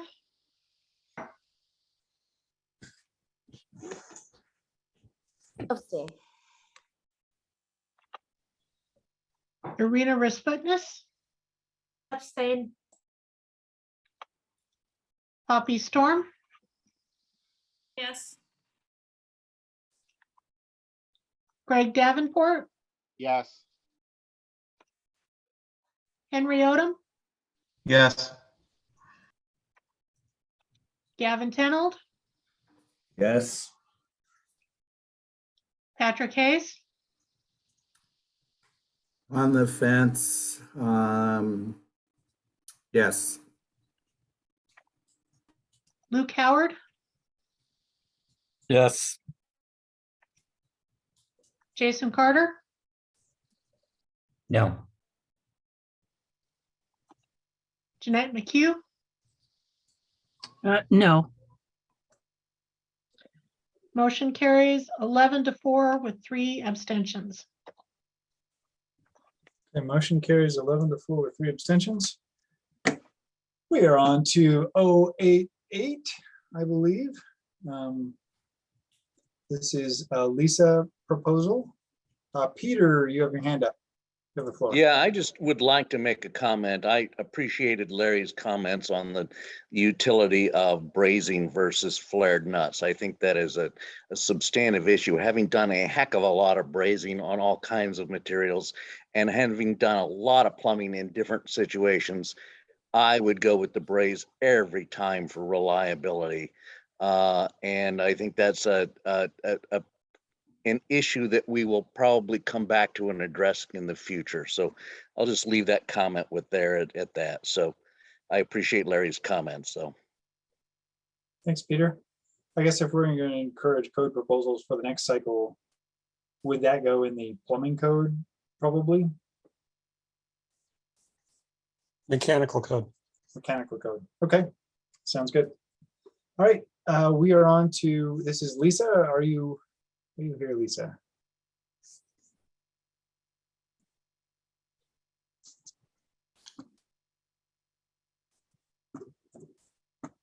Please, Lisa, Hear me? now we can. I hear you now. Great. I apologize. I have a rough connection here. I'll make it quick. So this proposal, first of all, I want to thank the folks that you gave us an opportunity to go back and evaluate this a little bit more. And I want to thank folks that contributed this. We had a working group with Mike Kennedy, Mike Lubliner, and Dr. Teresa Weston, who represents the American Air Barrier Association. So they all contributed their expertise. Thanks for that. So the purpose of this proposal is to add 2 requirements. One is during the test, with the testing report itself, what we're looking for is a verification of the location and a timestamp with the date of the test, and that be provided by the testing agency and given to the building owner and the code official. And then the other element of this is to require a certain minimum standard for the tester themselves with regards to expertise. And so we split it up where the testing baseline, I would say, for the expert doing the testing is ResNet 380 or ASTM E779 or E1827. And for all other Group R2 occupancies, so the multifamily, that the testing shall be conducted in accordance with ASTM E779, E1827, and also E3159 or 58, and that the individual performing the test does need to be trained and certified by a organization that has been accredited by ISO 17024. So that is the proposal. Thank you. Thank you, Lisa. Did anybody else who helped work with Lisa have any comments on this proposal?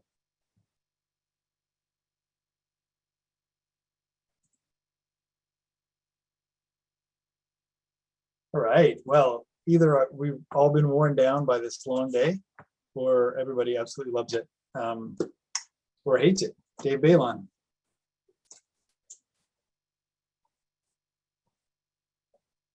Dave Balon, I cannot hear you. I'm somewhat troubled by the ISO standard reference here. ISO standard is an international standard for agencies accrediting anything from, you know, haircutting to blower door testing. And so I guess I'm kind of curious, what kind of organizations have this? Would something like WSU have this certification as a general rule, or not? Do we have to go find somebody that does this, or is this a standard thing that almost every testing body would have? May I speak to that? Please. Yeah, that was the question. Sure. So I'm going to pipe up for WSU, and if they're on the call, it'd be great if they could contribute. So my understanding is that WSU brings in organizations like AABA, and AABA, their training for air barrier testing is certified by ISO 17024. And so, you know, Air Barrier Association America is, you know, largest organization that provides this. So that is one entity, but WSU, the trainings that they provide is in collaboration or in partnership with AABA. So yes, a lot of the training opportunity would come out of WSU, and they've been providing this type of training for a long time.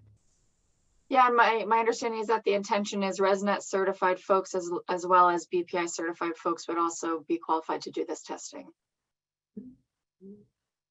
So, say that again, Megan.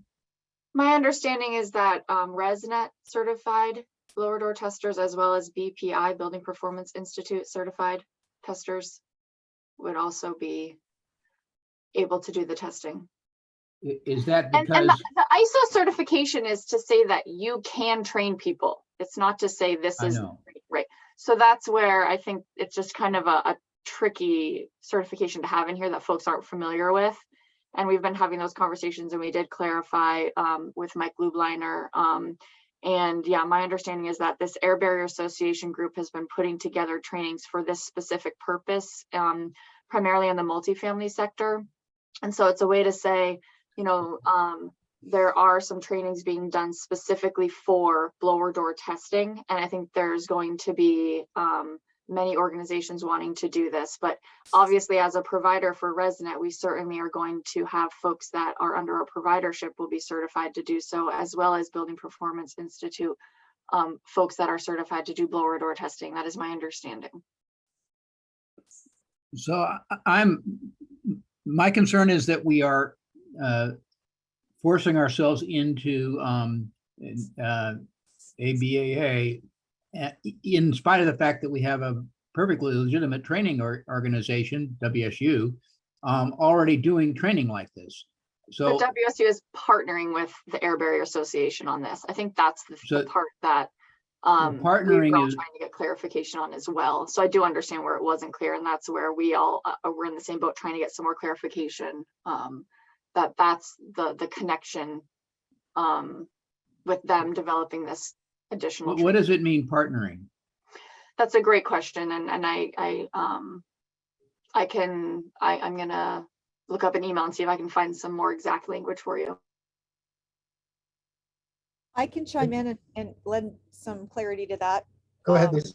Okay, so, and we do the same kind of training ourselves, where we will work with another organization that has a particular either area of expertise, or, you know, in this particular case, that is kind of a governing organization that has the ISO certification. We can bring them in, they provide the training, and like in this case, you know, like we would host them as the trainer, and that is something that WSU and ETC has done routinely. So it is a great way to bring a high level of expertise into the state. So that's my understanding on how they do it at WSU.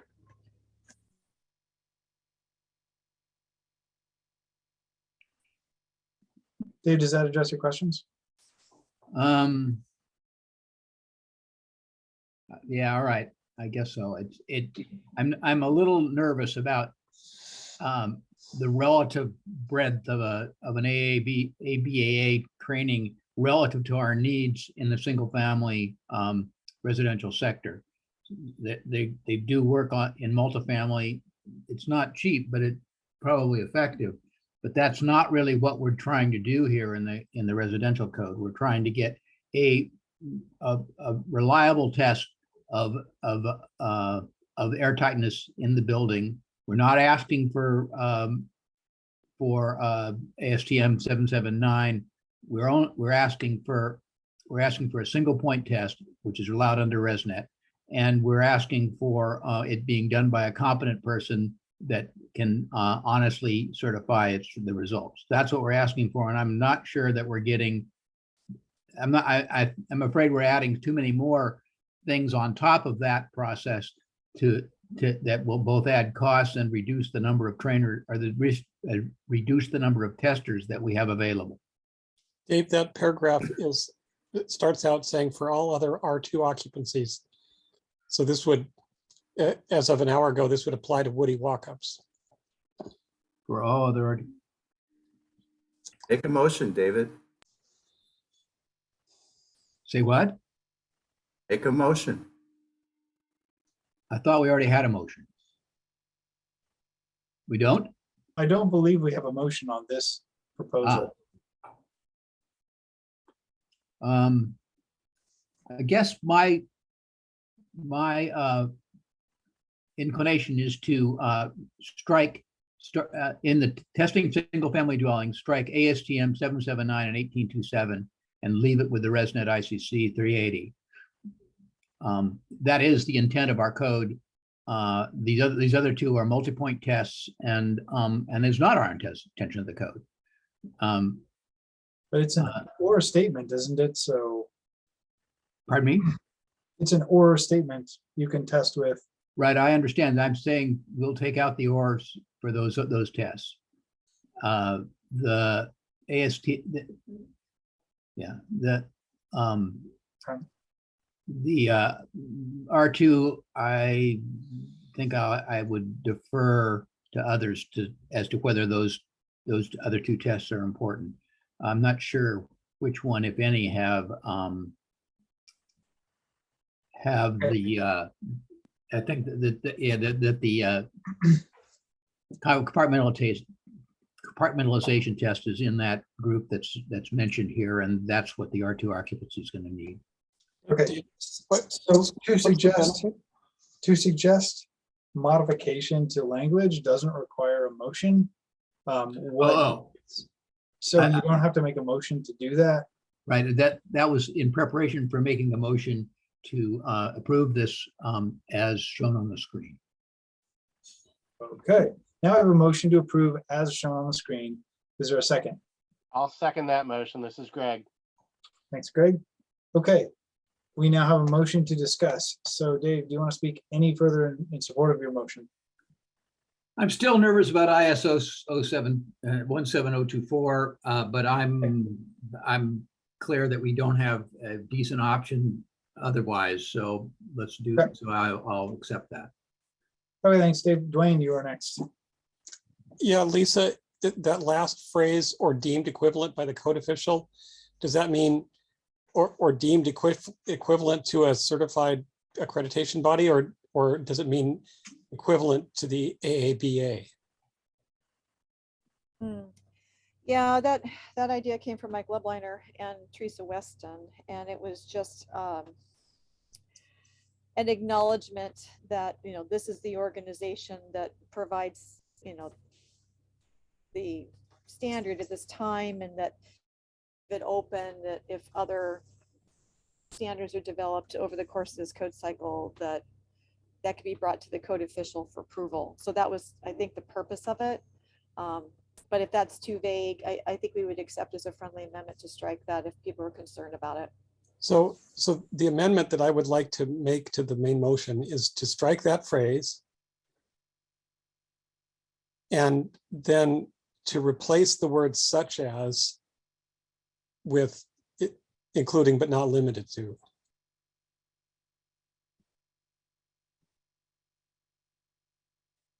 Dwayne, I would accept that as a friendly amendment. Even help. Well, I'm happy to hear it. Right. Yeah, we accept that as a friendly amendment as well. Thanks, Dwayne. It's an improvement. Okay. Dwayne, is that the extent of your comment? It is. Okay, that means we're on to Larry. My biggest question is the people that have already went through the WSU training, are they still going to be able to keep on testing so we don't have any drop in the amount of testers that we have out here? Or are these people going to have to go back and get a recertification to do this? I mean, I'm hoping that the certification that WSU's given our testers already qualifies them. Thank you. That's a really, really important question. And I think we talked about it a little bit last time. Does anybody have a definitive response on that one? I'll speak to that. And that was specifically the purpose of, at least for single family dwellings and townhouses, why we have indicated it's, you know, it shall be conducted in accordance to ResNet. So the ResNet method, standard, people have already been trained to that. They're all still good as it is based on this language. For multifamily, the thought here is that the organizations would have to have been trained and certified by an ISO body. And there have been trainings have occurred already. So there will be individuals who already have this training. Hopefully that's helpful. Again, this would be something to confirm with WSU if they're on the call. Yeah, that is my understanding. An approved third party using the ResNet standards. And ResNet people can potentially even work on multifamily depending on what situation it is. So absolutely the intention of WSU would be to include every HERS rater that is already in good standing to be able to do this as well. Does this language do that? Yeah. So That I is my guess understanding. if Airbury Association and WSU are partnering on prior trainings, and Airbury Association has the 17024, then presumably people who have gotten the training before would have a certification that meets this criteria. That's my understanding based on the conversation. Does someone have a different understanding?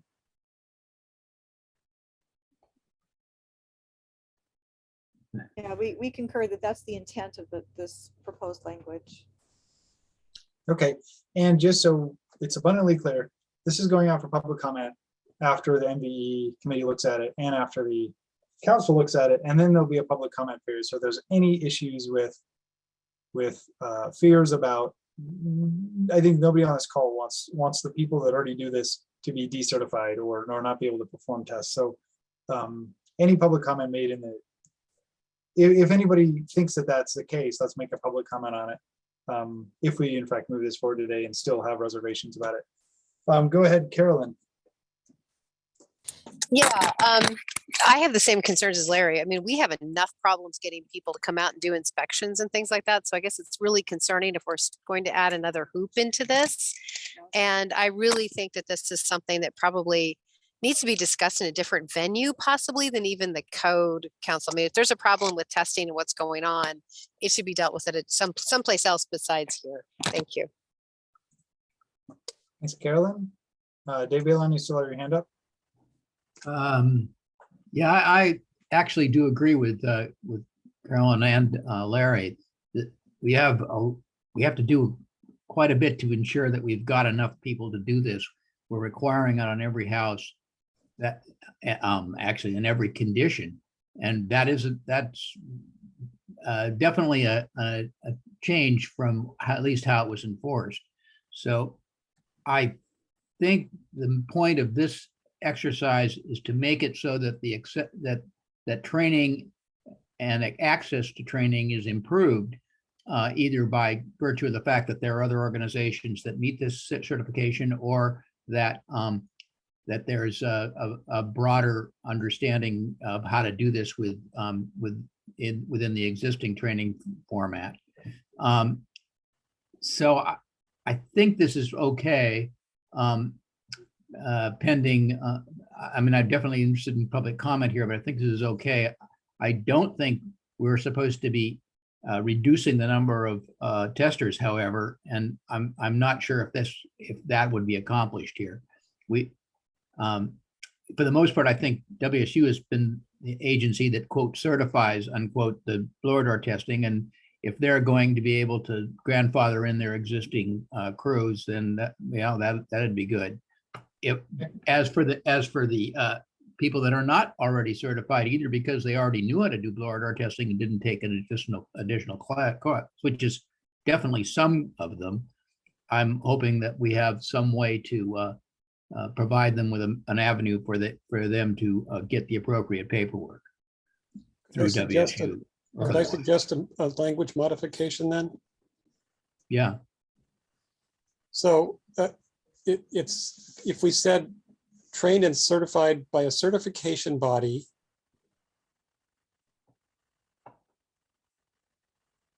that that is currently an ISO blah blah accredited certification body. What would that do? That would mean that oh, I see. That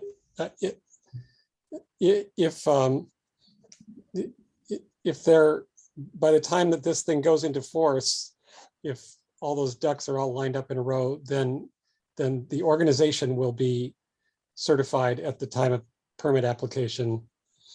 And because really the individual that did the air leakage test and passed it 5 years ago was not trained and certified by a certified body, right? Because they didn't exist. So Krista, what I have is the line above that. So trained and certified by a certification body that is.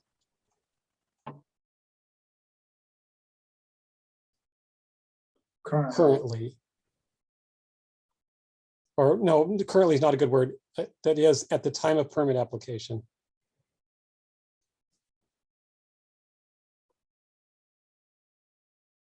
So the concern I have was the concern that Mike Kennedy raised, and I'll tell you right now that if I were going to try and find a blower door tester that was most reliable in the state, I'd start out with Mike Kennedy, even though he's been doing blower door testing since the early 90s. And I tell you, nobody gave him any certification beyond the training and efforts that were going on at the time.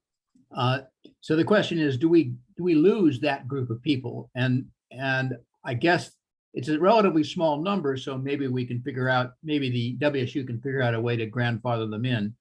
I don't think we can do it in the code, but that's my concern. Well, I mean, another way to do it is, or with 5 years experience or something like that. Yeah, well, but then it would be WSU that decided that, I guess. So I think the opposite issue is actually of greater concern. There's people that are going to say, I'm going to go buy a blower door and go test a bunch of houses. Yeah. You know, I was called into a house with a contractor. I'd done a lot of blower door testing. They had a new person come in when I, you know, started working with WSU, and they failed because the person just used a flat 8 feet ceiling heights for the entire house. Where'd they get that number? Who knows? You know, so I think that's more of a concern than someone who's experienced, well-known, and you know, knows what they're doing, and finding a way for them to potentially take an exam, or, you know, I think it's a very good point. But I do think that the opposite end of the spectrum is more what we're trying to guard against, would be my concern. Okay, I guess what I'm hearing is we could spend a lot of time wordsmithing this and kind of trying to get it right. I guess my suggestion would be we have an opportunity to review this at the MVE committee next Wednesday. If we had answers to Jason's question, can anyone get a simple answer on whether we would be reducing the number of people who are now certified to do this, or have the accreditation to do it, as well as perhaps some better language that reflects that. I guess that's what I'm seeing, because I think we're spinning our wheels right here. That's my opinion. Lisa, Wade, and then Larry. Hi, thank you. The only thing I was going to chime in, and I agree with what Megan was saying, and that is that, and Mike Kennedy would support this as well, that, you know, we're hearing about, you know, not unqualified people performing blower door testing just so that a builder has the paperwork they need to get their permit. And so that it is what we're trying to address. Did have a conversation with Mike Kennedy about this, and obviously, as David mentioned, yes, he's highly qualified at doing blower door testing. And so this is one where, you know, he performs a lot of his blower door tests, you know, in the area that he resides, so in Port Townsend. The jurisdiction can always say, you know, this person here is, you know, a test result from this person is fine. So I guess you can call that a variance. So I think that those that are well-established, well-qualified, they're not going to lose their ability to do work in Washington State. There are other avenues. But, you know, we're happy to do a little bit more digging on this to make sure that we can kind of alleviate any concerns for that. Obviously, we didn't provide a cost increase on this one because the plan is not to reduce the workforce or add costs to those who are already qualified. It's just to make sure that those that do turn in paperwork for a blower door test, that they have appropriate qualifications. Thank you. Thanks, Lisa. Wade.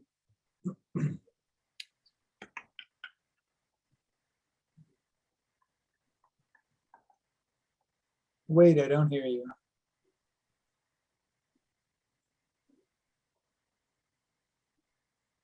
Okay, could everybody lower their hand that already spoke or doesn't have a further comment on this?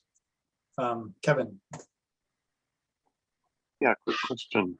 So as written, is the certification of the tester only required for non-single family dwelling units? That is, yeah, that's what I meant to say. Correct, yeah, testing. So, well, the certification we're talking about that requires a 17024 is only for group R2 occupancies, and based on what we just voted on an hour ago, only applies to the R2 with an exterior corridor. Great. And I'm assuming the concern is about losing testers for single family homes, or is that a misunderstanding? I think losing testers who might work in both spheres, in the single family townhomes and R2. You're right, Kevin. We have been conflating the two issues. Thank you. Yeah, so testing single family homes does not require the 17024. Okay, Patrick. Do we have a motion? Yes. We have a motion. We have modified the documents since the motion was made. So we would need a motion to amend the motion to include the modified text, or we would just need the person who made the motion to agree that that's friendly to their motion.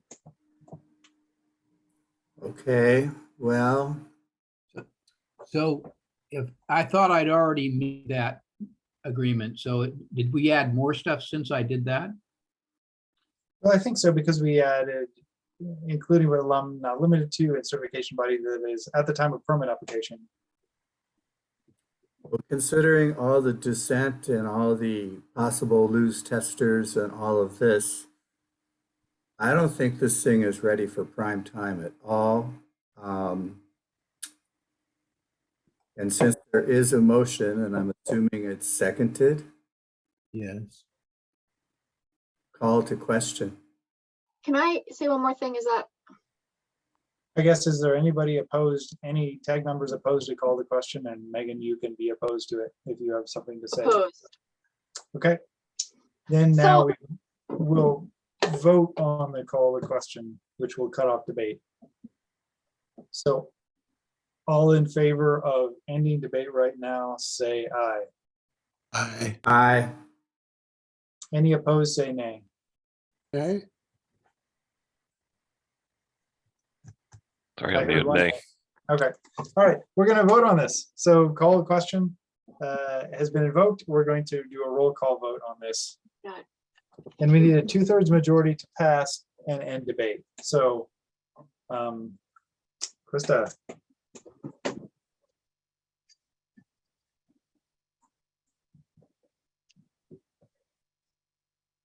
Damon Doyle, Aye.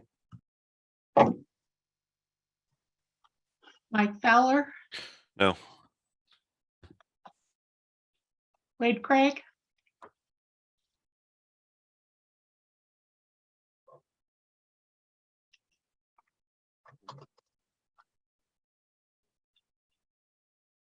Wade, I didn't hear you if you said something. I think Wade may have actually had to leave. yeah, it looks like he's gone. Dwayne Johnlin, no.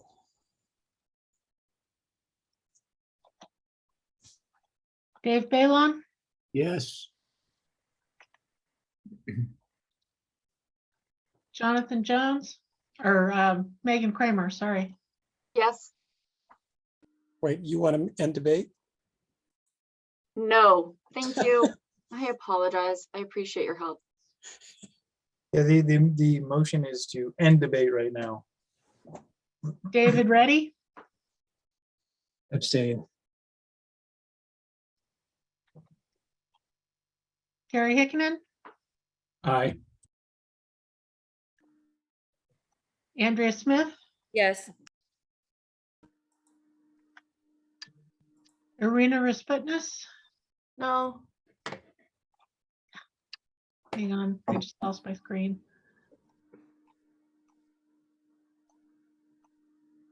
That was no. Poppy Storm, No. Greg Davenport, Yes. Henry Odom, Abstain. Gavin Tenold, Yes. Patrick Hayes, Yes. Luke Howard, Abstain. Jason Carter,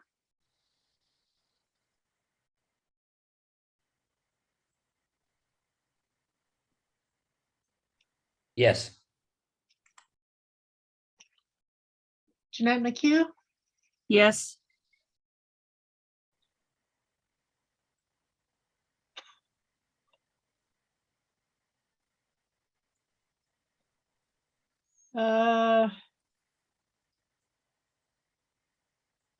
Motion fails 9-5 with 3 abstentions.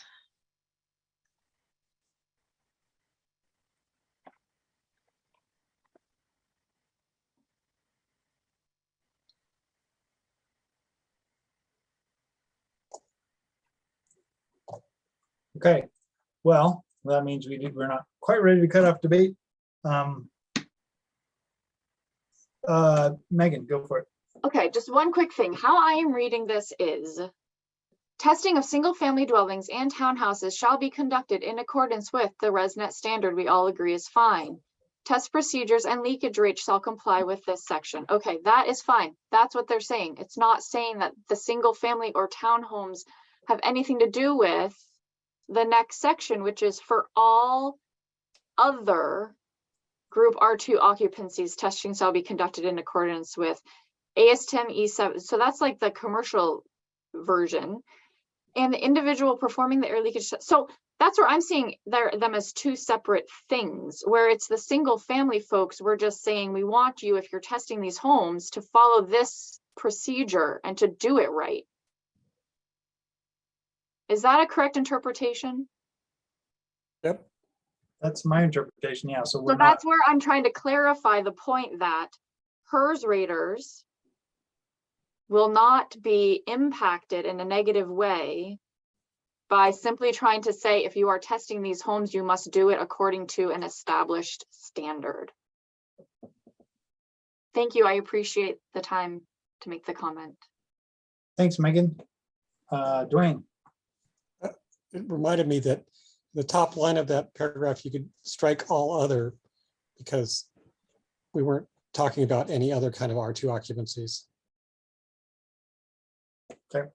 Larry. Why can't we put a grandfather clause in like we did on the electrical? So because I know we've been doing this since in the 90s. So can't we put a grandfather clause in, someone that's been doing this for 5 years or more, and give a certain date, and then those people and below are grandfathered in, and then I mean, that's just put in writing that takes care of everything here. And then the ResNet people, 5 years ago, ResNet was around. And so we have it. I mean, can't we wordsmith something like that? That takes care of the people like Mike Kennedy and those people that have been doing it for the past 20 years or more. And it gives us some hard written says this is what's going to happen. I would appreciate that. Thank you. Thanks, Larry. Lisa? Yeah, thanks for all the comments. I think my personal concern for that idea, and I totally understand why people are wanting to do that. However, if you put a grandfather clause in there, then we're grandfathering in the excellent air barrier testing folks like Mike Kennedy, but now you're also grandfathering in the ones that are not. And so, you know, that would be our concern if we did something like that. And I think it'd be better to leave this up to individuals. They can work with WSU if the jurisdiction is asking for some type of, you know, proof that yes, I conducted the test per ResNet or something. And keep in mind, you know, we're talking about, these are individuals that are conducting a test in accordance with ResNet. And so then that means they have to show that they understand the details of the test. And so that's what they would have to prove. And I think that that's a reasonable bar to set. And having a blanket grandfather clause is just going to, where people don't have to prove that they actually know this test and are conducting it according to that test. I think we're just asking to keep the bar low. Thank you. Thanks, Lisa. Luke? Yeah, I don't want to muddy waters anymore, but you know, I agree with Lisa that these group 2 occupancies need a little bit more expertise from the tester. And I'm not sure, you know, that the code has never required a blower door tester to be certified. They do require duct blaster testers to be certified, and WSU's curriculum included blower door testing. because we had a captive audience there that could add to their services. If they were doing duct blaster tests anyways, at time of final for single family residential. So adding the blower door equipment to their toolkit was kind of a natural thing. Multifamily was a different story. Most of those duct blaster testers, technicians weren't working in multifamily buildings. So I'm not sure what the answer is here, but I just want to add that information. Thanks, Luke. I think we are ready to vote on this. I don't see any more hands up of people who haven't immediately recently spoken. So let's do a roll call vote, and the motion is to approve 088 as modified on the screen. First up.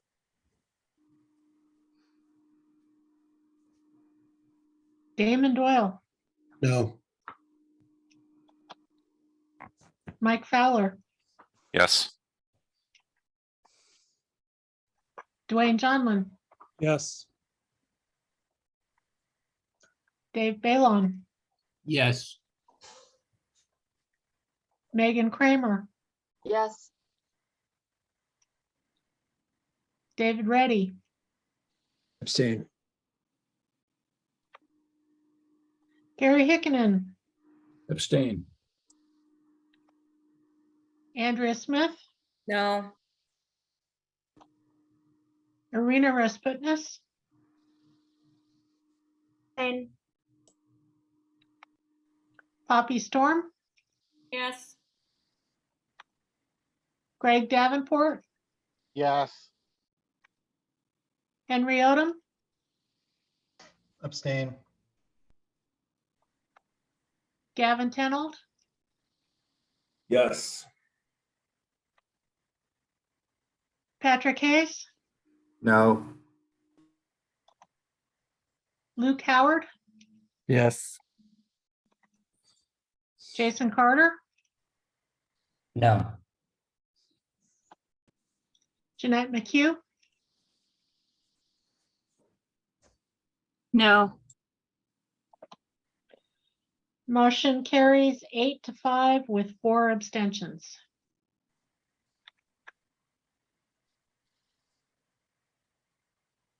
Okay, motion carries 8-5 with 4 abstentions, and we are back to the one we tabled earlier. This is the WSU one. It's Jonathan Jones around. Jonathan, if you're there, go ahead. If not, I'm happy to present. So I am back again, but I'm also now back in the same spot out in the lobby, so I'm not certain about volume capacities. Can you guys hear me okay? Do you want me to just present and then you can chime in as needed? Absolutely, go for it. Great. Thank you for your patience, everyone. This proposal code is putting air handlers in the home, and I've tried to put together some talking points that address some common concerns. The noisiness is one concern. I really think the new technology isn't as noisy as it used to be with variable fans, high efficiency, that type of thing. I'm sure that'll be part of the continued discussion. In terms of air handlers being in garages and attics, the analysis was done to essentially build a box around those things to bring them into the envelope. So that the costs associated with that are fairly minimal. It was estimated about $100 with some pretty significant savings, $30 to $60 per year. So that takes care of itself pretty quickly. The benefits of this are pretty massive. I mean, not just the energy savings, which if you've ever done a blower door test, you know those cabinets themselves are incredibly leaky. HVAC contractors are falling over backwards trying to figure out what to use and how to seal holes and cover with them with sticky stuff and where to tape and where you're not allowed to tape and what the filter slot and how to make the filter slot usable but sealed, but gaskets and all this stuff. And this kind of alleviates that headache a bit. Also, as we know from eons of testing, the highest pressure duct leakage is in fact where the ducts meet the actual cabinet. So duct leakage is a thing, we all know that. Putting it inside the conditioned space takes care of a large majority of those duct leaks, the highest pressure ones that are going to cause the most problems. So by doing this, you're not only saving energy, you're also making it a lot easier to get those duct tests to actually qualify within code. And without kind of jumping all over the place trying to make these things work, you can actually test on it, and hopefully you'll have a much better chance getting to that, you know, the numbers that pass. So the other thing about it that I think is really important is homeowners don't go into attics and crawl spaces to change filters. It's just probably not going to happen. So service agreements with HVAC contractors are excellent in those scenarios, but filters that are really easy to find, easy to get to, easy to change filters, make equipment last longer. And that's often the source of a lot of the noise issues is dirty filters. So that's kind of a twofer right there. I also think that the equipment being in a place where homeowners can access it is just, if there are maintenance issues, if there are noise issues, if there's a water leak on a, you know, a condensing, you know, if there's water, anyway, all those kinds of situations, they're going to notice it. They're going to get a professional out there to service the equipment. So those are just some things I thought about, and let's discuss. All right, Jonathan, do you have anything to add to that? No, it's pretty solid. It's also extremely cost effective. I think when we ran the numbers, the average was between $300 and $500. And then typically once HVAC equipment is installed in a property, it usually doesn't leave that location. So the savings for this continues on over multiple remodel spans of the building as well, because you don't typically redesign your ductwork and move a furnace once it's already in such a space. So the savings go for a very, very long time. They stay with the house as long as nobody ever changes the mechanical equipment that's currently in place to deviate to a different spot. Thanks, Jonathan. Damon. Thank you. We currently have 82 home plans and build about 400 homes a year. None of those home plans are designed with the furnished and conditioned space. So we would be having to redesign all of the home plans. 90% of our systems are installed in the garage or the attic. This is a major, major change for residential builders with existing home plans. So I would urge a no vote. Thanks, Damon. Greg. Thank you. Just three quick things here. As I think Megan and Jonathan pointed out, huge opportunity for energy savings by moving the air handler inside conditioned space. Emphasize that. Number two, and this hasn't been mentioned before, it makes the whole ducts inside conditioned space much easier when you move the air handler inside. So there's some extra benefit there. The third thing to be aware of is Oregon's already moving down this path. So I think it's happening in the Northwest already. And I think this is a great proposal. Thank you. Thanks, Greg. David Reddy had your hand up. Did you have something to say? You took it down. I support the proposal. I need to drop off, but an alternate, Miguel Rodriguez, is here to vote. Okay. But I think this is a great proposal. Thank you. Okay, thanks, Kevin. Curious if having the equipment inside and therefore the ducts inside the conditioned envelope, if that would, how do I say this, minimize the importance of duct sealing. Yeah.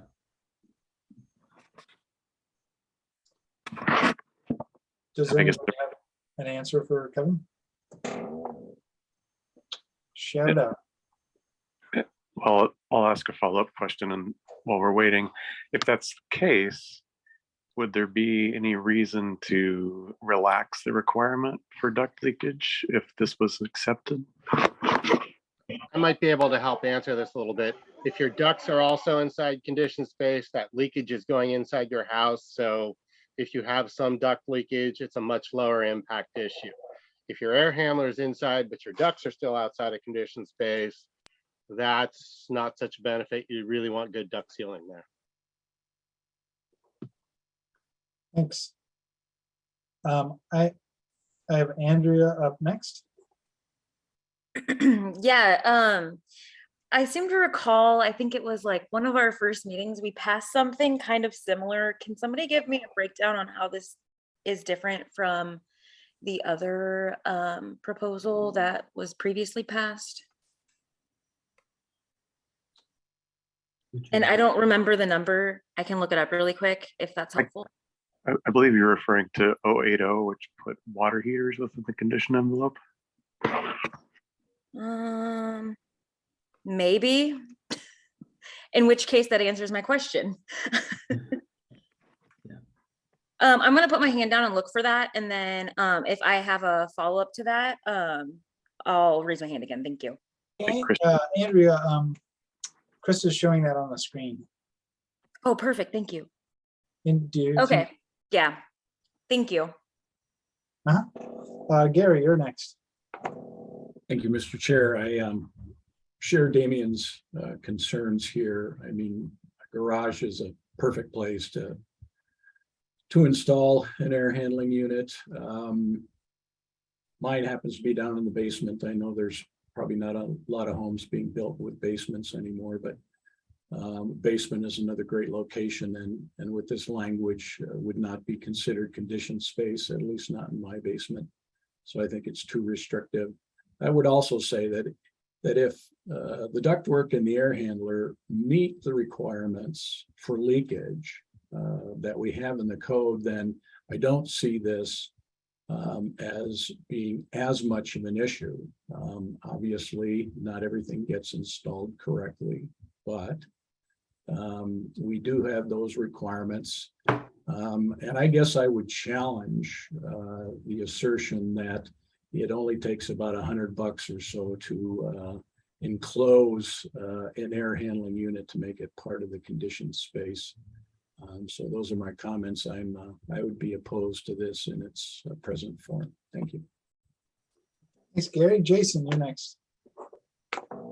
Yeah, thank you. So overall, I think this is a great idea as far as being a mechanical contractor who has to deal with this. I think it's a horrible idea to put mechanical equipment in attics. And crawl spaces aren't much better either.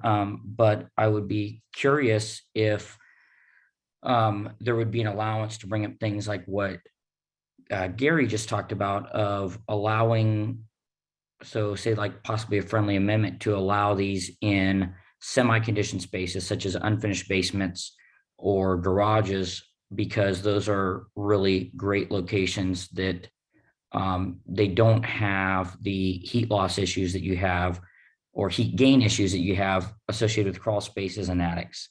And I think that would just give people more flexibility. In talking about what Damon was saying earlier is, if you've got a good plan that has a system in a garage, it's really good for service. It's really good for filter changes and even replacement when that time comes.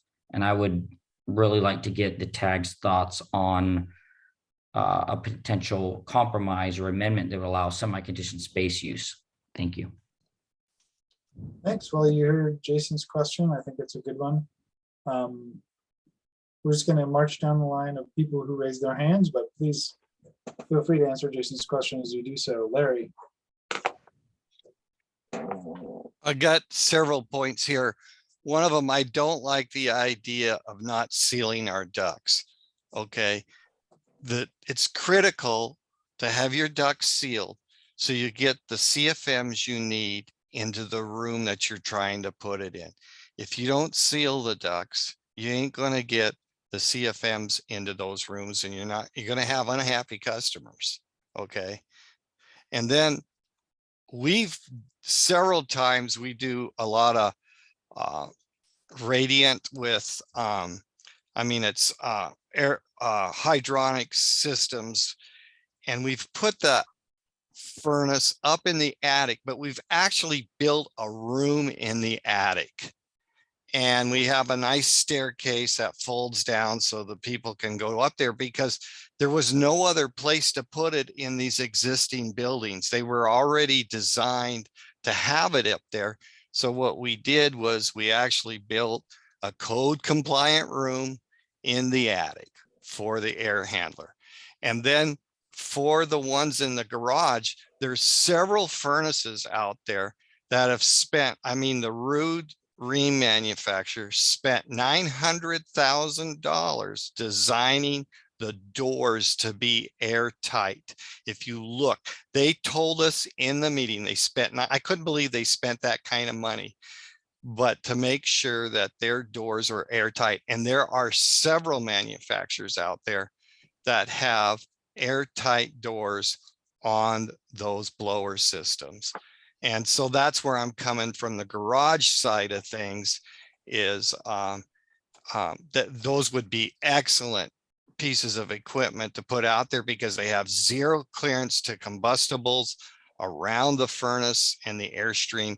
You could add insulation there, and you don't have to have a person change everything. Okay, I mean, but there's equipment out there that can do this, and then there's equipment out there that can't.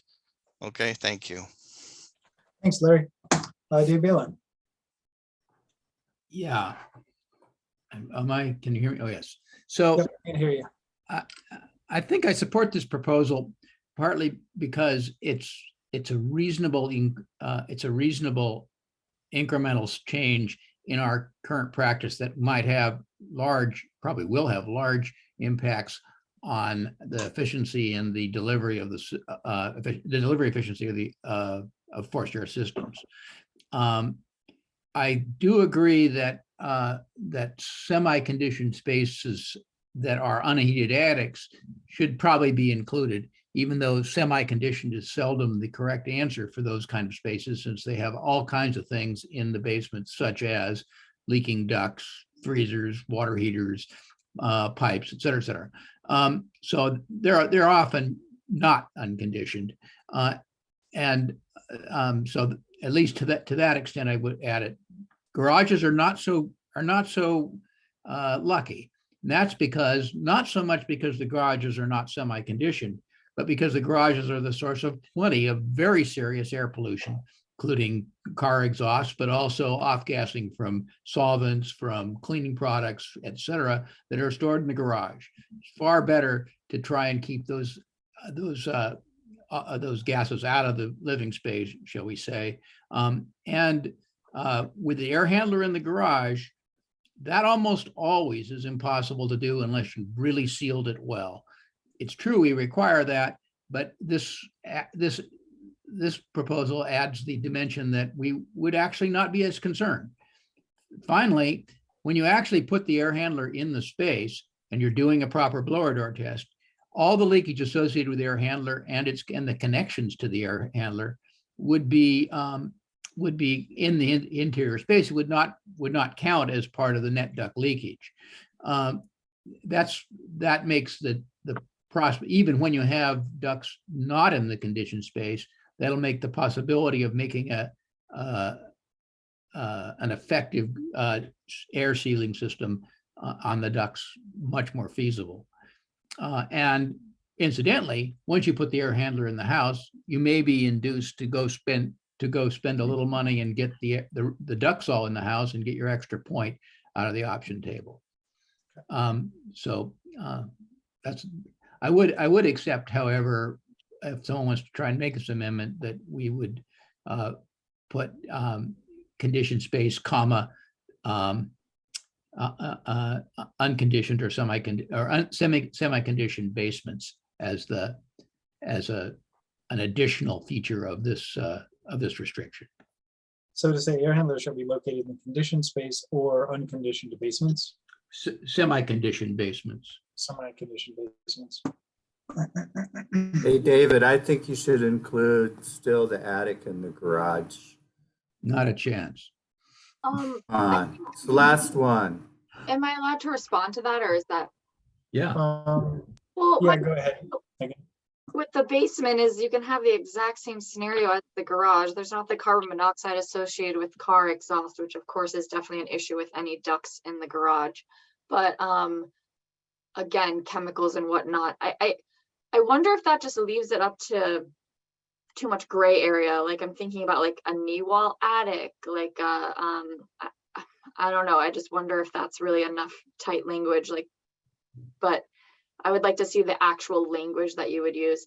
So I wasn't I gonna did put want- attics or anything like that in it, just, yeah, just basements. yeah. I mean, conditioned I al- basement is nice wording. I like that. Okay, but I also think that a basement and a garage both, you know, this idea of a mechanical room, just framing out and insulating a room in either of those spaces, that solution also works for both of those spaces. Of course, timing. But I did want to just mention the duct thing. I absolutely, and I don't think anyone on our team would in any way, shape, or form encourage not sealing any ducts at all. So I just want that to be clear. I, you know, especially in the garage. So.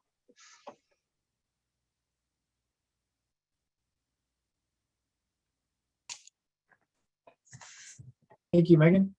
Next I have on my list is Ron. Ron Perkowitz here. A couple things. One is on the cost analysis. We're trying to build a smaller and smaller houses, as was discussed earlier. So now you're going to take 16 square feet roughly to put this air handler in a separate space. So if you run that out at even just $200 a foot, what do we got? What's that? $1,200 roughly that you're adding to the cost. I mean, as an inspector, I would love to have all these things accessible to check, but I think the garage and or the basement are very viable options. They talk about the carbon monoxide. Well, if the ducts are sealed, we shouldn't have any infiltration there. And if they're using this new red unit that's sealed, we shouldn't have any issues there. One other question, do we have a definition for semi-conditioned? I'm sorry. No, I don't think so. Yeah, so now we've got to generate a definition of that. So then that becomes a question mark for the plan checker and the field inspector when he walks in. Is this semi-conditioned or not? So, thank you. Thanks, Ian. I was just trying to look up whether we define any of those terms like semi-conditioned or anything like that. Thanks, Ron. Patrick, you are next. I'm opposed to this. I think it's incremental gain. And along with what Ron said, square footage, if it gets modified to include, I don't care about attics. Putting air handlers in attics is not a good place regarding service access and even first installation. But we need to be able to include garages, unheated basements, and places like that, as opposed to all in conditioned space. As it stands, I would vote no. Thanks, Patrick. Damon, you're next. Couple things. Number one, you're correct. Semi-conditioned is not in our list of definitions in the code currently. We also have several of our offices that are switching over to the mini split cassette units that can be ducted shortly into bedrooms and whatnot that are too small for ductless heads. Those mini split cassette systems go up in the ceiling, so they are technically in the attic. So I don't know where you would put those because they are designed to go in the ceiling and they're super efficient. One possibility we could consider here is, rather than making this part of the code and mandating it, is adding it to table 406 and giving it a credit for moving your air handler into conditioned space. Thank you. We already have that. Well, we've got ducts in conditioned space. We don't have anything for air handler. The partial one includes air handler in the conditioned space.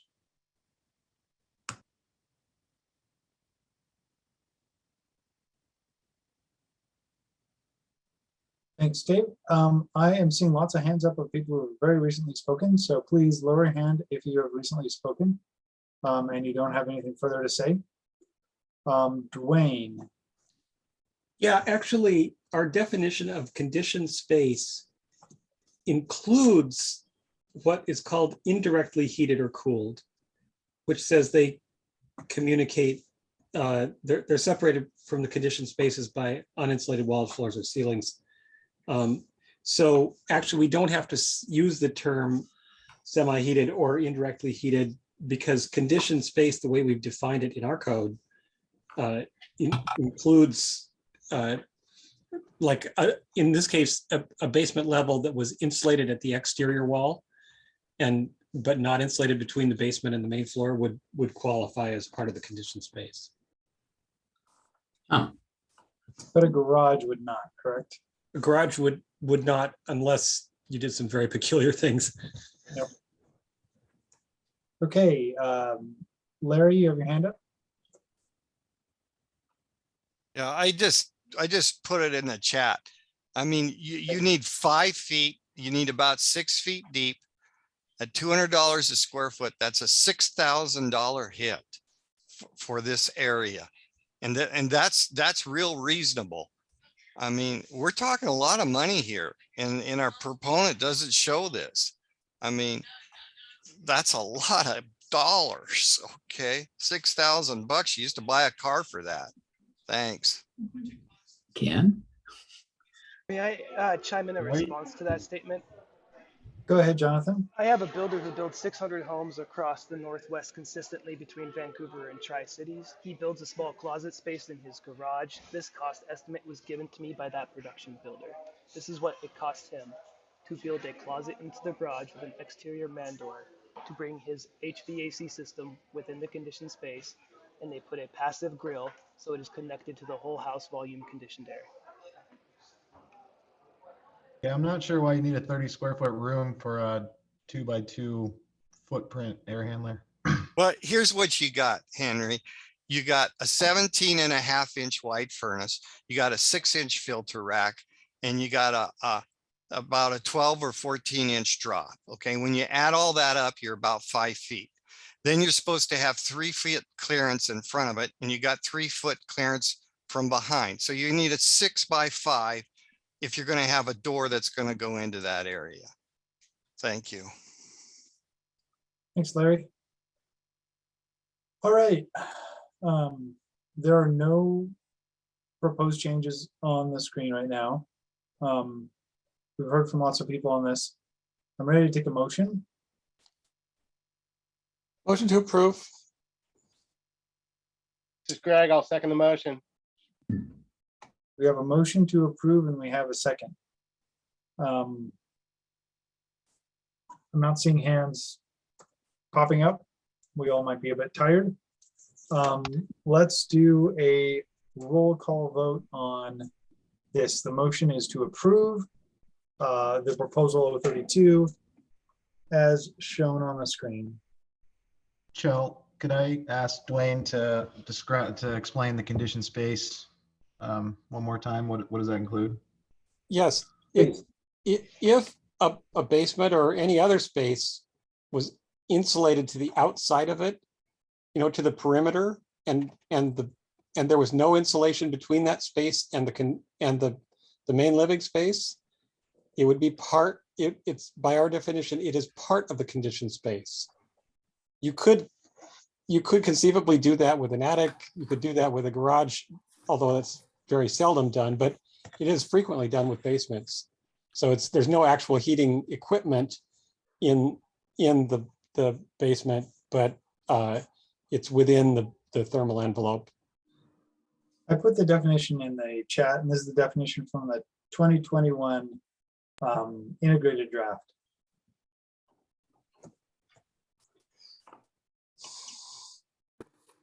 Okay, let's do unless there's further discussion, let's do a roll call vote on this. Damon Doyle, No. Mike Fowler, Yes. Dwayne Johnlin, Yes.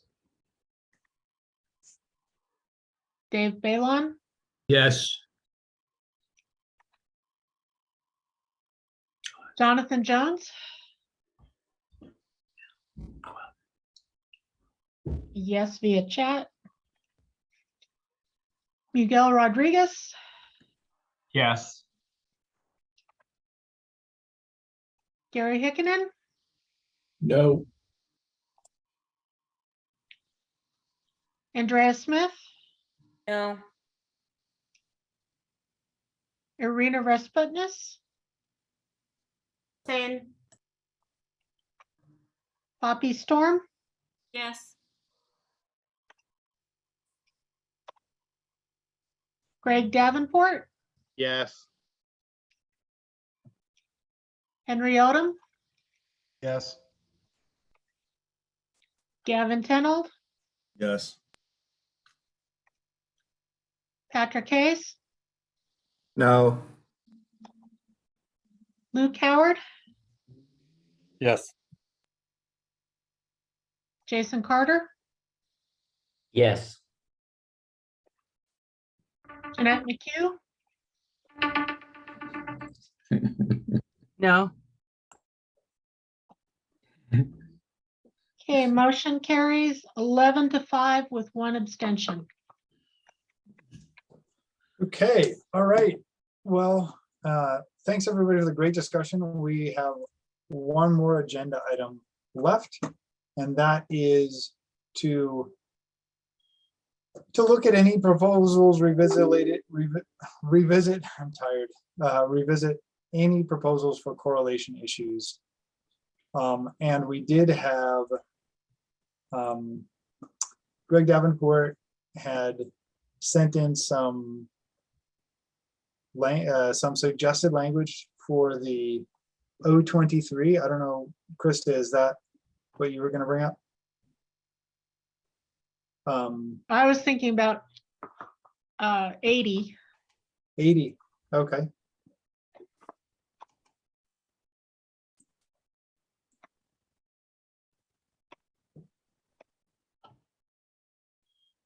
Are there any other proposals that the tag thinks there's might be correlation issues that we should discuss? Aside from the elephant in the room? The R406? Yeah. Yes, that will be brought up at the MBE committee.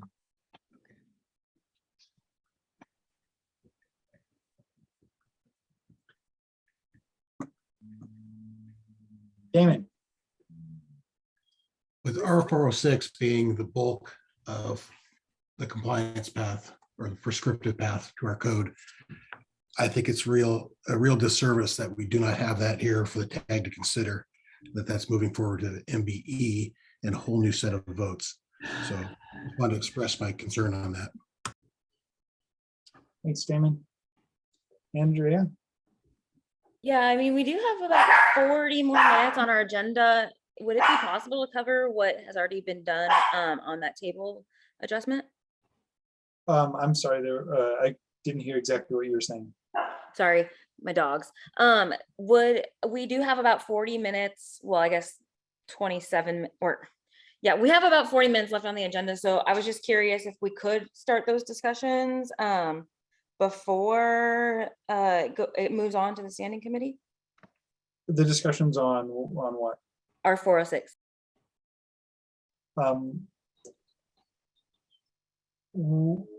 I guess what I'm waiting for on R406 is we voted several things with R406 forward, and then we've also voted for the heat pump, space heating, and heat pump water heating. And what I'm waiting for is Henry to take all those things and then subtract out the points from the required measures and bring that back before the MV committee. I don't know how useful it would be to discuss that today, but if you have any thoughts on that, certainly we can hear them. The Robert's rules would suggest that if you want to reconsider any of the proposals, someone could make a motion, but the only people who can make a motion to reconsider a proposal that's already passed is someone who voted yes in the affirmative for that proposal.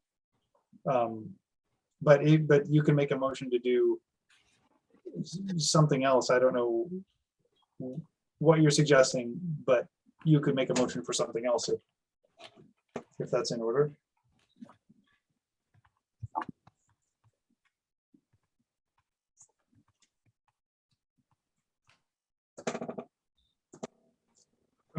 Wayne. So just following up on what Andre is asking about, it is our intention then to try to come up with a credit system that gives the same level of energy efficiency to a house with these new heat pump requirements in place that we had before the heat pump requirements were in place, or is the intention to have all of both be part of our proposal? Does that make sense? I think we could actually discuss that and maybe provide an intent today. My understanding from all the discussions and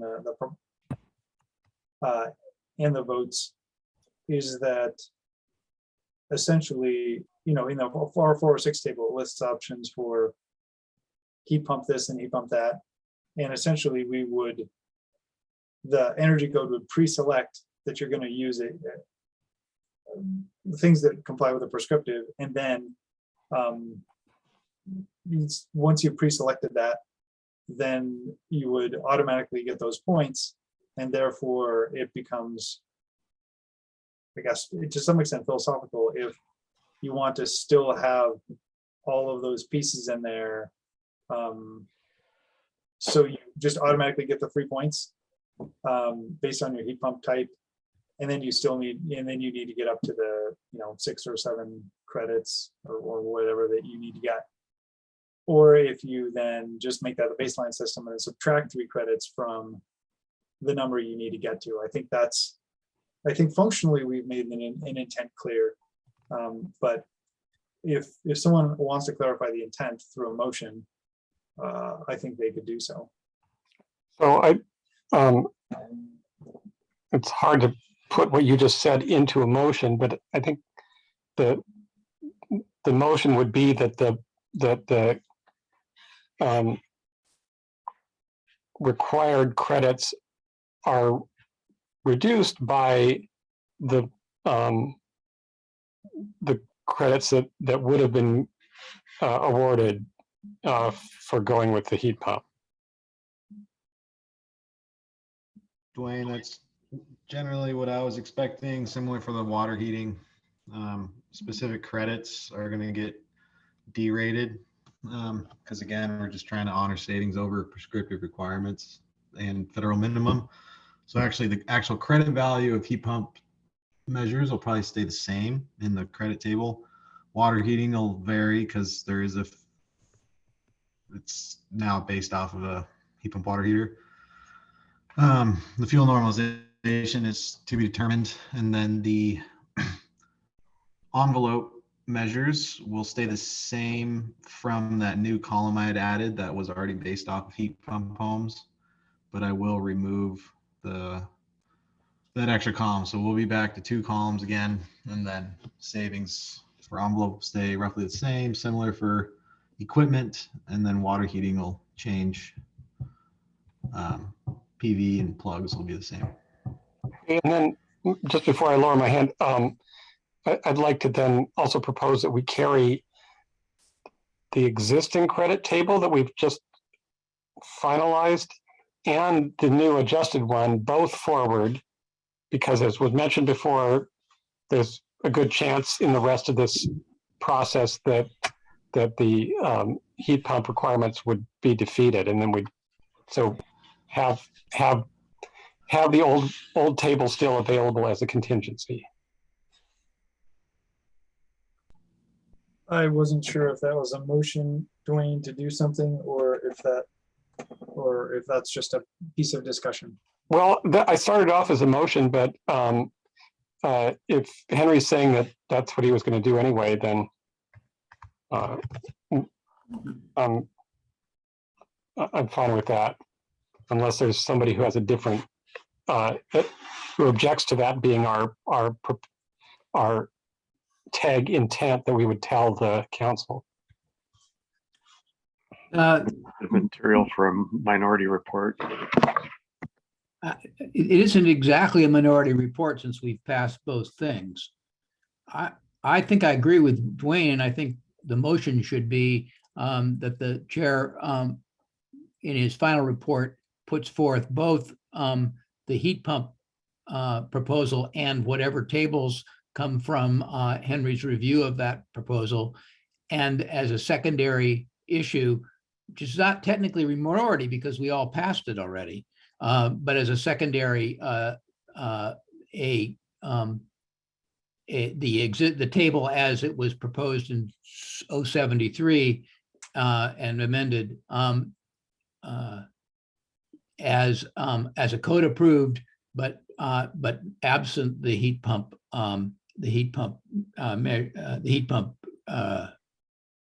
proposal. So that it's pretty clear to the MVE committee that there is this alternative if they choose not to use the heat pump restriction. And you're right, David, I misspoke. Pardon me? What you said is what I was driving at. I misspoke about minority report. Yeah. Okay, and Kevin, you're up next. So. Oh, I think that was supposed to be a motion, but it got a little out of hand. I guess, yeah, I didn't see that as a motion, but if you want to make a motion, you were. I moved that the chair, in preparing it, his final report to the MVE committee and the SBCC include both 073 and whatever combination of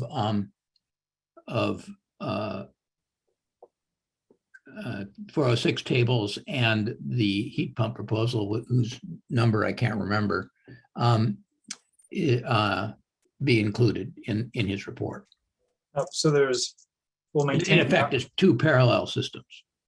Yep. Okay, so two options for the MVE committee and then the council and then the public to look at, one which includes both the heat pump space heating and the modified R406 table, and the other that includes just the R406 table as passed by this tag.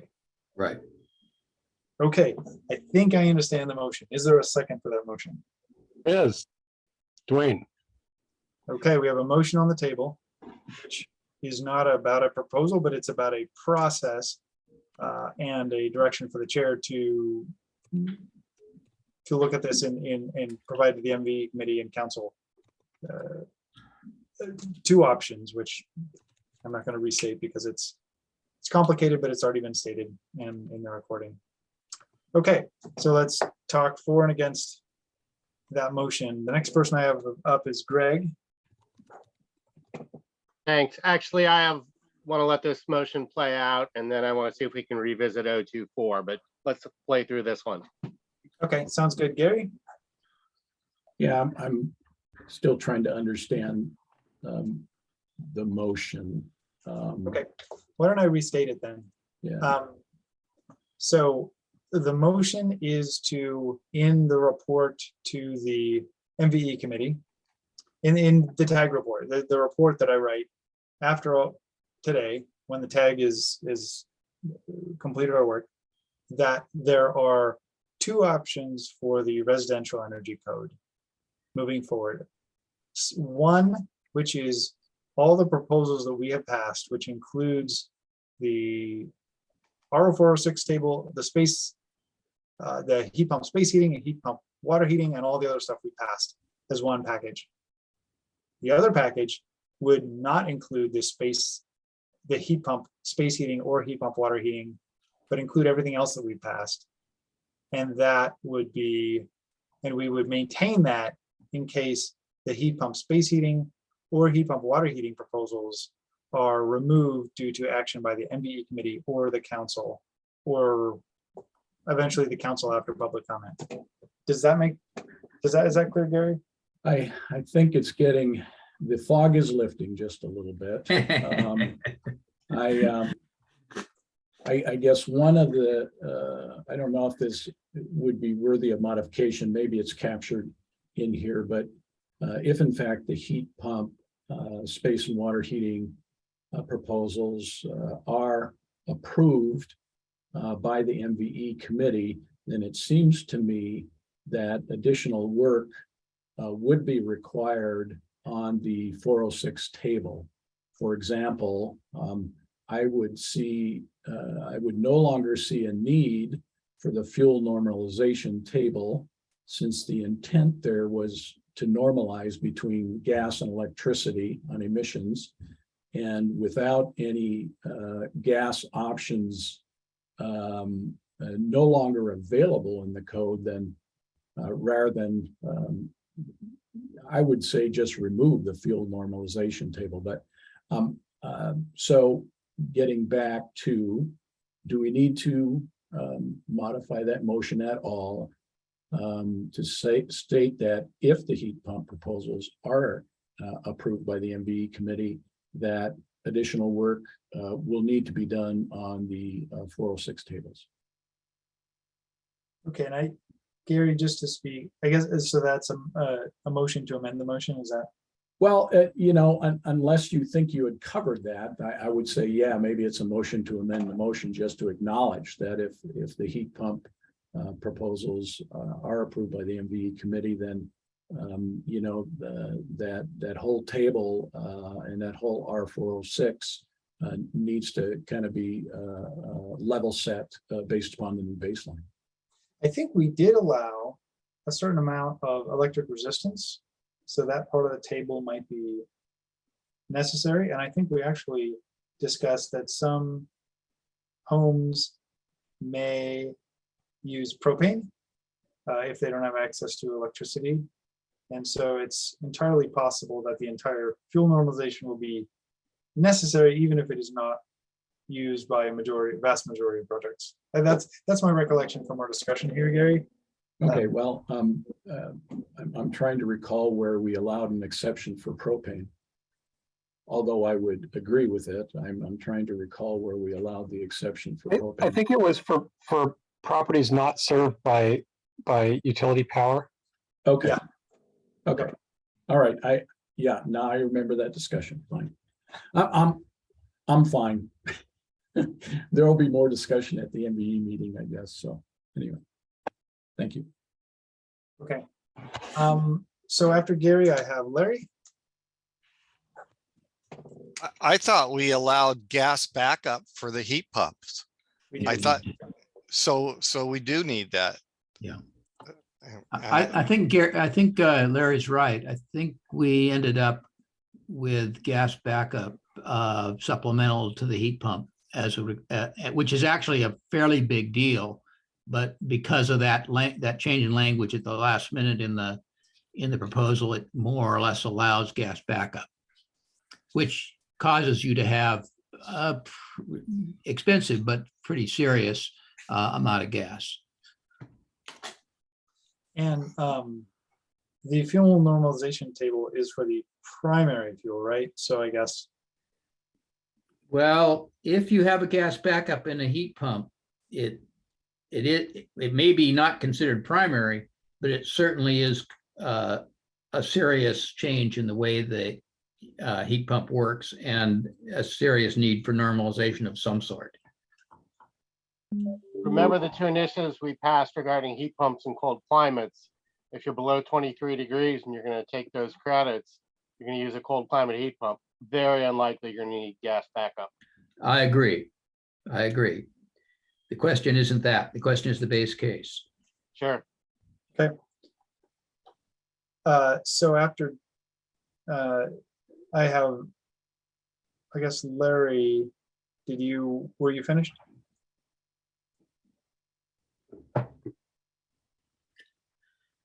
Okay. Andrea, you're next.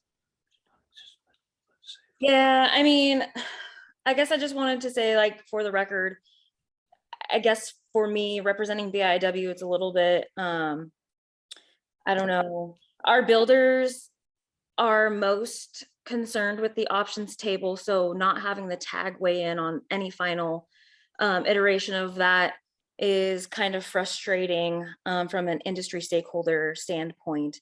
And I think it's a disservice that the tag and its members aren't taking any formalized vote on the final version to either accept or deny. I know that time is of the essence, but I just feel like the rush process leaves questions of the legitimacy of the entire process. So just wanted to air my grievances, if you will, and yeah, thank you. Thanks, Andrea. Poppy, I have you up next.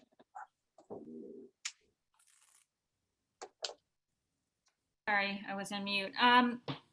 Yeah, I just have a couple questions. I'm generally in favor of having a motion like this. I think it's good to have options. My first question has to do with the potential impact of the heat pump proposals on the fuel normalization or the credits table.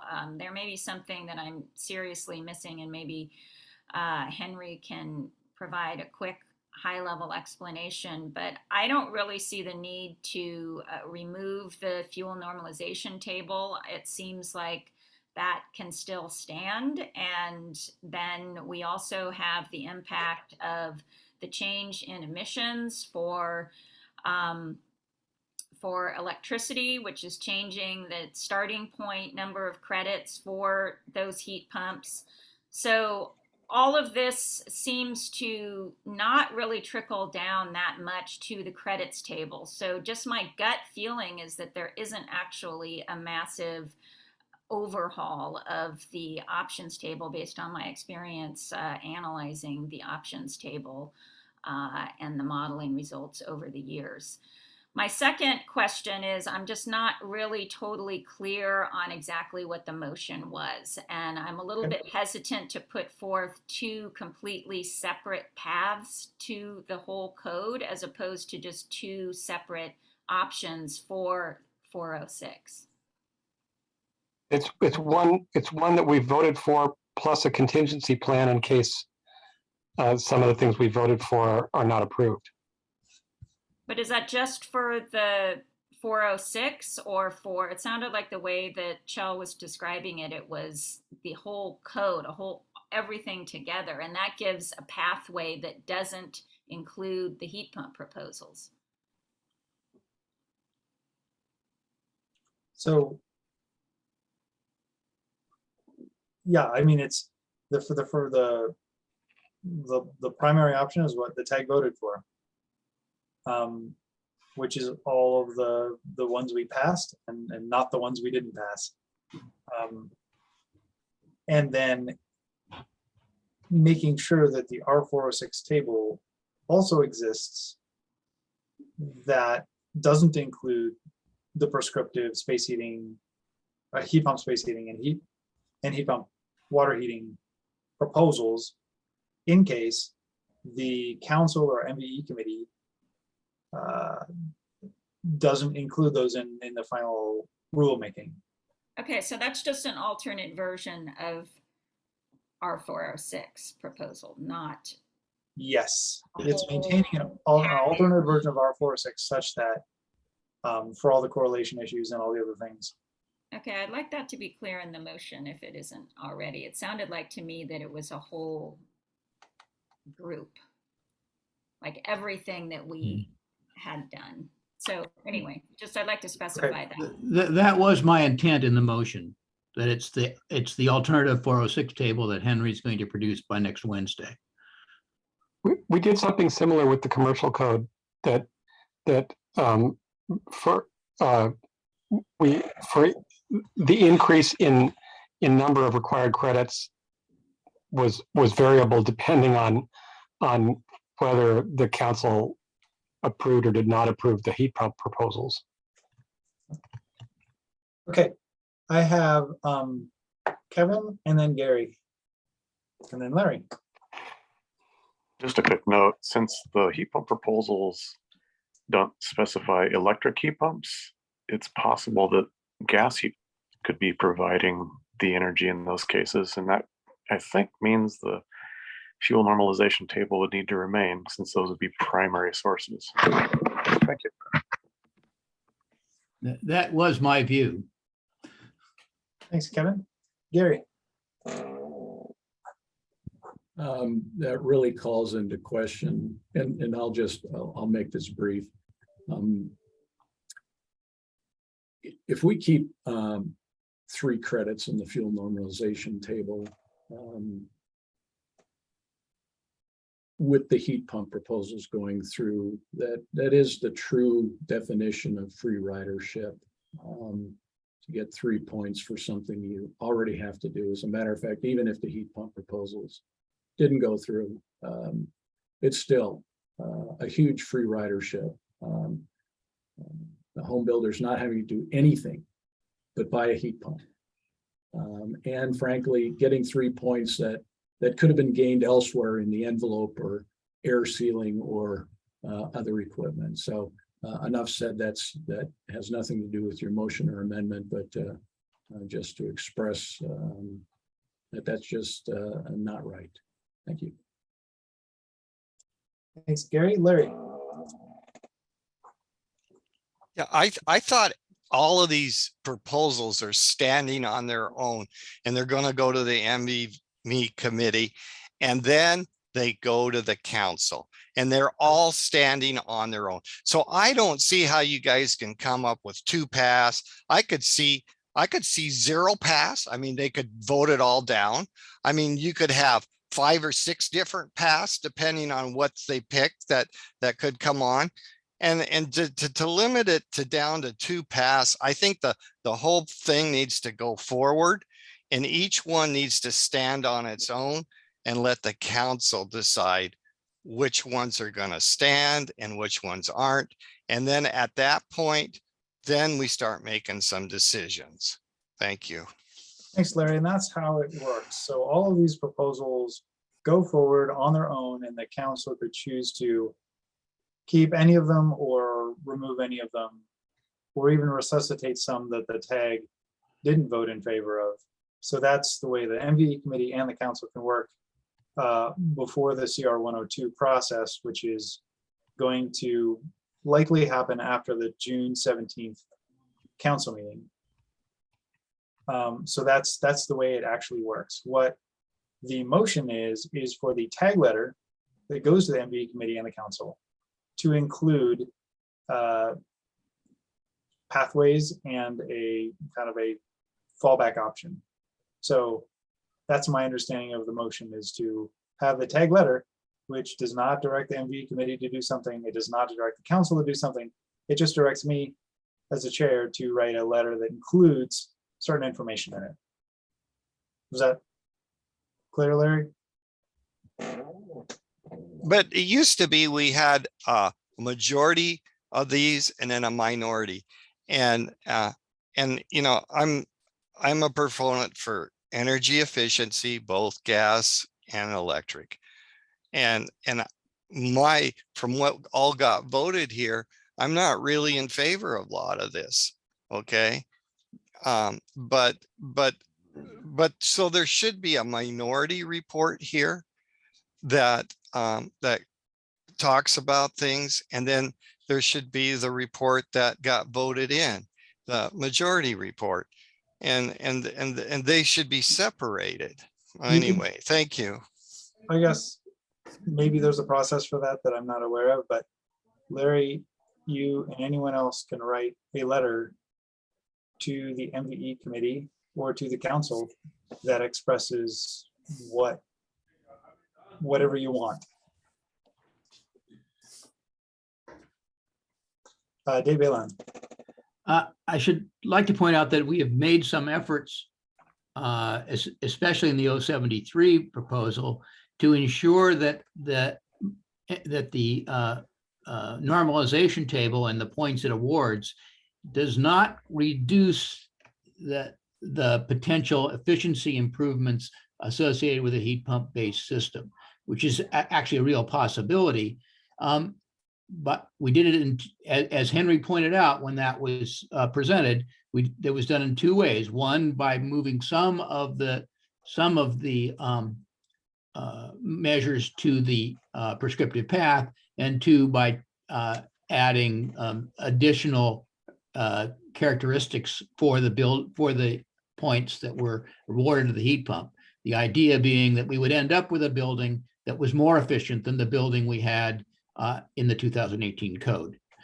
This would still be the basis for any additional tables. That's the whole idea of that point check and of going through and reviewing the data and trying to be sure that we have a proposal that doesn't go backward on anything, especially anything as major as the heat pump requirement. Thanks, Dave. I'm sensing we should vote on this soon. I love that we all want to have conversations for a long, long time about this, and it's really important. But this is simply to direct me to include as something in my letter, and as Andrea points out, well, we don't even know how many people are going to read the letter, but it's important nonetheless. Kevin. Yeah, I'd like to support your notion to move forward with the vote. I'd like to reserve time to discuss proposal 080. Okay, let's do a voice vote on this motion. And the motion is for me to, when I write a letter to the MBE committee and the council on the tag report, I will include all the proposals going forward, all the proposals, and then also include an option that has a R406 tables as if the heat pump space heating and heat pump water heating have not passed.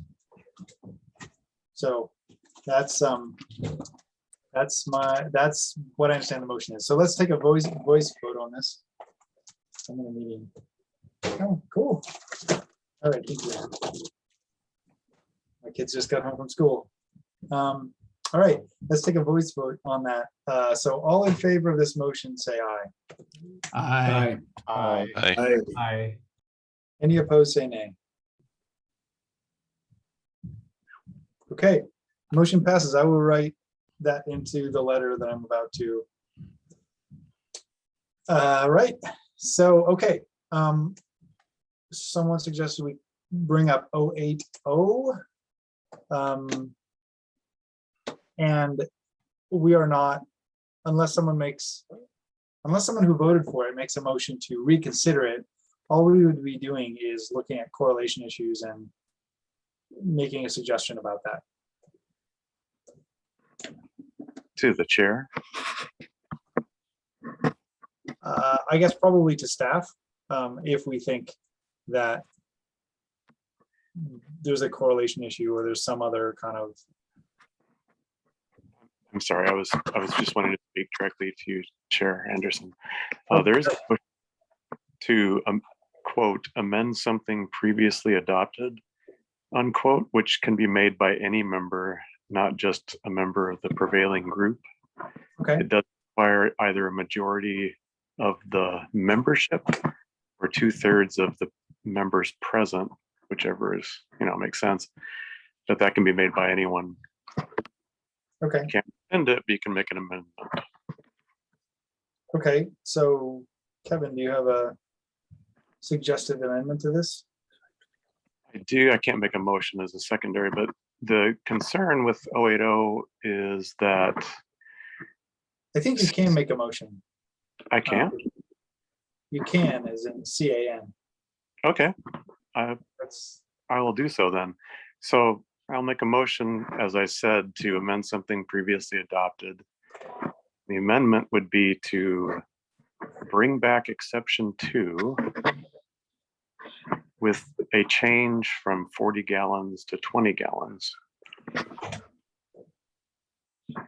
And the reason for this is since the heat pump proposals, the heat pump water heater proposal in particular, allows gas heat pumps, most gas heat pumps, perhaps all of them actually that are on the market, are intended for exterior installation, not interior. And they generally don't have tanks. They're essentially a condensing unit. And so 080 as written would prohibit the use of that equipment. And likewise, the equipment that's being piloted is also intended for exterior installation and generally does not have a tank. So I'm not sure the best pathway to get there, but it seemed to me that allowing equipment with smaller tanks to be accepted would be the simplest way to get there. I guess that motion need a second. Second. Okay, we have a motion Is that to, Andrea? oh, Andrea, Yes. to amend a OAO to, for the exception to be modified such that instead of 40 gallons, it's less than 20 gallons. And I'm trying to recall the discussion on why it was 40 gallons.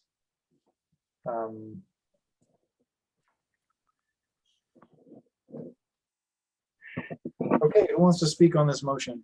And being the maker of the motion, may I be the first to speak on it? Of course. The choice of 20 gallons isn't arbitrary. I believe that is the threshold for the federal efficiency standard. In other words, water heaters smaller than 20 gallons, I don't believe are regulated. And that's my reasoning for using 20 gallons, just to avoid preemption issues. Yeah, I think and the other notion is that without this change, I believe this measure would violate statute because it would not provide the least burdensome path, because it would essentially make gas heat pumps illegal and not allow them to be used. Thank you. I guess, Kevin, you're saying, I'm trying to understand this, and there's a lot of noise being made by somebody right now. I can't tell who. So you're saying that a gas heat pump service envelope where the hot water is exception of amendments. I guess in what way? I guess I still don't understand how this prohibits gas heat pumps. Oh, good question. So at the moment, there aren't any tank-based, I'm saying this the wrong way.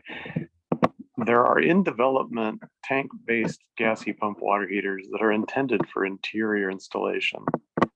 But at the moment, what's on the market is there is no such thing. They are intended for exterior installation.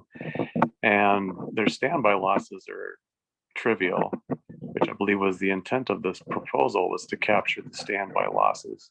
And so I would think that the burdensome aspect would be no energy savings, but, and perhaps I'm arguing this incorrectly, and I should just drop this argument. But the point is, I believe the intent of the heat pump water heating proposal was to allow gas heat pumps, but this proposal in front of us does not.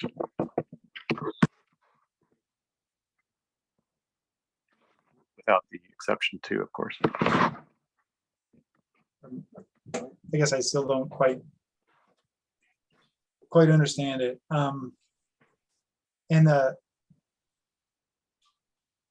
Perhaps I'm not understanding your question. Yeah, I guess. And then also the reason why you can bring this back up is because you're saying that any member can bring back up something for an amendment. Correct. Even if they didn't vote for it. Correct. Okay, that was not my understanding, but I will trust you on this one. I can quote chapter and verse if you'd like. I think we're pretty much out of time, so, and I really don't want to extend this meeting a whole lot. So I guess let's hear other people speaking for or against this motion. I see Dave Balon's hand up, Larry's hand up. So Dave Balon, do you have something to say? Yeah. This is just a backdoor for a demand water heater, a gas-fired demand water heater.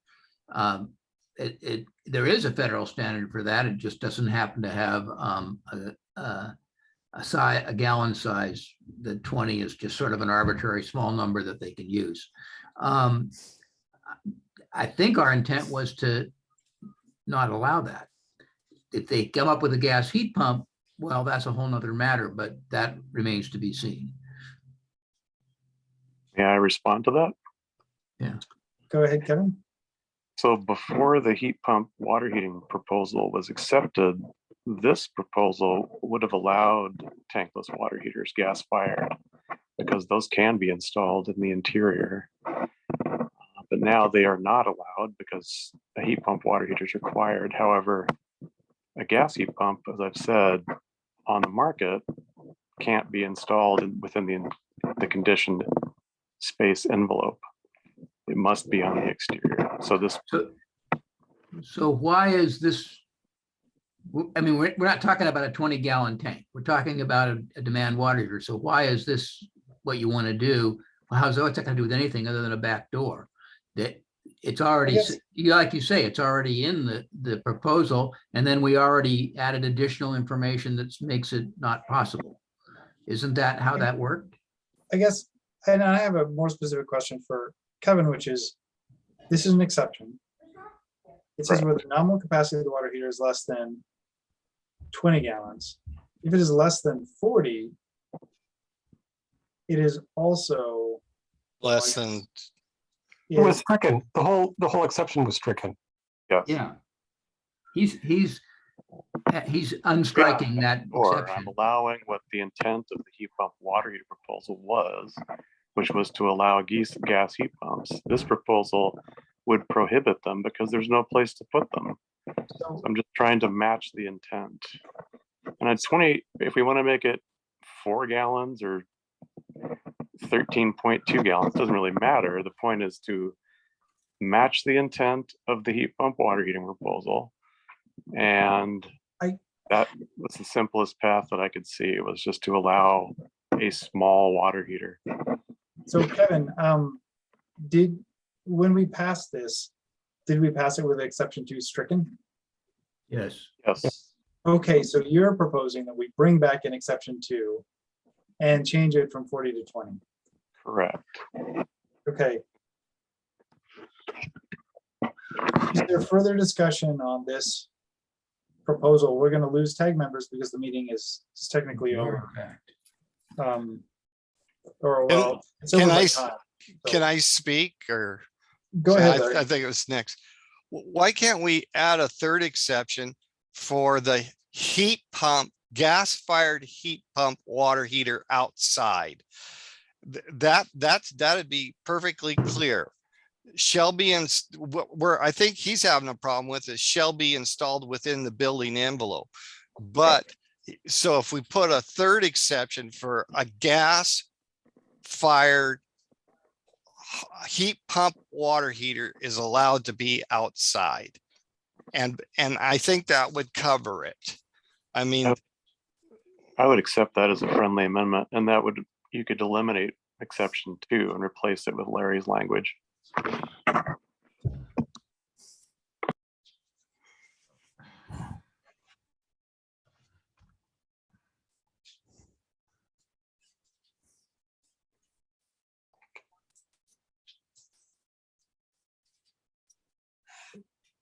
Okay, does anybody else want to speak? I guess gas-fired heat pump water heater does not need to be within the building thermal envelope. Okay, Andrew. So wait a second, let's finish the typing. Gas-fired heat pump water heater located outside of the building thermal envelope. Right. Well, I mean, I don't know that we need to put that additional language because. Yeah, because why would you put an right? Okay. Installed outside does not have, or installed outside. Yeah. It's an exception. I got you, Krista. Good idea. However, the intent, I would still want to maintain a gas-fired heat pump water heater that is tank-based inside. So this would be, I'm not sure how to clarify that. On They demand. just said that they don't exist. Not yet, but they're in development. And even so, isn't it in the heat pump water heater proposal anyway already? I don't know. I don't know that That exception, as you got it written there, says that gas-fired heat pump is an exception. Doesn't matter where you put it. Right. Let's vote. Yeah, I was gonna call the question. Do I recall us having a minimum efficiency tied to this? No. Okay. Thank you. Good idea. With minimum efficiency of 1.2. That sounds great to me. Okay. That would differ from the heat pump water heating proposal. What does the heat pump water heating proposal say? It does not have a minimum efficiency. However, the NEA standard does have a 1.15 COP as a minimum.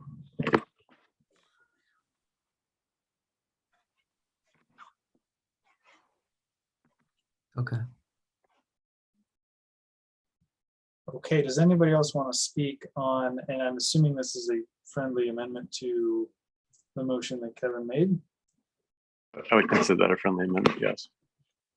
Does anybody else want to speak for or against the motion? And Andrew, I did hear you call the question, but I immediately heard other people that wanted to continue discussing it. So I assumed that there was opposition to that. Okay. Okay. Does anybody want to speak for or against this? Okay. Well, let's vote on this. Let's do a roll call vote. This is a modification to 080 to add an exception 2 for gas-fired heat pump water heaters with a minimum COP. Okay, Krista. Damon, Aye. Mike Fowler, Yes.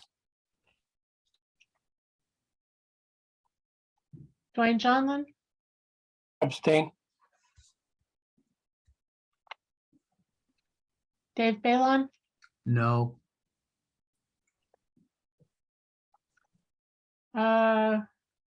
is Jonathan back or are we at Megan? I'm not sure, Jonathan. I'll abstain. Miguel Rodriguez, Abstain. Gary Hickinen, Yes. Andrea Smith, Yes. I think Arena left. He left.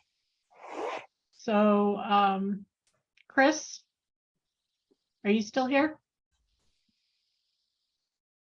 Chris Burrows. Chris Burrows?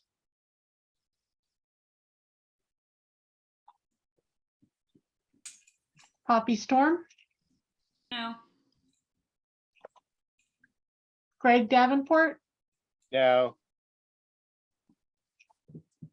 Henry Odom, Yes.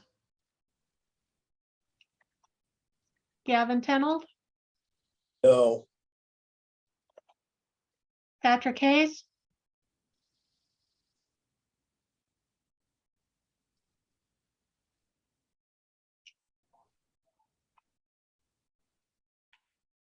you there, Patrick?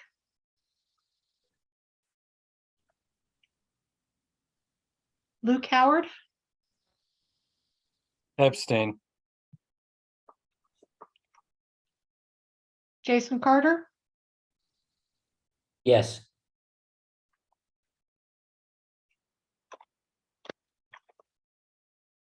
Jeanette McHugh, Yes.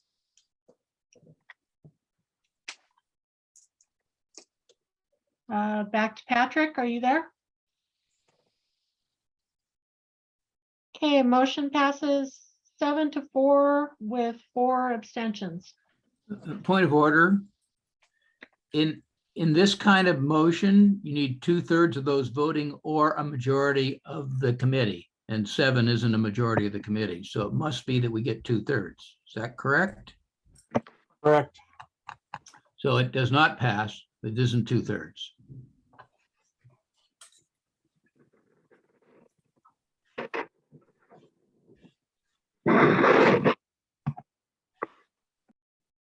That's my understanding is, That is correct. okay, so motion does not pass. We are sadly out of time. Sadly. I really love having all these wonderful discussions with you amazing experts. So thanks everybody so much for your work on this. The fun continues at the MPE committee next Wednesday and on the council on Friday. And then we want lots and lots of public comments for and against, and especially those who are not just for and against, but technical comments about this would make it better for Washingtonians. Once this moves to a CR 102 process after the 17th of June. So thank you everybody so much for your work on this. I know it's a lot of work. I know it's a lot of time, not many breaks. We couldn't do it without all of you. So thanks so much. And we are adjourned. Joe and Chrissy, you guys did a great job. Thank you very much. Yeah, Thanks. kudos. We're going to give you a raise. Percentage points. 0 is 0. Thanks. Yeah, thanks for leading the charge on this. Have a good day, everyone. Thank Yeah, you. Thank you. Bye, everybody.